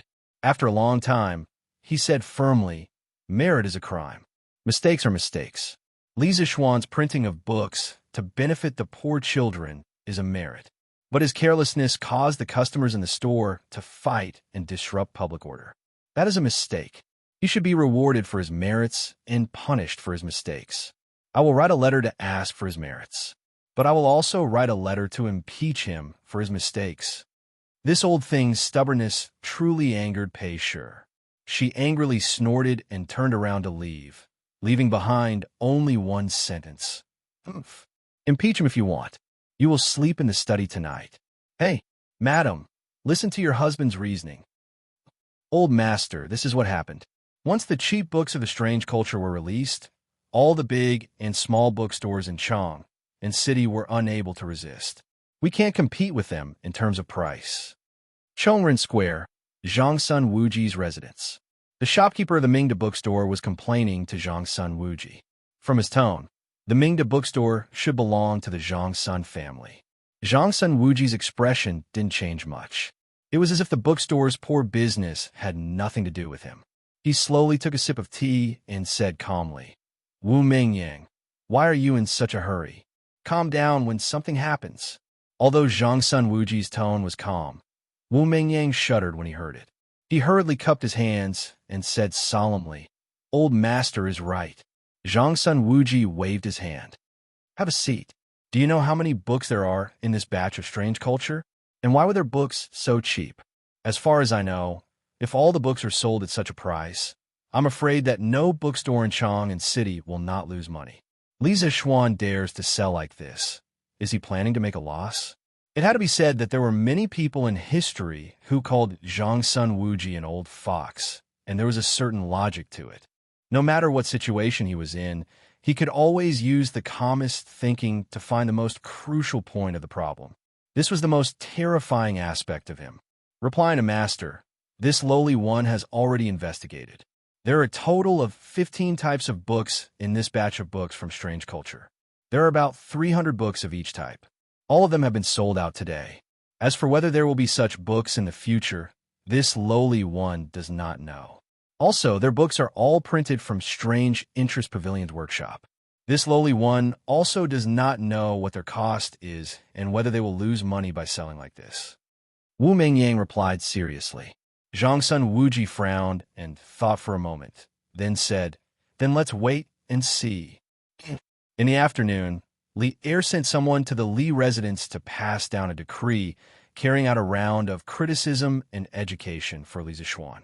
The others in the family were frightened by this decree, but after Li Zixuan heard the decree, his heart bloomed with joy.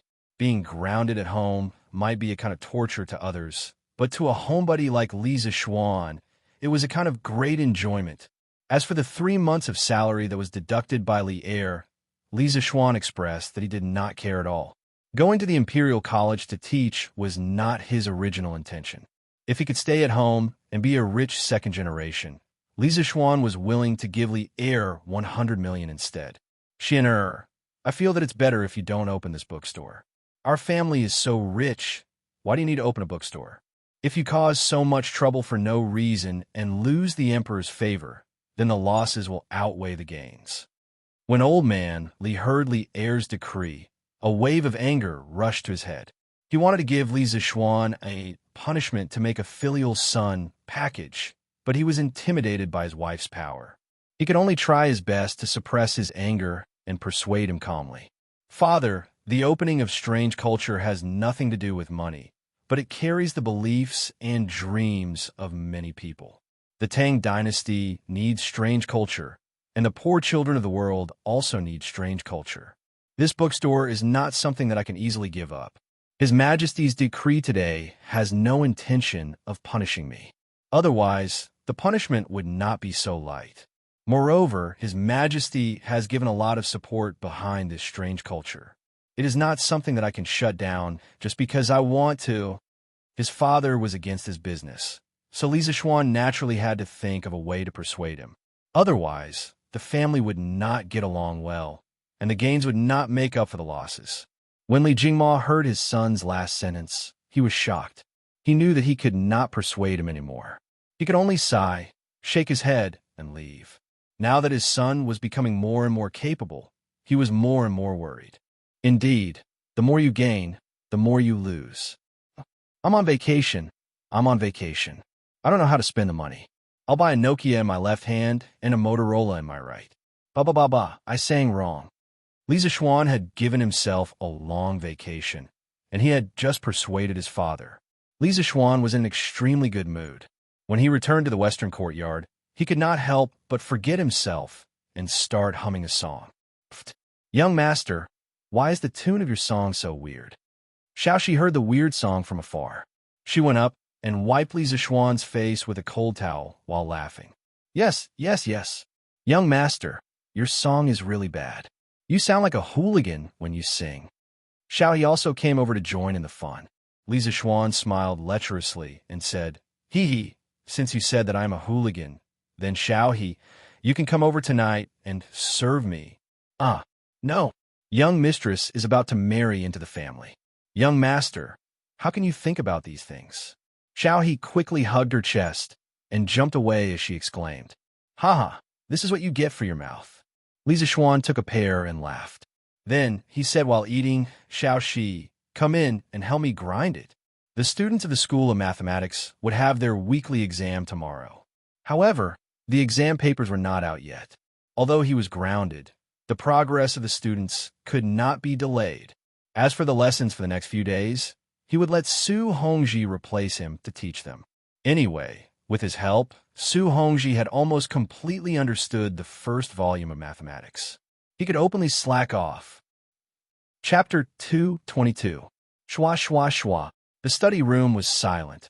Only the sound of the brush tip rubbing against the paper could be heard. The paper was, of course, the new paper produced by the Chi-Chu Pavilion, and the brush was made from superfine weasel hair. After all, Li Zixuan was writing questions and not practicing calligraphy. Otherwise, wouldn't it be too wasteful if he could only write a few words on a piece of paper? 2 hours later. Phew, Li Zixuan rubbed his wrist and let out a long breath.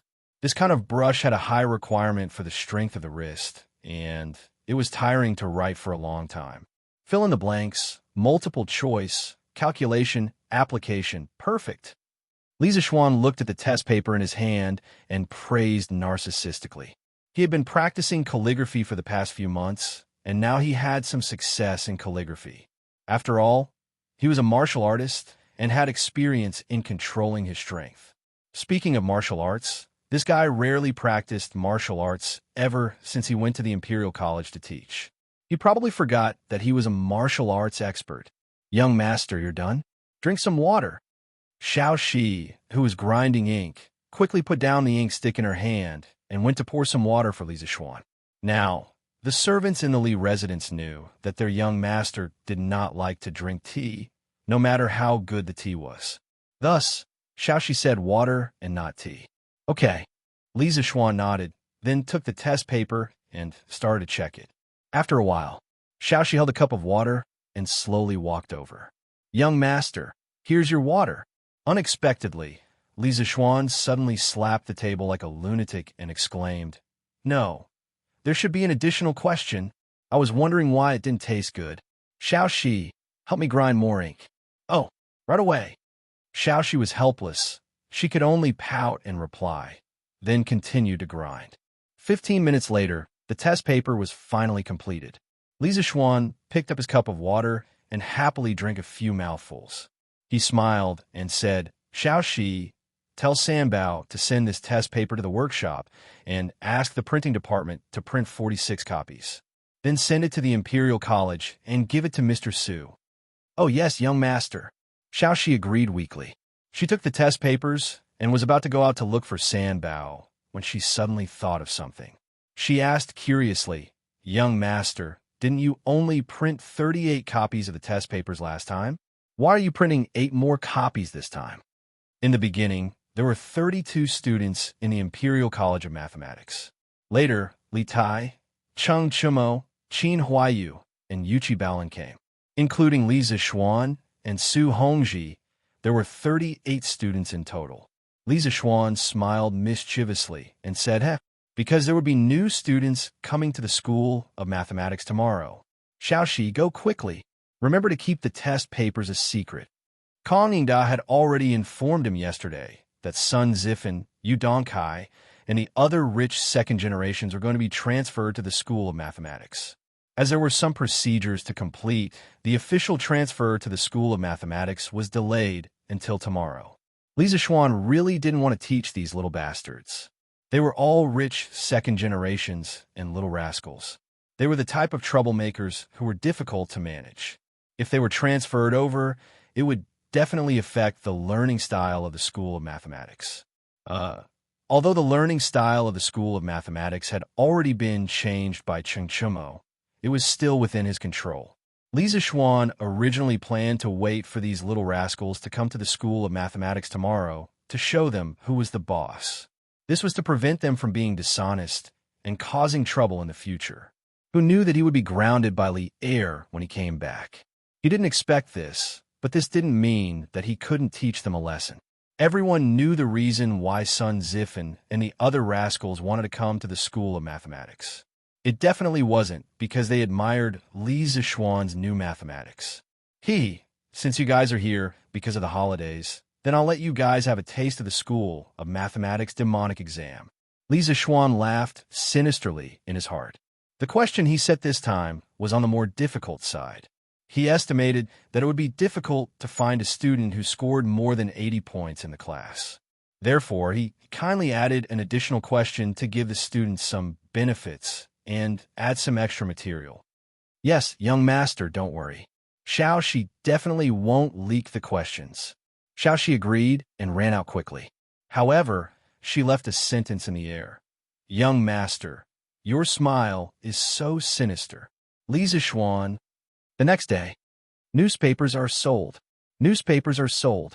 The freshly printed Datong Daily. Today's headlines.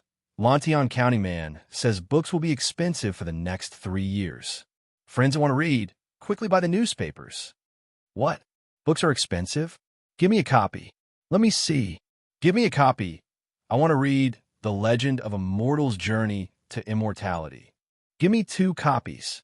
Chitu Culture, good job. I support Chitu Culture to lower the prices of their books. The popularity of the newspaper that had been trending for 4 days did not decrease at all. Instead, it became even more popular among the people of Chang'an. There were even many people who went around to buy the previous newspapers just to read the first few issues of The Legend of a Mortal's Journey to Immortality. Of course, the people who paid attention to the newspaper were not just ordinary readers. There were also many businessmen. In the past 2 days, with the popularity of the newspaper and the bombardment of advertisements, Chitu Culture's newly opened shop also became very popular. Other than the low prices of their books, the effect of the advertisements in the newspaper could not be ignored. Otherwise, it would not have become so popular so quickly. As a matter of fact, there were already many businessmen who were eager to show their faces in the newspaper. City, a certain Huji tavern back hall. The Huji Tavern was a place where the waitresses were all women from the West. They were known as Huji. They were an important factor behind the popularity of Huji wine in the Tang Dynasty cities. In ancient times, there were not many young women who were Huji. These Huji taverns opened up a new era for the Tang Dynasty Chong and food market. Master, do you want to look for Datong Daily and ask them to promote our tavern? A tall, blonde beauty with blue eyes was wearing a thin veil that exposed her small waist. Her breasts were also faintly discernible.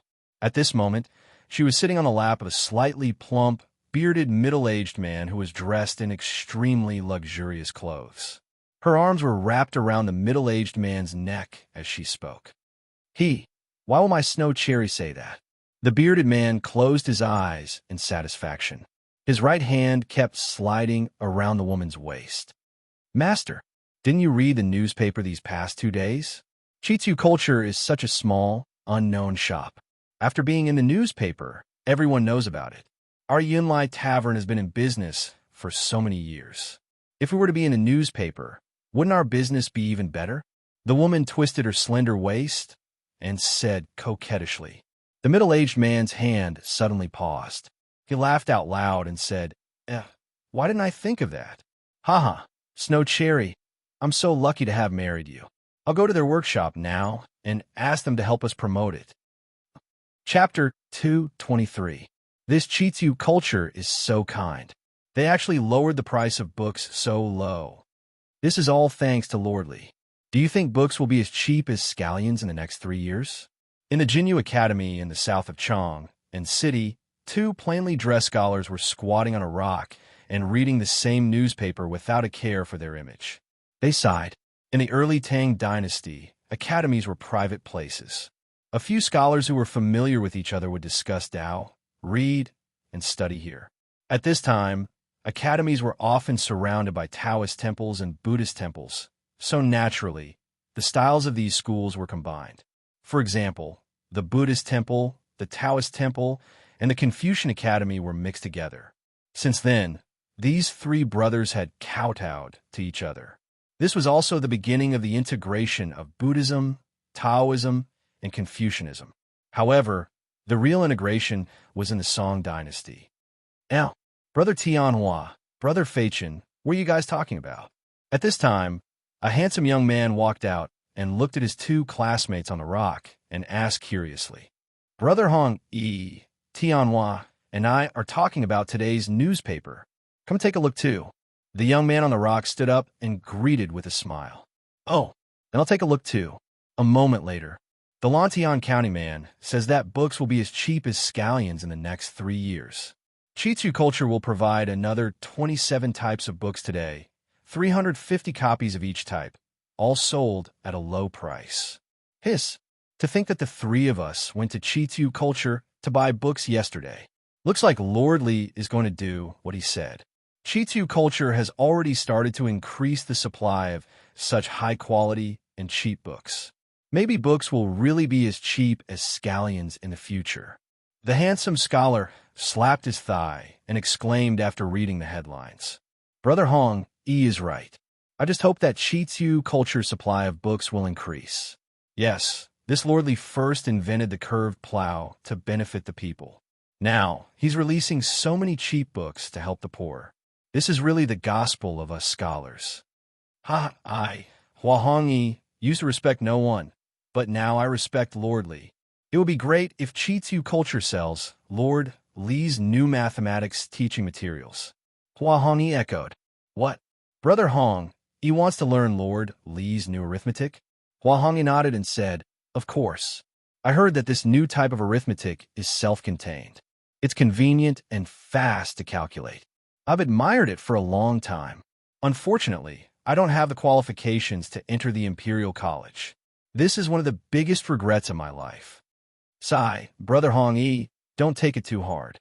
It's indeed not easy for us commoners to enter the Imperial College. Your Majesty, I impeached the man from Li County. Yesterday, he condoned the customers of his shop to fight and disturb the public order, causing chaos in the Eastern market. According to the law, he should be severely punished. Taiji Palace, morning assembly. As expected, Wei Zheng, the big troll, immediately attacked Li Zishuan. He didn't know if this old guy slept in the study room last night, but he did have dark circles under his eyes. When Cheng Yaojin heard this, he was so angry that his hair stood on end. When this old demon got angry, he didn't care about the occasion. At this moment, Cheng Yaojin was about to walk out and scold Wei Zheng, but he was stopped by Qin Shubao. Jijia, don't be impatient. Let's see what your Majesty has to say. Qin Shubao said softly. Umph. Cheng Yaojin glared at Wei Zheng unwillingly and retreated angrily. In his opinion, Li Zishuan was so obedient. After helping the farmers, he started to help the poor scholars. He even helped the Cheng family earn so much money. What good child! How could he be as bad as Wei Zheng said? Zhang's son Wuji, who was sitting in the front row, heard Wei Zheng's accusation. His eyes flashed, but he quickly returned to normal. No one knew what he was thinking. Cough. Lier raised his spirits and coughed lightly. He pretended to be serious and said, Minister Wei, I already knew about what you said yesterday. I also issued a decree to reprimand Li Zishuan. He is grounded for 7 days, and his salary will be deducted for 3 months. Let's forget about this matter. Lier was laughing in his heart. Wei Xuanqing, do you think you're the only one who knows how to scold? I'm already prepared this time. I will let you have a taste of being speechless. Wei Zheng frowned deeply. He didn't expect Lier to issue a decree so quickly. He also didn't expect Li Zishuan to be so favored by the emperor. This punishment was really nothing to him. Your Majesty, isn't this punishment a little? Wei Zheng felt that Lier was playing favoritism and wasn't fair. Thus, he couldn't help but speak out. A little what? Lier raised his eyebrows and smiled maliciously. Minister Wei, do you think that this punishment is a little light? That's great. In order to show my concern for the officials of the imperial court, if there are any officials who commit such a small mistake in the future, they will be grounded for 7 days, and their salary will be deducted for 3 months as punishment. Wei Zheng was dumbfounded. His jaw almost fell off. How could it be played like this? If that was the case, wouldn't all the officials hate Wei Zheng to death? 3 months of salary forfeiture was nothing to Li Zishuan, but to many of the ministers who relied on their salaries to survive, it was fatal. For example, Wei Zheng was one of them. The other officials were also in an uproar. The entire Taiji palace was buzzing with noise. Your Majesty, this old official definitely didn't mean that. This old official feels that Your Majesty's punishment of Li Xianan is just right. It can show Your Majesty's benevolence and also show the majesty of the Tang dynasty's laws. It is killing two birds with one stone. There was no other way. At this moment, Wei Zheng had already realized that he had fallen into the pit dug by Li Er. At this time, he had no choice but to admit defeat. Otherwise, when the time came, not only would his salary be gone, but the other ministers would also gang up on him. No matter how awesome Wei Zheng was, no matter how good he was at talking, he wouldn't dare to be enemies with all the officials at the same time. Oh, Li Er smiled and nodded. Then he said, since Minister Wei has taken the initiative to say so, then this matter won't be mentioned again. Does Minister Wei have anything else to report? This old official doesn't have anything else. Wei Zheng had originally planned to impeach Li Zishuan before asking for a reward for Li Zishuan. However, after his impeachment, Li Zishuan wasn't affected at all. On the contrary, he had almost been cheated. So why should he ask for a reward for Li Zishuan? He wasn't in such a good mood right now. However, just because he wasn't willing didn't mean that the others weren't willing. At this moment, Kong Yingda stepped forward and clasped his hands to Li Er. Your Majesty, Li Xianan has recently created pinyin, pushed the newspaper, and lowered the price of books. In addition, he created the blackboard, chalk, and new mathematics. All of these have made significant contributions to the education of our great Tang. This old official feels that all wrongdoings should be punished and meritorious deeds should be rewarded. If such great deeds aren't rewarded, it will be difficult to convince the masses. Right. Your Majesty, Chancellor Kong is extremely right. This old official agrees. Cheng Yaojin's eyes lit up. He quickly jumped out and shouted. At the same time, he thought to himself, why is this old man Kong so cute today? His words are exactly what I, Cheng Yaojin, am thinking. Chapter 224. Taiji Palace. Cheng Yaojin jumped out so casually, causing Kong Yingda to be dumbfounded. After a moment, he frowned and moved to the side, maintaining a distance between him and Cheng Yaojin. The reason why he requested for Li Zishuan to be praised was because he wanted to promote the younger generation. Unlike Cheng Yaojin, who did it based on his personal preferences, Li Zishuan's achievements in the Imperial College were obvious to all. The things that he did outside the Imperial College that were beneficial to the scholars were also known to the world. If he, as his superior, remained indifferent, then it would be too unreasonable.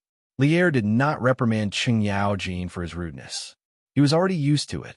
At this moment, he pondered for a moment and nodded. Beloved official Kong's words are not without reason. Education has always been the most important matter in every dynasty. Li Zishuan has indeed contributed a lot to the education of our great Tang. We wish to promote Li Zishuan to the position of Secretary of the Imperial College and confer him the title of rank for Imperial Physician. What do the officials think? Unlike the emperors of the Song and Ming dynasties, who would seek the opinions of the officials before making a decision, Li Er was a very strong and opinionated monarch. He would always state his decision first before asking for the opinions of the officials. Of course, most of the time, this kind of inquiry was just a formality. As long as it wasn't too overboard, no one would object. This old official thinks it's fine. Kong Yingda was the first to express his approval. His original intention was to let Li Er promote Li Zishuan to the position of Secretary of the Imperial College.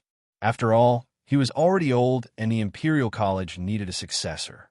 Although Li Zishuan was a little lazy, his teaching ability was unquestionable. Kong Yingda hoped that Li Zishuan would be able to shoulder the burden in the end. As for Li Er conferring him the title of Imperial Physician, this was out of Kong Yingda's expectations. The Minister of Education of the Imperial College was equivalent to the Vice President of the Imperial College. It was a position below the fourth rank of the Imperial College. The Grand Physician was a minor official above the fourth rank of the Imperial College.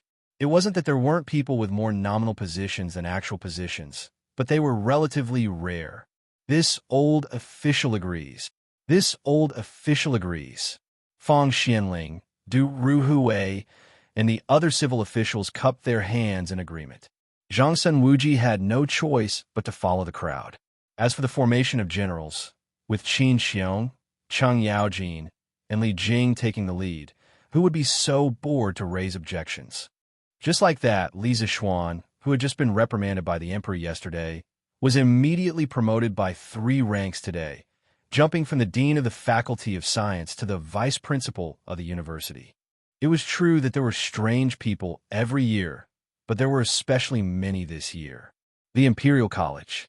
Today's School of Mathematics was a little different. 5 new students had come early in the morning. This was something new. Their School of Mathematics had always been at the bottom of the Imperial College. Other than Li Zixuan, who had attracted Li Tai and Chang Chumo with his personal charm, no one would be willing to come here. Sun Zifan, Yu Donkai, Kong Xuansuan, Song Tianyu, Jiang Wenchong, Bai Han Yuan, Guang Gao Han, Duan Wenba. Why are the few of you here? Cheng Chumo, who was sitting in the classroom, couldn't help but open his eyes wide and exclaim when he saw Sun Zifan and the others carrying tables in.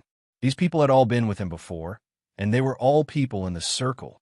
Although their fathers weren't first-rank officials, they were still considered the mainstays of the imperial court. Of course, Cheng Chumo would recognize them. However, after these people entered the imperial college, Cheng Chumo couldn't be bothered to enter them, so they separated. Haha, Brother Chonyo, I heard that you entered the School of Mathematics, so I went to find Chancellor Kong and requested to be transferred to the School of Mathematics. Aren't I here to accompany you? Ha! Sun Zifan was lying through his teeth. He looked like he was deeply in love with her and laughed loudly. That's right. Brother Zifan is right. We are all here because of Brother Chonyo, Brother Huayu, Brother Baolin, and His Highness King Wei. As Sun Zifan's loyal follower, Yu Donkai followed suit and said shamelessly, Tisk, do you think I don't know you bastards? You must be coveting the long holidays in our School of Mathematics, so you transferred here. Li Tai had also noticed these little bastards long ago. When he heard Yu Donkai's words, he couldn't help but mock them. Cough, cough. Yu Donkai was embarrassed when his lie was exposed. Huh, how can His Highness King Wei say that? It hurts our feelings. Sun Zifan was quite thick-skinned. He didn't feel embarrassed at all when he heard that. Instead, he chuckled and said, the little fatty was young and looked quite comical, so no one bothered to argue with him. Compared to him, Li Tai was a big fatty. Li Tai rolled his eyes and smiled sinisterly. Haha, you bastards are only thinking about the long holidays in the School of Mathematics, but you don't know about other things, right? You will be crying when the time comes. Haha, Zifan, Donkai, Tianyu, you guys came just in time. Cheng Chumo also reacted. He immediately looked at Sun Zifan fervently, as if he was looking at a living Lei Feng. Although this guy didn't know who Lei Feng was, his fervent gaze still made Sun Zifan, Yu Donkai, and the others feel a chill down their spines. It was almost a monthly examination, and Cheng Chumo was worried about how to get out of the last 5 places. He had just dozed off when someone sent him a pillow. How could he not be happy? No matter how bad Cheng Chumo was at school, he should be better than Sun Zifan and the others, right? The way Sun Zifan and the others helped him without hesitation really touched Cheng Chumo. What's wrong? What's wrong? Is there something we don't know? Prince Wei, Brother Chonyo, tell us quickly. Sun Zifan wasn't stupid. On the contrary, he was very clever. He immediately noticed that something was wrong from the reactions of Li Tai and Cheng Chumo, so he asked hurriedly. Li Tai waved his hand mischievously and said, Don't call me Prince Wei. There are only classmates in the School of Mathematics. There is no prince. Cheng Chumo laughed and said, Don't worry. You two will know in a while. Sun Zifan and the others were speechless. They moved the table nervously and found a place to sit down, waiting for the judgment of fate. On the other side of the school building, Meng Wenhao, Ku Shiqing, Zheng Ziren, Lu Yin, and the others were gathered together and didn't join the fun. Now, the School of Mathematics was faintly divided into 2 factions, the poor children and the noble children. Usually, these ordinary children who came from different places and went through many rounds of selection could often talk together. Although some noble children didn't discriminate against them. For example, when Meng Wenhao asked Cheng Chumo to borrow a newspaper to read, Cheng Chumo immediately lent it to him. Although this was the case, their living environment was different since they were young, so the topics they talked about were naturally different. If they were forced to talk together, there would always be a feeling that they couldn't talk together. Brother Ku, are you going to get full marks in this weekly examination again? Zhang Ziren smiled kindly. They were talking about the holidays, but here they were talking about studying. This was the difference. Chapter 225. Brother Ziren, you must be joking. No one dares to say that they can get full marks on the questions set by Mr. Wang. Kushirqing smiled modestly. He then looked at Meng Wenhao and said, Brother Wenhao, you lost a point last time because of your carelessness. You've been studying so hard recently. You must be determined to get full marks this time, right? Meng Wenhao scratched his head and said awkwardly, Well, Brother Ku, you said it yourself. No one knows what questions Mr. Wang set. He was indeed upset about his mistake in the last exam for a long time. In the past 5 days, he had been studying harder than before. Every night, he had to work overtime until midnight. If it wasn't for the money for oil, he might have studied until midnight every night. Although he was thinking about getting full marks for this exam, he couldn't bring himself to say it out loud. He had to be humble when he had to be. Lu Yin interrupted. Sai, I just want to get 90 points. Why are the three of you arguing about who can get full marks? Huh. The three of them smiled kindly. Quiet. Quiet. At this moment, Su Hongji walked in with the test papers in his arms. The students suddenly quieted down and looked at Su Hongji in confusion. They didn't see Li Zixuan come in. Su Hongji also saw the confusion in the students' eyes. He said with a serious face, Professor Li is busy recently and can't teach in the Institute of Mathematics. I'll be your substitute for the next few days. All the lessons will be done according to the previous schedule. As soon as Su Hongji finished speaking, there was an uproar. Although Li Zixuan hadn't been the director for long, all the students had a good impression and respect for this knowledgeable teacher. Now that Li Zixuan suddenly didn't come, they were a little confused. What happened to Mr. Wang? Why did he suddenly stop coming? I don't know. Yesterday, when it was close to noon, Sir suddenly left in a hurry. Did something happen at that time? What should we do? Who can help Mr. Wang? Meng Wenhao also frowned. He looked at Kushirqing and asked worriedly, Shirqing, do you know what happened to Mr. Wang? Kushirqing shook his head with a solemn expression. I don't know either. Have you read yesterday's and today's newspapers? Zhang Ziren suddenly asked. What's wrong? Ziren, what does this have to do with the newspaper? Kushirqing asked doubtfully. It has a lot to do with it. Brother Ku, you may not know, but the headlines of the newspapers these past 2 days have been related to the Strange Culture, a new shop in the East City. Furthermore, this shop is Mister's property. Yesterday, there was a large-scale brawl at the Strange Culture, which alarmed a large number of Wu-Ho to suppress it. Only then was the riot quelled. Sir didn't come today. I'm afraid he was implicated by this matter. Zhang Ziren made a detailed analysis and then sighed with a worried expression. Meng Wenhao couldn't help but ask, Will Sir be okay? Kushirqing pondered for a moment and said, It shouldn't be a big deal. Sir didn't participate in the brawl. At most, he'll be punished for his poor supervision. In the front row, Li Tai's expression didn't change. He already knew that Li Zixuan was grounded yesterday, and he also guessed Li Zixuan's intentions. Therefore, he wasn't worried about Li Zixuan's situation at all. Cheng Chumo, Qin Huaiyu, and Yuchi Baolin still didn't know that Li Zixuan was grounded. At this time, they heard the discussions of the surrounding students and couldn't help but be extremely worried. Qin Huaiyu asked, Chonyo, don't you know what happened to Xianxia? How would I know? Let's wait until noon when I go home and ask my father. It should be fine. Otherwise, my father would definitely tell me in advance. Yes, I hope so. When I go back, I'll also ask my father. If there's anything we can help with, our Qin family will definitely do our best to help.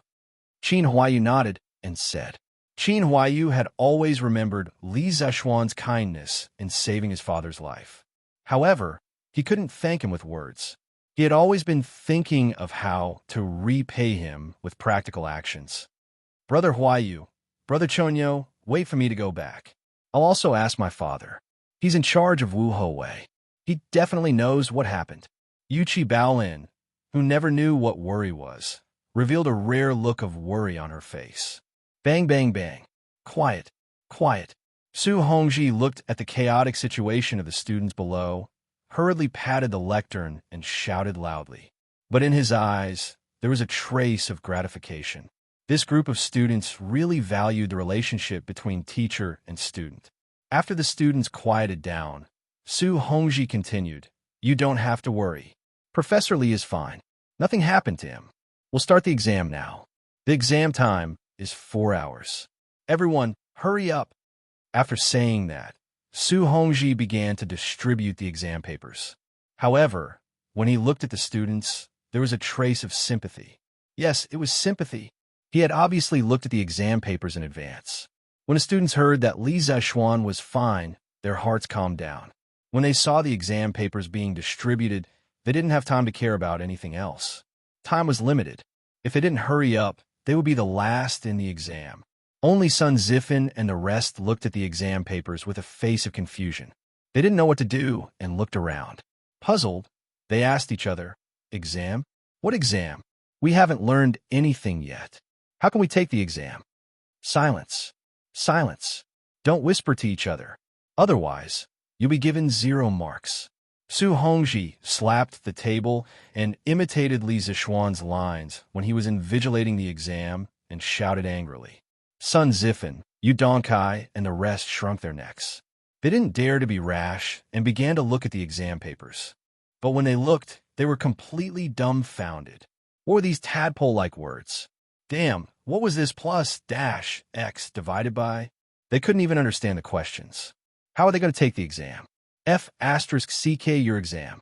Sun Zifan couldn't help but look at his companions with a tragic face.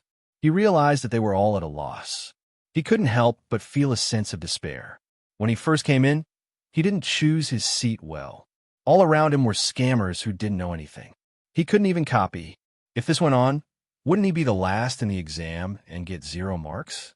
If his father, who was the top scholar, knew about this, wouldn't he kill him? After all, as the son of the top scholar, it would be embarrassing to get 0 marks. F asterisk CK.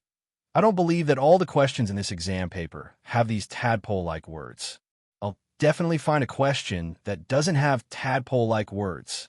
Sun Zifan gritted his teeth and made up his mind. No matter what, he had to get a few questions right. He definitely couldn't be the last in the exam. Although he wasn't a student of the School of Mathematics, he knew a little about mathematics. As long as he could understand the questions, he believed that he could solve some of them. Chapter 2:26. Damn, the title should be "Where Did That Copper Coin Go?" Sorry, I can change the content if it's wrong, but I can't change the title if it's wrong. In the classroom, Sun Zifan, Yu Donkai, and the other 8 new students were not the only ones having headaches. The rest of the students were having headaches when they saw the first question. In a division equation, the sum of the dividend, divisor, quotient, and remainder is 75. It is known that the quotient is 8, the remainder is 2, the dividend is underscore underscore underscore, and the divisor is underscore underscore underscore. In the previous exams, the first question was usually very simple. But this time, the first question was a linear equation with 2 variables, which made many people dumbfounded. Many students were quickly calculating on the draft paper while cursing in their hearts. Although Li Zexuan had explained this linear equation with 1 variable to them, it would take a lot of effort to solve it. They could only pray that the following questions would not be so perverted. Who knew that some people who had solved the first question with great difficulty would be dumbfounded when they saw the second question? It was written, "There is a well that is 7 feet deep. A snail crawls up from the bottom of the well. During the day, it climbs 3 feet and falls 2 feet at night. Can a snail climb out of the well in underscore underscore underscore days?" F asterisk CK. F asterisk CK. Teacher is not giving us a chance to live.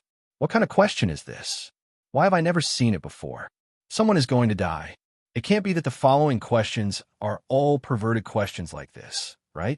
The students roared in their hearts, complaining that Li Zishuan's questions were too perverted.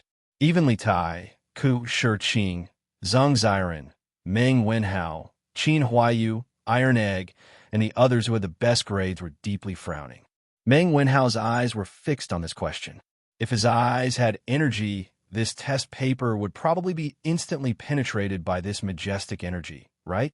Climbing 3 feet a day and falling 2 feet is equivalent to climbing 1 foot a day. A total of 7 feet. Could it be that I have to climb for 7 days? No. This question is definitely not that simple. Meng Wenhao's mind raced as various ideas flashed through his mind. His hands didn't stop either. He was constantly writing and drawing on the draft paper, looking for a way to solve the problem. The rest of the students were all under great pressure. Their foreheads were dripping with sweat. The atmosphere of the entire building suddenly became extremely heavy. Su Hongji sat on the podium and looked at the group of miserable children below. He also sighed helplessly. After he received the test questions yesterday, he tried to do them. In the end, if he tried his best to do every question, he wouldn't be able to finish them in 4 hours. Li Zishuan's test papers had a lot of questions. After all, the exam time was 4 hours. The number of questions he set was basically twice as many as the test papers in his previous life. In the previous exam, because the questions were simple, many people did not feel that time was tight. However, it was different this time. There was not a single question on the entire exam paper that could be answered at a glance. He believed that it would not be long before the students realized that they did not have enough time. Li Tai was also a little overwhelmed by the second novel question. However, how could he, Li Tai, be someone who would admit defeat?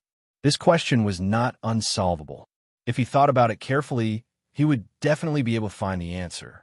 The snail actually only moves 1 foot a day. Most people would definitely think that if it climbed 1 foot a day, it would naturally reach the mouth of the well in 7 days. However, the problem is definitely not that simple. If the snail had already reached the mouth of the well, it wouldn't have continued to fall. This should be the most confusing part of this question.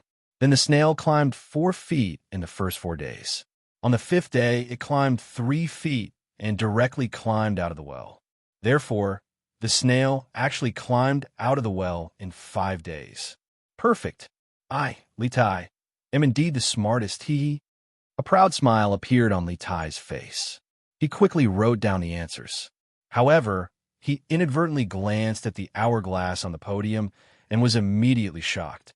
He had used almost 15 minutes to answer the 2 questions. How could this be?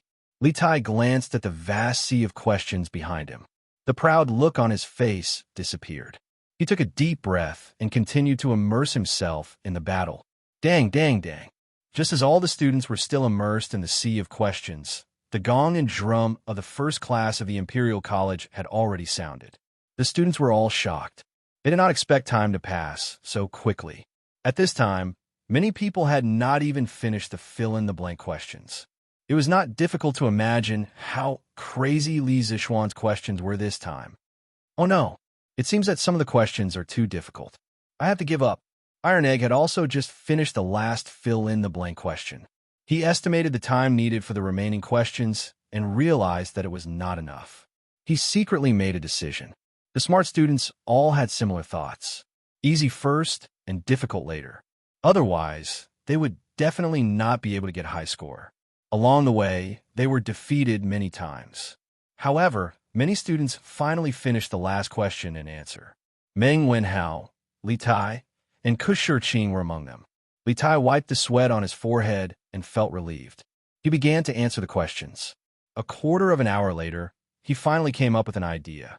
He spent some time writing down the answers step by step on the test paper. Then, he was about to flip back to the questions that he hadn't answered before, but he saw that there was a big question at the back. F***CK. What kind of medicine did Li Zishuan take? This is too much. Li Tai's heart was about to be driven crazy. However, When he saw the words in the brackets behind the additional questions, his heart moved, and he immediately stopped cursing. The total score will be increased by 20 points if the answer is correct. No points will be deducted if the answer is wrong. Li Tai turned back to the test paper and found that there were 4 or 5 questions that he had not answered before. The total score added up to about 10 points. Now that he had less than half an hour left, even if he used all of his time, he might not be able to answer all of the questions correctly. After all, those questions were the most difficult questions. It was better to concentrate on the last additional question. If he got it right, he would get 20 points. Li Tai immediately made a decision and began to look at the last additional question with all his heart. There were 3 people who went to the hotel for 30 copper coins a night. Each of them paid 10 copper coins and gave the 30 copper coins to the innkeeper. Later, the innkeeper said that the discount today was only 25 copper coins. He took out 5 copper coins and ordered the innkeeper to return it to them. The innkeeper secretly hid 2 copper coins and then gave the remaining 3 copper coins to the 3 people. Each person received 1 copper coin, which is equivalent to each person paying 9 copper coins. This 3 multiplied by 9 equals 27 copper coins. Plus the 2 copper coins hidden by the innkeeper, it equals 29 copper coins. Please explain the reason. L. This question is very reasonable, but according to this calculation, where did the 1 copper coin go? Li Tai was not the only one who discovered the advantage of the additional question. Sun Zifan also discovered that in the entire test paper, there were only a dozen questions that did not include Arabic numerals and operation symbols. One of them was this question, and the bonus points were very high. Sun Zifan took a fancy to this question at first glance. However, this question had already confused him. He did not know where the 1 copper coin went. Chapter 227. Calm down, calm down. Meng Wenhao also tackled the additional question. The previous questions he gave up added up to 10 points. If he could answer this additional question correctly, there was still hope for him to get a high score. Thinking of the last time he lost his footing and carelessly lost a point and missed the first place, Meng Wenhao clenched his teeth and encouraged himself in his heart. This time, he must take back the first place. Calm down, calm down, calm down. There must be a problem with the calculation in the question. Otherwise, there would not be a penny missing. I must calm down and find a loophole in the question. Meng Wenhao quickly read the question 7 or 8 times, then closed his eyes and concentrated all his attention on the question, word by word. At this moment, his brain was like a huge sieve, constantly filtering the most important information in the question. Time passed little by little. Meng Wenhao's eyebrows became tighter and tighter. At this time, the atmosphere in the classroom became more and more serious and quiet. It was so quiet that he could hear his own breathing. The serious and tense atmosphere made everyone feel the pressure multiplied. But for some people, pressure meant motivation, such as Meng Wenhao.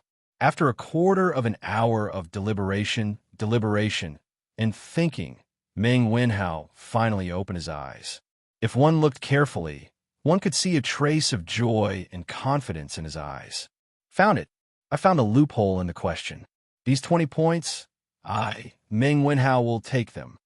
At this moment, Meng Wenhao was really like a god. The pen in his hand trembled rapidly and even shook out a series of afterimages. In a few breaths, Meng Wenhao wrote down the answer that he had been thinking about for a long time on the test paper. At this time, he had time to breathe a sigh of relief. Phew! With these 20 points in hand, I feel much more at ease. Let's look at the previous questions. Maybe I can find some inspiration. Although there was less than a quarter of an hour left, Meng Wenhao still wanted to try his luck and see if he could answer the questions that he gave up before. After all, no one would complain about having a high score. Dang, dang, dang. After a while, the sound of gongs and drums was heard. Stop writing. Stop writing. Quickly stop writing. Students in the last row, get up and collect the test papers. Su Hongji's spirit was lifted, and he immediately stood up and shouted, Hey, Sun Zifan, stop writing, or you'll get 0 marks. Sun Zifan had just arrived at the School of Mathematics and Mathematics. He did not know the rules and wanted to write for a while more, but he was warned by Su Hongji. Feeling helpless, he could only put down the pen in his hand and stand up to collect the papers. In the past, it was Xianxia who collected the papers in this row. Now that he was sitting at the back, according to the rules, it was his turn to collect the papers. A moment later, all the test papers were sent to Su Hongji. Su Hongji checked the test papers. After confirming that there were no mistakes, he coughed twice and said, "According to Professor Li's instructions, everyone will have a break in the afternoon. Today's questions are a little difficult. Everyone must have worked very hard. Go back and have a good rest. Oh, I got another half day off." The students who had just been tortured to death immediately roared when they heard this. Among them, Sun Ziffin's roar was the loudest. This little bastard had just transferred here today, and he was almost tortured to death. He had been depressed for the whole morning. Previously, when he was in the School of Imperial Studies, although his results were not the best, they were still above average. After experiencing this exam in the morning, he felt that he was going to be the last. He could not stand it. No matter how naughty a child was, he still had a sense of shame. He did not want to be the last. Therefore, he had been depressed for the whole morning. Now that he heard that he was going to have a break, he was finally happy. This was the most important reason why he came to the School of Mathematics. He could finally enjoy the 2-day break every 5 days in the future. "Brother Ke, how did you do in the exam?" On the other side, Xianxia looked at Ku Shiqing and asked while packing up. Ku Shiqing paused, frowned, and said, "I didn't feel too good. The questions this time are too flexible. Although I've studied the knowledge points, I still feel that every question is weird and full of traps. I really can't get used to these kinds of questions. I can't even answer a few questions in the middle." Xianxia sighed and said, "Yes, I think so too. Oh, by the way, Wenhao, how did you do?" Meng Wenhao forcibly suppressed the excitement in his heart. He turned his head and said calmly, "So-so." The questions this time were indeed a bit difficult. In fact, he did well in the exam this time, but to avoid being a topic of ridicule, he still said it modestly. In less than a quarter of an hour, he actually solved 3 of the 5 questions that he had previously given up in a good state after solving the additional question. It was really a miracle. Most of the time, especially during exams, although the final results depended on the hard work they put in during the exam, their state of mind during the exam was also very important. If their state of mind was good, it was very possible for them to surpass all the difficulties and perform exceptionally well. This was the conversation between the top students after the exam. Of course, the underachievers had their own topics. "Hey, Sun Ziffin, how was it? You must have helped old Cheng to be the bottom this time, right?" Xianxia said with a smirk and winked in front of Sun Ziffin. F***CK, you have studied mathematics for so long, and you still have the nerve to compare yourself with me, a student who just transferred over? Sun Ziffin cursed in his heart. His face was extremely gloomy, but he still said stubbornly, "Haha, that's not necessarily true. I solved the last additional question. Maybe my score will be higher than Brother Chonyo's." Oh, Xianxia was shocked. He quickly asked, "Hey, then tell me quickly, where did the missing 1 cent go?" Old Cheng pondered for an hour and still couldn't figure it out. "I'm so worried." I can't say. I can't say." Sun Ziffin laughed and walked away pretentiously with his hands behind his back. Actually, he was bitter. Although he found the loophole in the additional question and solved it, there were too many questions that he didn't know. He estimated that even with the additional questions 20 points, his score would still be lower than Xianxia's. Thinking of this, he didn't have the face to continue bragging. Xianxia's status as an underachiever was recognized in Chang and City.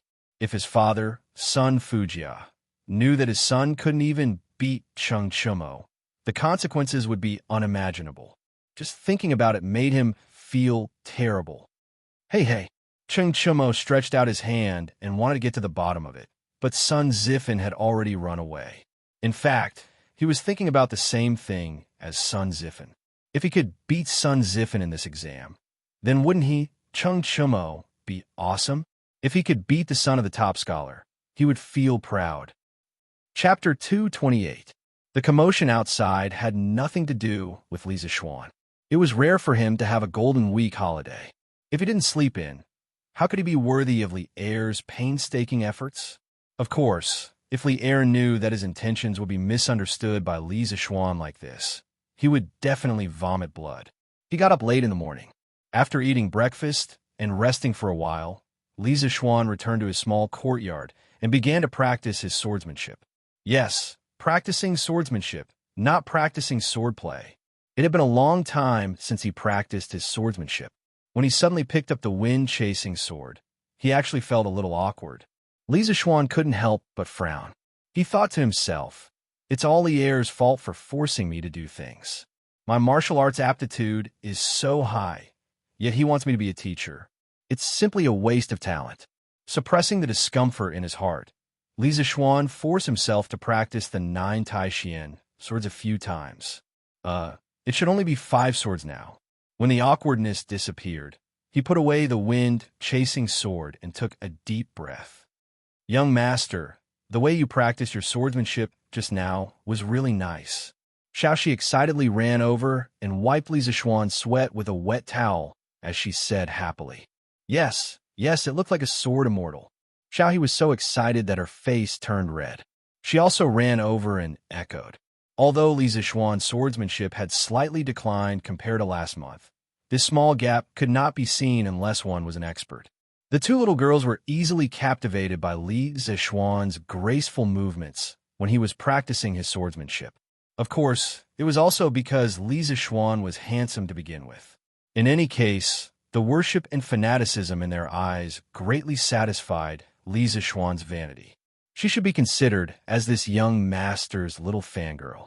Li Zixuan was proud in his heart, but he pretended to be calm on the surface. He took the towel from Xiaoxi's hand and casually wiped himself. He looked at Xiaohe and joked, "Xiaohe, do you know what a sword immortal looks like?" Xiaohe raised her chin proudly, shook her little head, and said, "Of course I know. The storyteller said it before. 3 parts of the sword Qi, chivalrous and gentle heart, a sword immortal banished to the world, valiant and formidable." Xiaohe feels that these are all describing young master. "Ha, the little girl's mouth is so sweet today. Did you put honey on it? Let me have a taste." Li Zixuan laughed to his heart's content. He looked like he was about to pounce. Xiaohe was so scared that she screamed and quickly ran away. "Ah, young master, why are you like this? Xiaohe doesn't want to talk to you anymore. Humph." With that, she blushed and ran away. "Huh, this little girl." Li Zixuan looked at the fleeing figure of Xiaohe and shook his head with a smile. He had nothing to do at home, so it was quite interesting to tease a little maid. "Hee, young master, you're scaring little he again." Xiaoxi covered her mouth and chuckled. After getting along with him for so long, she could tell what kind of temperament her young master had. Just now, it was obvious that he was deliberately teasing Xiaohe. He didn't mean to take advantage of her at all. "Hey," Li Zixuan passed the towel to Xiaoxi and changed the topic. He asked, "Where's Lan? Did she go out to play again?" Young miss went out early in the morning." Xiaoxi replied. Ever since Li Zixuan was conferred the title of nobility, the Li family status had also risen. They were considered a large family in Yongle Lane. Li Jingma and his wife were not too worried about their daughter's safety. Adding on to the fact that Li Zixuan pampered her too much, Lana had the chance to run out and play with her other friends. This little girl had the support of the Strange Interest Pavilion and could always get a lot of new toys. Those brats in Yongle Lane were also happy to play with her. Now, this little girl had already become the big sister of the Yongle Lane. There were quite a lot of underlings who hung around with her. This little girl is really carefree. But those little fellows over there must be having a hard time, right? Li Zixuan looked towards the direction of the Imperial College in the northwest and laughed. He guessed that many students would curse him when they saw the perverted questions he gave. "Young master, who is having a hard time?" Xiaoxi asked curiously. Li Zixuan waved his hand and was about to explain when he saw Sanbao running towards them. She shouted as she ran, young master, the Imperial Edict is here. Old Master wants you to quickly go to the front yard to receive the edict." When Li Zixuan heard this, his head was full of question marks. Didn't he just receive an Imperial Edict yesterday? Why did it come again today? Could it be that Li Er felt that the punishment was not severe enough and wanted to mess with him again? Although he was full of questions, It was useless to ask the two people in front of him. Li Zixuan quickly went to change his clothes. He always wore casual clothes when he practiced martial arts. If he went to receive the edict dressed like this, he might be picked on by others. The official robes of the Tang dynasty emphasized on yin, yang, and the 5 elements. Green, red, white, black, and yellow were the 5 cardinal colors. They were green in the east, red in the south, white in the west, black in the north, and yellow in the center. Yellow represented the center and also represented the foundation. The emperor's robes were yellow. The other officials' robes were also differentiated by colors and patterns. Purple robes of the 3rd rank and above were worn with a gold fish pouch. Purple robes of the 5th rank and above were worn with a silver fish pouch. Green robes of the 6th rank and below were worn with no silver fish pouch. Half an hour later, Li Zixuan wore a 5th rank robe and a silver fish pouch. Just like this, he came to the front yard. When a eunuch saw that the main character had arrived, he did not waste any time and said, "Lord Li, receive the imperial edict." He then opened the imperial edict and began to read it out loud.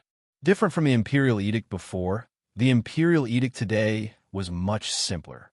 Li Zixuan listened for a while and understood. He opened his eyes wide in disbelief. Li Er was giving him a promotion. Are you kidding me? I was just criticized yesterday, and I'm being promoted today? How can you do this? But this Li Er was still a little stingy. For the sake of the great Tang's education, Wang Chong had poured his heart and soul into it, working day and night, but he had only given him the post of imperial directorate, not a marquis. How stingy! Li Zixuan was a little dissatisfied with his current title. How can a baron sound as domineering as a marquis? It seems like I have to find a way to become a marquis. Li Zixuan's mind was spinning. When the eunuch finished reading the imperial edict, he pretended to be grateful and went to accept the edict. The old eunuch laughed and said, "County Li, you're really capable. You're already a minister in the Imperial College at such a young age. You're really young and accomplished. It's rare to see someone like you in this world." Li Zixuan was a little disdainful. What's so good about being a minister in the Imperial College? The name doesn't sound good. Minister in the Imperial College, minister in the Imperial College, minister in the Imperial College, minister in the Imperial College, minister in the Imperial College. How depressing. I don't want to be a minister in the Imperial College. But he only dared to say this in his mind. If he really said it out loud, Li Er would kill him and his father would be furious. Didn't you see that Father Li was smiling like a chrysanthemum after hearing the imperial edict? Li Zixuan pretended to be modest and said, "You flatter me, Lord Chamberlain. Please come in and have some tea." At this time, Li Jingma took a plate of gold leaves and quietly put it in the hands of the Chamberlain. He smiled and said, "My son is right. Lord Chamberlain, please come in and have some tea with me." The old eunuch skillfully put away the gold and shook his head. No, I have to go back to the palace to report." With that, he took his leave. Chapter 229. How is it, Father? Didn't I tell you yesterday that His Majesty wasn't really going to punish me? Look, didn't he just give me a slap, and now he's giving me a sweet date? Inside the room, Li Zixuan leaned against the door frame and showed off to his father, who was happily hugging the imperial edict. When this guy started to boast, he really didn't have any self-awareness at all. In fact, when Li Er's imperial edict came yesterday, he was a little flustered in his heart. The words he said to his father were completely guesswork, used to comfort the two elders. In the end, by a stroke of luck, Li Er sent someone to deliver the imperial edict for his promotion today. Xianxia, you're right. My son, you're now a minister of the directorate. Father is very gratified.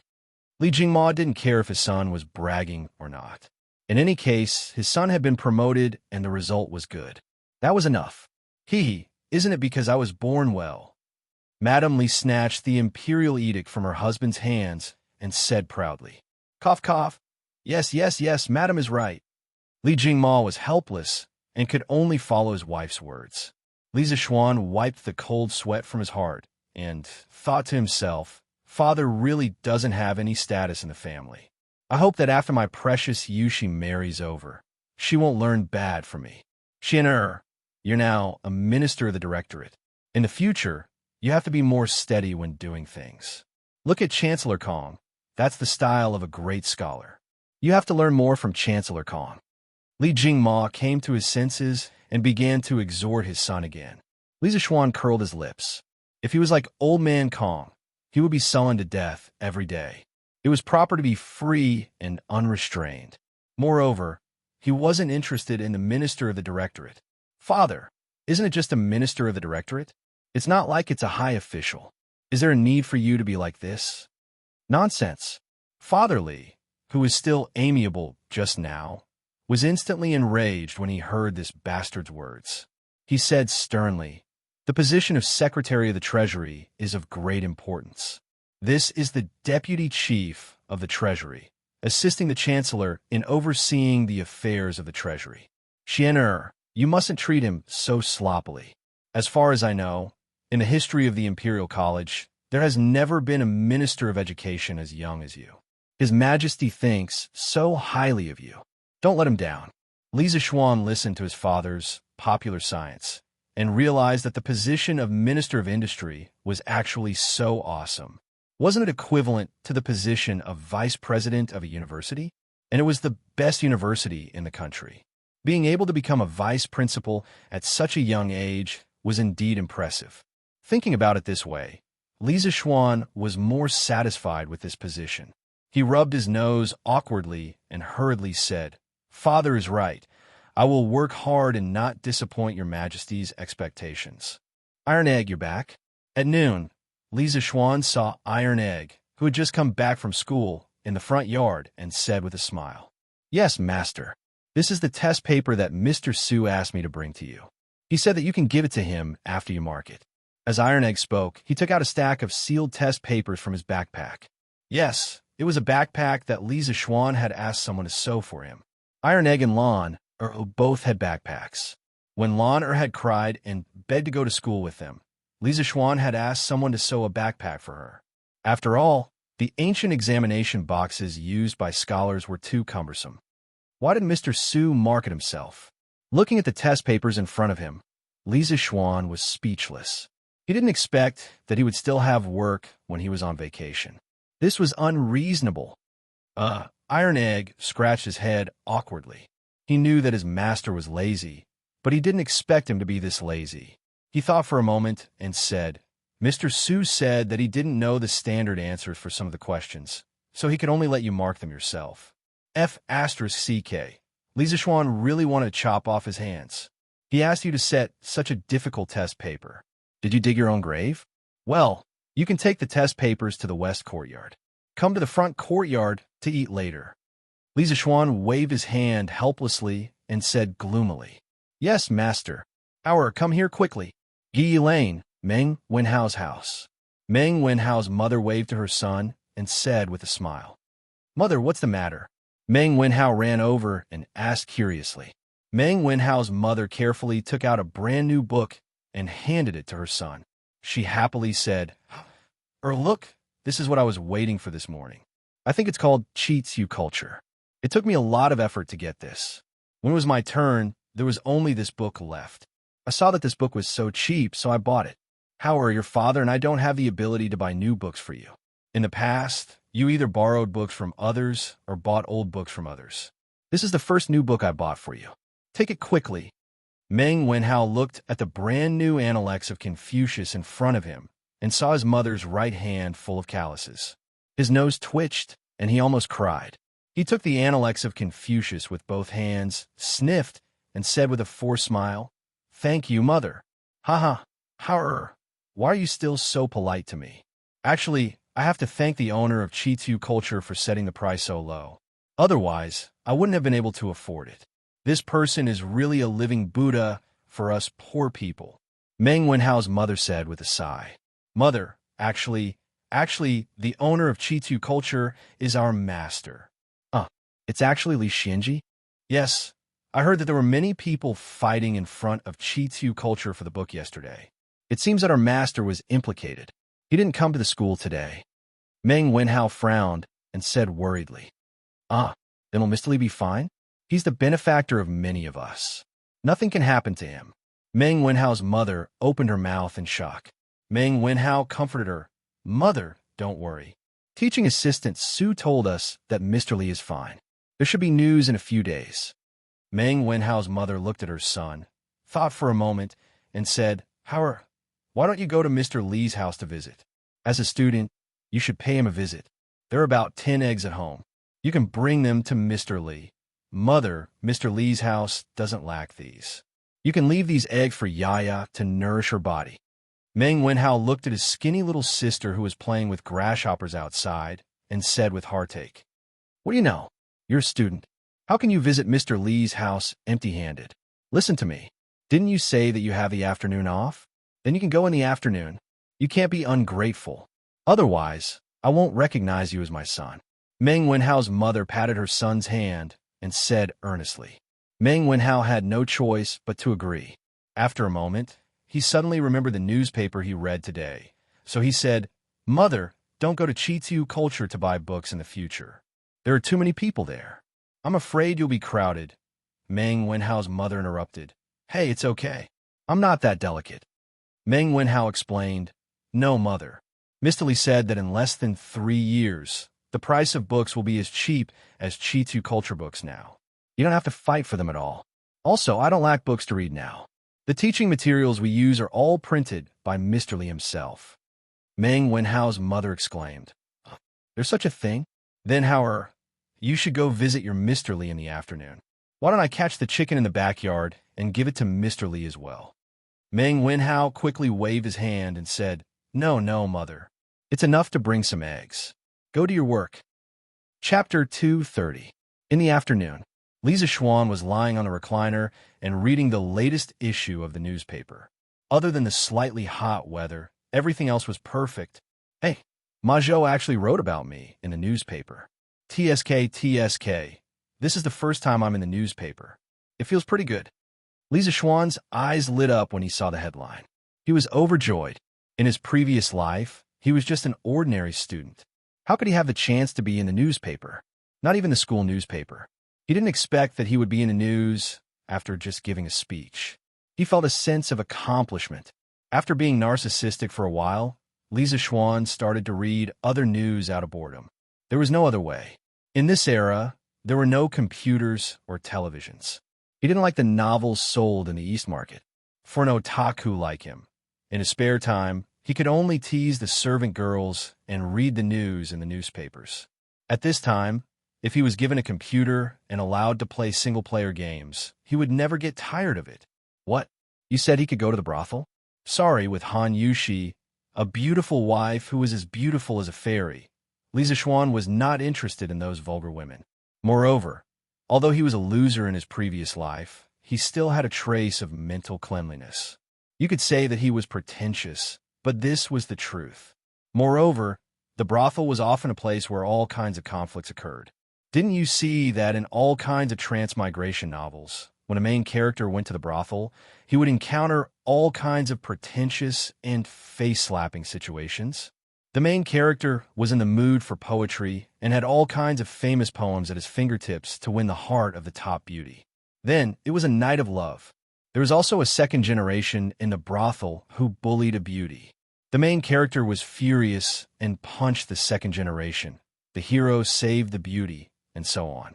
There were countless similar situations. Whether it was in the modern or ancient times, the brothel was a place where all kinds of disputes occurred. Although Li Zixuan was not afraid of trouble, he didn't like to attract trouble for no reason. Therefore, unlike the other second generation in Chang, and Li Zixuan didn't know where the brothel's door was even though he had transmigrated for so long. It wasn't that he wasn't lustful, but he didn't like to attract unnecessary trouble. Moreover, what was the point of that kind of emotionless XX00? Young master, Butler Fu is here. He's in the front hall. Xiaoyi walked over and said softly. Li Zixuan came back to his senses and asked curiously, Why is Faubert here? He should be here to deliver the car, right? Xiaoyi saw a lot of horse carriages in the front yard. It looks like there's, Xiaoyi said excitedly. Then, she suddenly couldn't find the right adjective and was stuck for a while. Yes, it's imposing, right? Li Zixuan chuckled. So many luxurious limousines. were put together. It was no wonder that Xiao He was so excited. However, if Faubert was just here to deliver the car, he could have just asked his subordinates to deliver it. Why did he have to come here in person? Yes, it's very imposing. Young master is really knowledgeable. Xiao He hurriedly nodded. Li Zixuan was speechless. Was this little girl about to become his fangirl? Come on, let's go to the front yard. When they came to the front yard, they saw 2 rows of luxurious limousines. There were about 20 of them, lined up neatly. More than 20 fine horses stood in front of the cars, looking hale and hearty. With such extravagance and imposing manner, if there was also an orchestra, it would be simply amazing. Such a big commotion naturally alarmed Old Man Li and Mrs. Li. When Li Zixuan came to the front hall, his parents were talking to Faubert. Xian, why did you get so many horse carriages? Seeing his son come in, Old Man Li couldn't help but ask the question in his heart. Li Zixuan didn't ask his family for the money to build these limousines. The profits of the winery and the strange interest pavilion in the past few months were all in his hands. It was completely enough to build dozens of such luxurious limousines. Therefore, Old Man Li had no idea about the construction of so many horse carriages in the yard. This was the benefit of Li Zixuan's proposal to start a business on his own. With financial autonomy, he could do whatever he wanted. Although his family was rich, every time he asked his parents for money, not only would it be troublesome, but he would also feel embarrassed. Dad, these are the horse carriages I prepared for my wedding. Look, so many horse carriages, how grand it is to put them together. When the time comes, we can use these horse carriages to form a caravan to pick up the bride from the Han Manor. Not only will it be dignified, but it will also show the importance our family places on this marriage. Li Zixuan turned on his bragging mode again as he lied to Old Man Li. Li Jingma seriously thought about the scene described by his son and found that it was indeed quite grand. More importantly, Old Man Li thought that since his son had been conferred a title at such a young age and held such an important position, it was necessary to have the extravagance of a wedding. These horse carriages were indeed necessary. Thinking of this, Old Man Li couldn't help but nod. Xian, you've thought it through quite thoroughly. Xian, Mother says that it should be like this. That girl from the Han family is truly beautiful and is also the adopted daughter of Duke Yi. If she marries over, we can't treat her unfairly. Madame Li also smiled and agreed. Seeing that his parents were so easily convinced, Li Zixuan proudly laughed. Oh, that's right. Xian, how much did these horse carriages cost? Do you still have enough money? Li Jingma raised his eyebrows and suddenly asked. Not expensive, not expensive. The cost of one horse carriage is less than 500 strings of coins. In total, it's only 10,000 strings of coins. Your son has enough money. Li Zixuan chuckled. Li Jingma, Madame Li, and Faubert heard this, and their mouths couldn't help but twitch. Rich and imposing. This was truly rich and imposing. Although Li Jingma was a tycoon in the capital, he wouldn't casually throw out 10,000 strings of coins for such a senseless matter. Furthermore, the reason why he had so much money was because he had worked hard for half his life to earn it. Li Zixuan had only opened his shop for a short period of time, but he was already so rich. How was he going to let others live? What kind of horse carriage is this? It's actually so expensive? Li Jingma frowned and asked. Although he didn't go in to take a look, in Father Li's eyes, all horse carriages were the same. Even if the horse carriage in the courtyard was a bit bigger, the cost was at most a few dozen strings of coins more expensive than other horse carriages. How could it be so expensive? It's just like the horse carriage I usually use. Father, have you never sat in one before? Oh, it seems like you really haven't sat in one before. Then, Father, you can pick one from this batch of horse carriages and try it out later. Your son guarantees that once you sit in it, you won't be willing to come down. Li Zixuan patted his head and said bewitchingly. Ever since his horse carriage was made, it had become his and Iron Egg's special carriage to go to school. His parents really didn't have the chance to sit in it. Go away. What kind of horse carriage have your father not sat in before? Why would I care about your horse carriage? From what I see, other than the fact that your horse carriage looks a bit bigger from the outside, it's no different from an ordinary horse carriage. Father Li said in disbelief, but a trace of warmth flashed in his eyes. Now that his son knew how to show filial piety to him, of course he would feel happy. It's not that simple. Father, listen to me and pick one.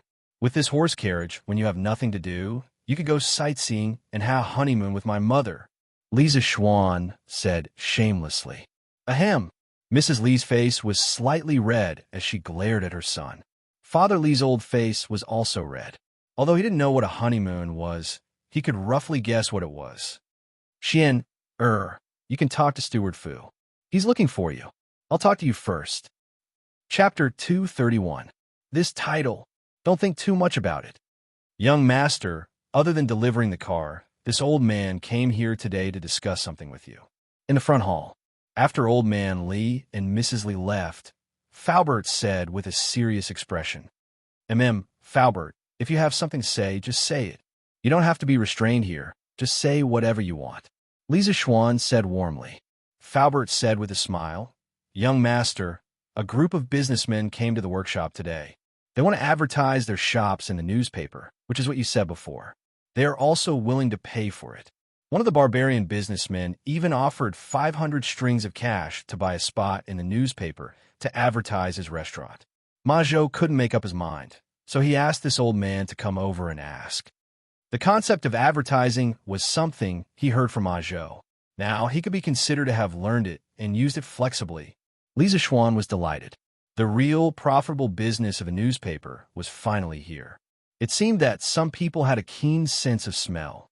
Li Xuan had asked Ma Zhou to estimate the cost of a newspaper. Even with the paper machine and movable type printing technology, the cost of a newspaper was still a little more than 3 copper coins on average. Calculating it this way, the newspaper itself wasn't profitable. Li Xuan was keen on the newspaper not only to satisfy his own interests, but also because of the huge potential value behind the newspaper. For example, advertising revenue and the control of public opinion. Controlling public opinion didn't mean that Li Xuan wanted to rebel and cause trouble. It was just to give himself an extra layer of protection. If others didn't come looking for trouble, he wouldn't take the initiative to cause trouble. Uncle Fu, you can agree to this, but you can only advertise in the middle column of every issue of the newspaper. There should be 8 spots on both sides. How about this? In the future, our newspaper will hold an advertisement auction every 7 days. We'll let the merchants come and bid for it. The highest bidder will get it. Li Xuan pondered for a moment and said, Young master's method is not bad. Then this old man will go back first. Faubert was already used to Li Xuan's ability to make money. He was only a little surprised in his heart when he heard this. He quickly recovered and nodded with a smile. Then take care, Faubert. On the other side, after old man Li left the front hall, he really went to the yard to pick an RV. In fact, there wasn't much to pick. They were all the same high-end RV. After old man Li found that they were all the same, he randomly picked one. Master, you're really picky? Mrs. Li said in annoyance. Our son is paying to build a carriage for us. How can we not accept it? Madam, quickly get into the carriage with your husband and see if this place is as good as Xian says. Li Jingma pulled his wife and said eagerly. Under Li Zixuan's influence, he was now more thick-skinned than before. He had already thought through some things. His martial arts were no match for his son's, and his knowledge was no match for his son's. As for his ability to make money, he was no match for him now. He might as well enjoy his life in peace. Anyway, his son was successful, and the family could rely on their previous savings to not have to worry about food and clothing. Why should he live such a tiring life? Therefore, he didn't go to the shop much now. The shopkeepers were enough. His son was now an official, and they wouldn't dare to fool him. Go away. You don't care about your face, but I do. You have a nerve to ask for the carriage that your son prepared for his wedding. You're really shameless. Mrs. Li had always loved her son dearly, and she wasn't as thick-skinned as Li Jingma. Hey, I didn't ask him for it. Xian wanted to give it to me himself. Madam, quickly come with me to see it. Without any explanation, Li Jingma dragged his wife along, wanting to experience this RV. Hey, let go. Mrs. Li was so angry that she wanted to break free, but she couldn't resist the strength of Li Jingma's grip. After a while, the couple entered the carriage. Hiss! This carriage doesn't look like much from the outside, but after entering, I realized that it's really spacious. It's like a small room. Li Jingma exclaimed the moment he entered. Old master, why is the shape of this stool so strange? It's so comfortable to sit on. What is it made of? After Mrs. Li entered and saw the various strange decorations in the carriage, she forgot what she said outside. She took a fancy to the sofa at first glance and couldn't help but try to sit on it. After that, she didn't want to get up. When Li Jingma heard that, he curiously sat on the sofa opposite his wife. His entire body sank into the sofa. This is really comfortable. Xianxia, this child, knows how to enjoy life so well. How could this not be comfortable? Li Zishuan's sofa was not only made of soft material, but also had ergonomic features. It allowed the human body's arms, back, waist, and legs to relax well. Compared to the people of the Tang dynasty who had to kneel on a couch or sit on a stool without a backrest, being able to sit on this sofa was, of course, an extremely luxurious experience. Mrs. Li didn't even bother to roll her eyes because she was currently enjoying this rare comfort with her eyes closed. However, she still said unhappily, "So what if Xianxia knows how to enjoy life? Can't you see our son enjoying life? In my opinion, our son is pretty good like this." Yes, this is pretty good. This is pretty good. Of course, Li Jingma didn't have the guts to talk back to the tigress at home. He said contentedly, "Hey, madam, look at this soft stool. Even if the carriage moves, it won't be too bumpy. This carriage is really good. What Xianxia said just now is right. In the future, we can really sit in this carriage and go out to see the scenery. Your husband has been running around doing business for the past few years, and it's been hard for you to take care of the family alone. Now that Xianxia has been knighted, we don't need to worry about Lana anymore. Why don't we find some time to take you out for a walk to make up for your hard work all these years?" Mrs. Li was touched by her husband's sincerity. She opened her eyes, the rims of her eyes slightly red.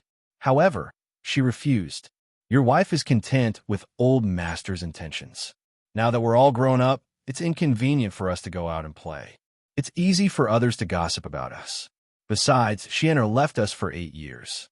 Your wife can't bear to part with him. Li Jingma patted his wife's hand and said warmly, "Don't worry, madam. We can just walk around Chang and go out in the morning. We'll be back in the evening. There's no need for us to worry about what others say. I'm sure Xian also hopes that you can go out more often and relax." Mrs. Li thought for a moment, then nodded. "All right, I'll listen to old master." Look, madam, there are 2 small rooms inside. Let's go take a look." Chapter 232. Sambao. Take this carriage to the east courtyard. Where's Sambao? The servants outside had heard the commotion in the carriage and guessed that their master and madam were showing off their love in the carriage. How would they, as servants, dare to eavesdrop on such a private matter? Not long after Old Man Li got on the carriage, the servants, coachmen, and servants around the carriage all retreated far away. Thus, when Li Jingma got off the carriage with his wife, he habitually called out to San Bao. However, he realized that there was no one around. Coming. Master, are you calling for me?" San Bao, who was hiding in a corner in the west of the courtyard, saw that Li Jingma seemed to be looking for her after coming out, so she quickly ran over and bowed with a smile. Madame Li looked up at the servants and servants far away and immediately understood. She angrily pinched her husband. Although the customs of the Tang dynasty were more liberal, it was not to this extent. Li Jingma grimaced and resisted the urge to cry out in pain. He quickly said to San Bao, Yes. You take this carriage to the east courtyard." "Yes, master." Meng Wenhao carried a small basket of eggs and entered Yongle Lane. He looked all the way to the Li residence and saw the tall gate and the picturesque pavilions in the courtyard from afar. He couldn't help but stop in his tracks. He looked at the eggs in his hand and hesitated for a moment. "Why are you standing there like a fool? Why don't you go in?" At this moment, a voice suddenly came from behind. Meng Wenhao, who was in a dilemma, was shocked. He turned his head, and saw that the person who came was Li Tai. He quickly cupped his hands and bowed. "Greetings, Your Highness Prince Wei." In the Imperial College, they were classmates and didn't need to be so polite. However, outside of the Imperial College, he had to pay attention to the etiquette between a monarch and a subject. Li Tai waved his hand. He looked at Meng Wenhao's outfit and asked, "Are you here to look for Mr. Li?" "Yes, yes." "Then why don't you go in? Won't the gatekeeper let you in?" "That's not right. Their gatekeeper shouldn't make things difficult for people." This... Meng Wenhao scratched his head in embarrassment. Li Tai looked at the egg in Meng Wenhao's hand and saw his embarrassed look. He instantly understood and laughed. "Wenhao, don't worry about it. Mr. Li's family is richer than mine. If you are worried about the importance of the gift, I'm afraid that there are not many people in Chong and who can give Mr. Li a gift. It's the thought that counts. As long as you're here to see him, I'm sure he's already very satisfied." Li Tai's words also contained some intention of explaining things, but to be able to be explained by Li Tai was in itself a kind of honor. For a smart person like Meng Wenhao, who had no conflict of interest with him, Li Tai approved of him in his heart and was willing to make friends with him. Perhaps this was the appreciation between smart people. When Meng Wenhao heard this, he felt slightly relieved. He cupped his hands and said with a smile, "Thank you for your explanation, Your Highness. Then let's go in together. It just so happens that I have some matters to discuss with Mr." With Li Tai leading the way, the process of Meng Wenhao entering the Li mansion was much smoother. The two of them directly entered the courtyard without any obstruction. Li Tai did not let anyone inform him. After he asked the servant Li Zixuan where he was, he directly led Meng Wenhao to the west courtyard. He did not treat himself as an outsider at all. Sigh. Meng Wenhao was just about to ask if this was too rude, but he saw that the surrounding servant girls and retainers didn't seem surprised at all. He could only shut his mouth and obediently follow Li Tai to the west courtyard. Along the way, there were pavilions, artificial mountains, lotus ponds, and trees. Meng Wenhao was dazzled. He thought to himself, Prince Wei was right. Mister's family is really rich. When I earn money in the future, I will also buy a big house like this for my parents to enjoy. Wow, there's so many carriages. They are actually the same as the ones Mister usually uses. When Li Tai entered the west courtyard, the first thing he saw was the 20 or so luxurious caravans. He immediately threw the purpose of his visit to the back of his mind and eagerly jumped into a carriage to enjoy the view. After Old Man Li pulled his carriage away, Li Zixuan also asked people to move the rest of the carriages to the west courtyard. After all, it was not appropriate for them to be piled up in the front courtyard. Anyway, his west courtyard was large, so there was nothing to be afraid of if there were 20 more carriages. At this moment, Li Zixuan was sitting in a pavilion not far away to enjoy the cool air. When he saw this little fatty like a bandit entering a village, he could not help but be speechless. He quickly got up and walked over, not because of Li Tai, but because he saw Meng Wenhao. Mr. Meng Wenhao was also shocked by the number of luxurious caravans.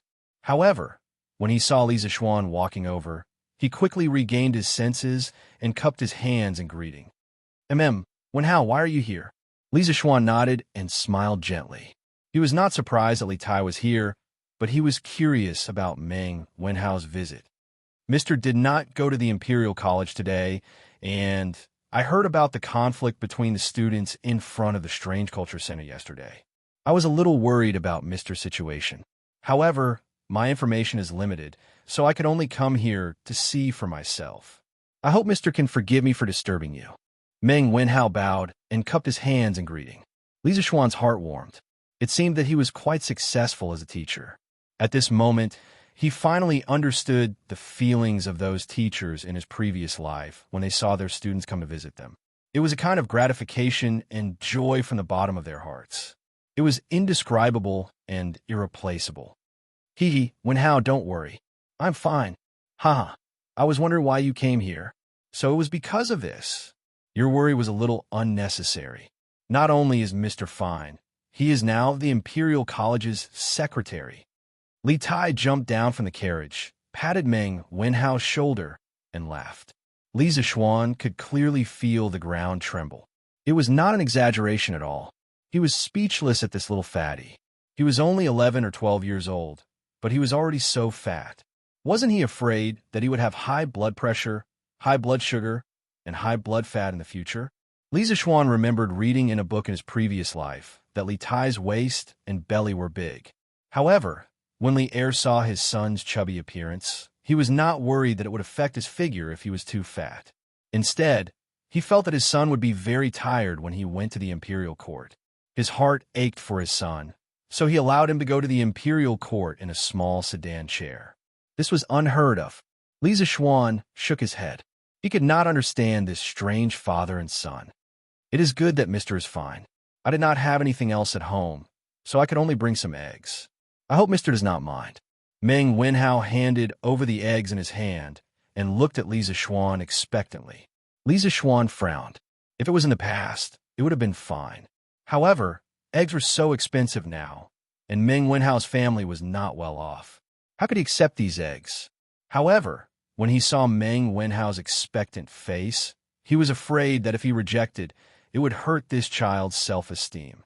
Li Zixuan was speechless for a moment. There was no one else who could be so conflicted about accepting gifts. So I forget it. At most, when this child goes back, he would ask the kitchen to pack some dried fruits and pastries for him as compensation. The gift is light, but the thought is heavy. How could I mind? However, the next time you come, you must not bring these things. I do not lack anything at home. You and Xianxia, follow me to the pavilion. Li Zixuan signaled Xianxia to accept the eggs and said to Meng Wenhao and Li Tai, "Thank you, mister."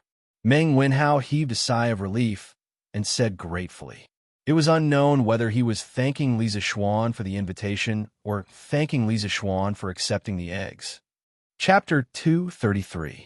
Wenhao, Xianxia, how did the two of you do in this exam? Inside the pavilion, Li Zixuan asked with a smile as he took a sip of the warm tea mixed with ice cubes after the few of them sat down. He didn't even have time to look at the exam paper that Su Hongji gave him. This was why only students with good grades were willing to visit a teacher's house. After visiting, the teacher would inevitably ask about your grades. Therefore, the number of times Cheng Chimo came to visit Li Zixuan had significantly decreased. This fellow would also feel flustered and embarrassed. Meng Wenhao said, "Not bad." Li Tai waved his hand and said, "Not bad. Mister, you have so many carriages here. How about giving me one?" Ever since the little fatty had sat down, his eyes had been glued to the carriages, never leaving them. He had just gone in to try out the luxury RV, and he really wanted to try it out. Hee, I'll give you a question. Xianxia, if you can answer it, what's wrong with giving you a carriage? Li Zixuan said with a smile that wasn't a smile. Li Tai heard this, and his face fell. Question again. He was almost traumatized by Li Zixuan's questions. After being tortured so many times, Li Tai said that he had enough. He definitely wouldn't be fooled this time. No need. Mister, just tell me how much you want to sell this carriage for. I'll buy it with money. The little fatty shook his head like a rattle drum. Even if you beat him to death, he wouldn't be willing to answer Li Zixuan's deliberately difficult questions. Meng Wenhao, who was at the side, looked at Li Tai suspiciously. After attending classes together for so long, he had some understanding of Li Tai's temperament. He knew that Li Tai was a proud and arrogant person, but he didn't think that he would take the initiative to admit defeat. Could it be that the question set by Mr. was really that difficult? Meng Wenhao couldn't help but think. Li Zixuan faintly glanced at the little fatty and said, "There's no place to sell this car yet. Xianxia, if you want it, wait a little longer." Li Tai stamped his feet and said, "There are more than 20 carriages here, right? Little Xian, can't you sell me one? I'm one of the owners of Qiziu Culture. Can't you take care of me?" Li Zixuan waved his hand in annoyance. All right, I'll give you one. Xianxia, why are you here today? If you're done, then let's go. Li Zixuan really wanted this little fatty to hurry up and finish what he wanted to say and get out of here. Otherwise, he would ask for whatever he saw. He was a dignified prince, yet he was acting like a bandit. He was really a disgrace to the Li family. Li Tai's wish was fulfilled. He didn't care about Li Zixuan's bad attitude at all. He said with a happy face, "Haha, teacher, did you forget? The newspaper is almost finished with the legend of a mortal's journey to immortality that you told me last time. You should tell me the next story today. Otherwise, there won't be any novels to publish tomorrow. Li Zixuan was stunned. Only then did he remember that there was such a matter. He nodded and said, "All right, then I'll tell you the novel today." Meng Wenhao was shocked and said in surprise, "The legend of a mortal's journey to immortality was actually written by teacher Wenhao. It's fine as long as you know. Don't tell anyone." Li Zixuan didn't want to cause too much trouble. He just wanted to quietly be a handsome man. "Yes, teacher," Meng Wenhao agreed. However, he thought about it and still hesitated. However, this student really doesn't understand. Teacher is so knowledgeable and has so much knowledge. Why would you write novels? Li Zixuan smiled meaningfully and said, "What's wrong with writing novels?" "Wenhao, do you think that writing novels is a cheap profession?" Meng Wenhao flatly denied. No, student doesn't mean that. You do. From the bottom of your heart, you think that writing novels isn't a right path. It's beneath your status as a scholar, right? Li Zixuan said seriously. "Wenhao, you've studied hard for so many years. What is your dream?" Student. Meng Wenhao opened his mouth but didn't know how to speak. He hadn't thought about this question before. Li Zixuan looked at Meng Wenhao's confused face and said slowly, "Do you want to earn money to improve your family's life? Or do you want to pass the imperial examination and enter the imperial court? Or do you want to become an official somewhere and benefit the people? Or do you want to write a book and create a legend that will last forever?"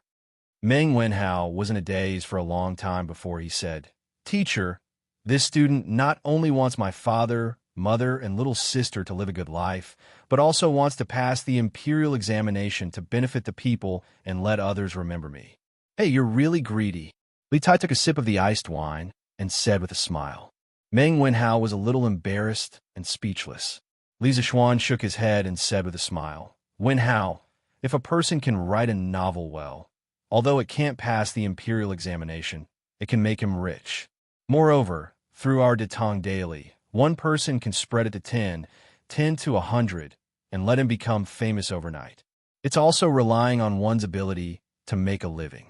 What reason do you have to discriminate against writing novels?" Li Tai said in disbelief. "Can writing novels make so much money?" He, of course. "Xianxia, if you don't believe me, just wait and see. As the scale of Detong Daily becomes bigger and bigger, the sales will increase. At that time, whether it's writing articles for the newspaper or writing novels for the newspaper, the income will be very high. I think at that time, there will be a lot of scholars who are constrained to write novels or articles." Li Zixuan said confidently. He had his own reasons for saying so. The entertainment in this era was very monotonous. The launch of the newspaper could not only bring people spiritual entertainment, but also provide a way for many scholars to make a living. Li Tai's eyes lit up and said excitedly, "Doesn't that mean at that time I will have many kinds of novels to read?" Li Zixuan and Meng Wenhao's mouth both twitched. This little fatty's thinking was always on a different channel than others. "Wenhao, think about it carefully. I don't think your thinking is good. There is no noble or lowly in the industry. The books you read didn't teach you to discriminate against others, did they? No matter what profession, those who rely on their own efforts to make a living are worthy of your respect. This includes farmers, merchants, and even waiters in restaurants.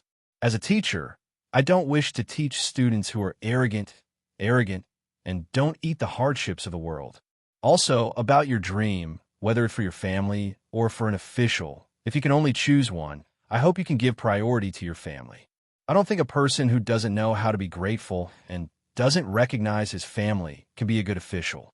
I also don't want you to become a cold-blooded and heartless person for fame and fortune."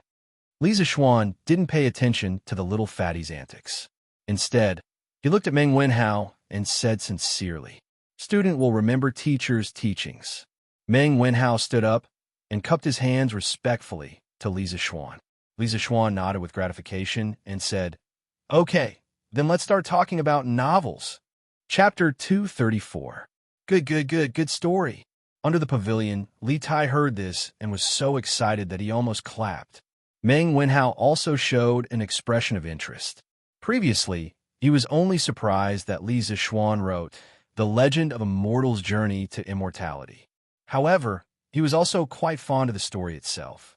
It was not easy to find a young person in Chang and who did not know about the legend of a mortal's journey to immortality. Recently, there were even some items from the legend of a mortal appearing in the market. For example, the Eternal Spring Arts Secret Manual and Han Li's Mysterious Bottle. Of course, these items were not real, but they still attracted many mortal fans to buy them. The popularity of the legend of a mortal's journey to immortality could be seen from this. Where did we leave off last time? Li Zixuan saw that the two of them were willing to listen. Since he had nothing to do, he prepared to speak, but once he opened his mouth, he forgot where to start. Teacher said that Han Li dripped the green liquid from the small, mysterious bottle onto a stalk of green 3-crow grass. After 2 months, it grew into a stalk of rare 1,000-year-old 3-crow grass. Li Tai had obviously done sufficient preparation. When he heard Li Zixuan's question, he answered without thinking. Oh, Li Zixuan nodded his head. After recalling for a while, he began to speak. This time, the test was very successful. It seems that if one has the patience, they can continue to increase the age of the 3-crow grass. However, to Han Li, this was not something that needed to be done. As long as he knew that this method was feasible, it would be enough. He did not need these ancient medicinal herbs. Medicinal herbs that were a few hundred years old were enough for him to consume. After this long series of tests, Han Li could finally rest and think about it properly. At this time, it has been quite some time since Dr. Mo left the mountain.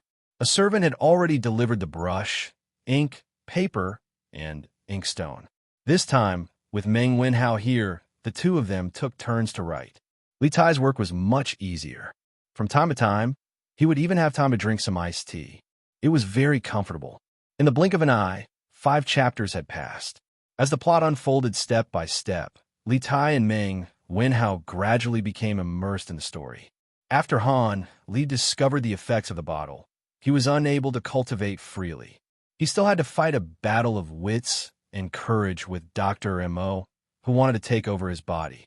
At this moment, Li Tai and Meng Wenhao finally understood how difficult Han Li's cultivation process was. This medicine is called insect corpse pill. It's not really a medicine, but an egg made from some kind of secret method. After you eat it, it will hide in your body for a year. Don't worry, it will be absolutely safe for a year, and it won't affect you from doing other things. After a year, as long as you take the special antidote, it will automatically dissolve, and there won't be any hidden dangers left. But if you don't take the antidote after a year, the egg will absorb enough nutrients and hatch out of its shell.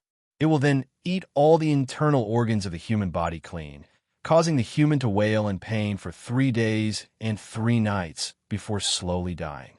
Dr. Mo finally lost his patience with Han Li. In order to let Han Li reach the 4th level of the Eternal Spring Arts as soon as possible, he forced Han Li to swallow the insect corpse pill.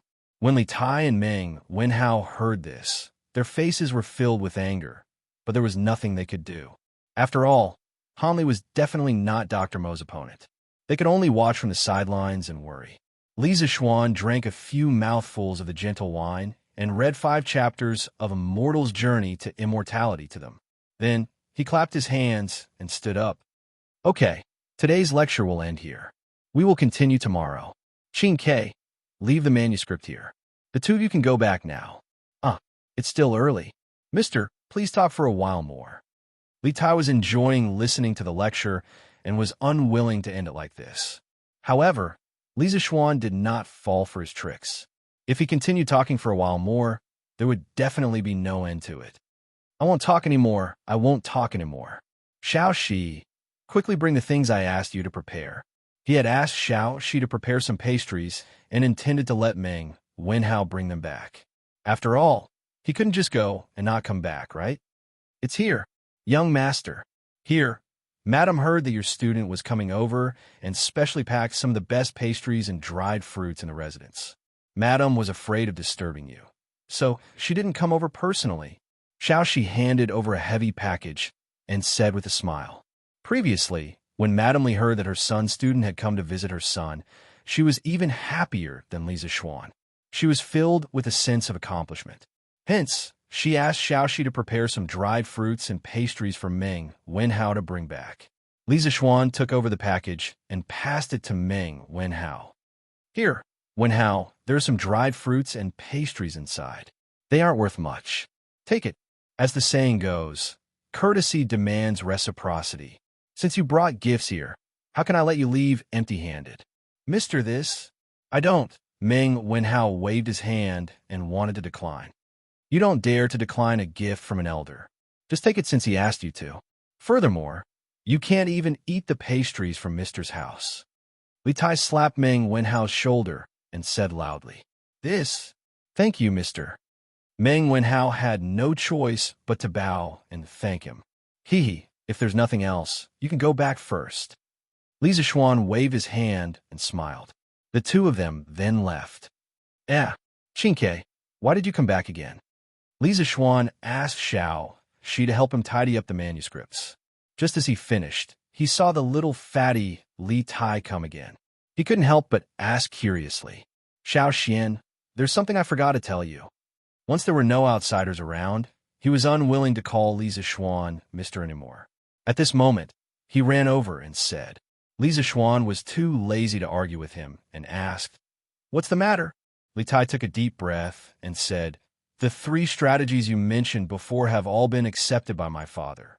The notice of reducing taxes by raising chickens has also been gradually sent to every state and county from today onwards. My father also ordered my uncle Li Shaogong to prepare 500 ships to the South Sea within 5 days. Within 7 days, my uncle will lead 20,000 Navy troops to the South Sea to trade for food. Li Zixuan was shocked. He wasn't surprised that Li Tai knew about the locust plague prophecy. He was surprised that the imperial court had the ability to prepare 500 ships within 5 days. It seemed like the shipbuilding ability of this era wasn't as backward as he thought. And then? Xianxia, why are you telling me all this? He was only slightly surprised, but he didn't have much of a reaction. Lier had accepted his suggestion and advice, but he didn't give him any rewards. Xiaoxian, the Detong daily that you started has already spread far and wide. My father wants you to advertise it in the newspapers to attract more civilian merchants to join the imperial court's food trade army. According to the Ministry of Revenue's calculations, the 500 ships of the imperial court, even if all of them are filled with food, will still be far from enough to deal with the locust plague. Little Fatty chuckled and revealed the most important purpose of his visit today. This joker had been listening to a novel and had almost forgotten about the important business. Li Zixuan heard this, and his expression became slightly serious. He nodded and said, That's fine. I'll ask Ma Zhou to prepare today. You'll be able to see the news about this in tomorrow's newspaper. In the face of the locust plague, Li Zixuan wasn't in a place where he could bargain or worry about personal gains and losses. If he could save one more person, it would be considered as accumulating merit.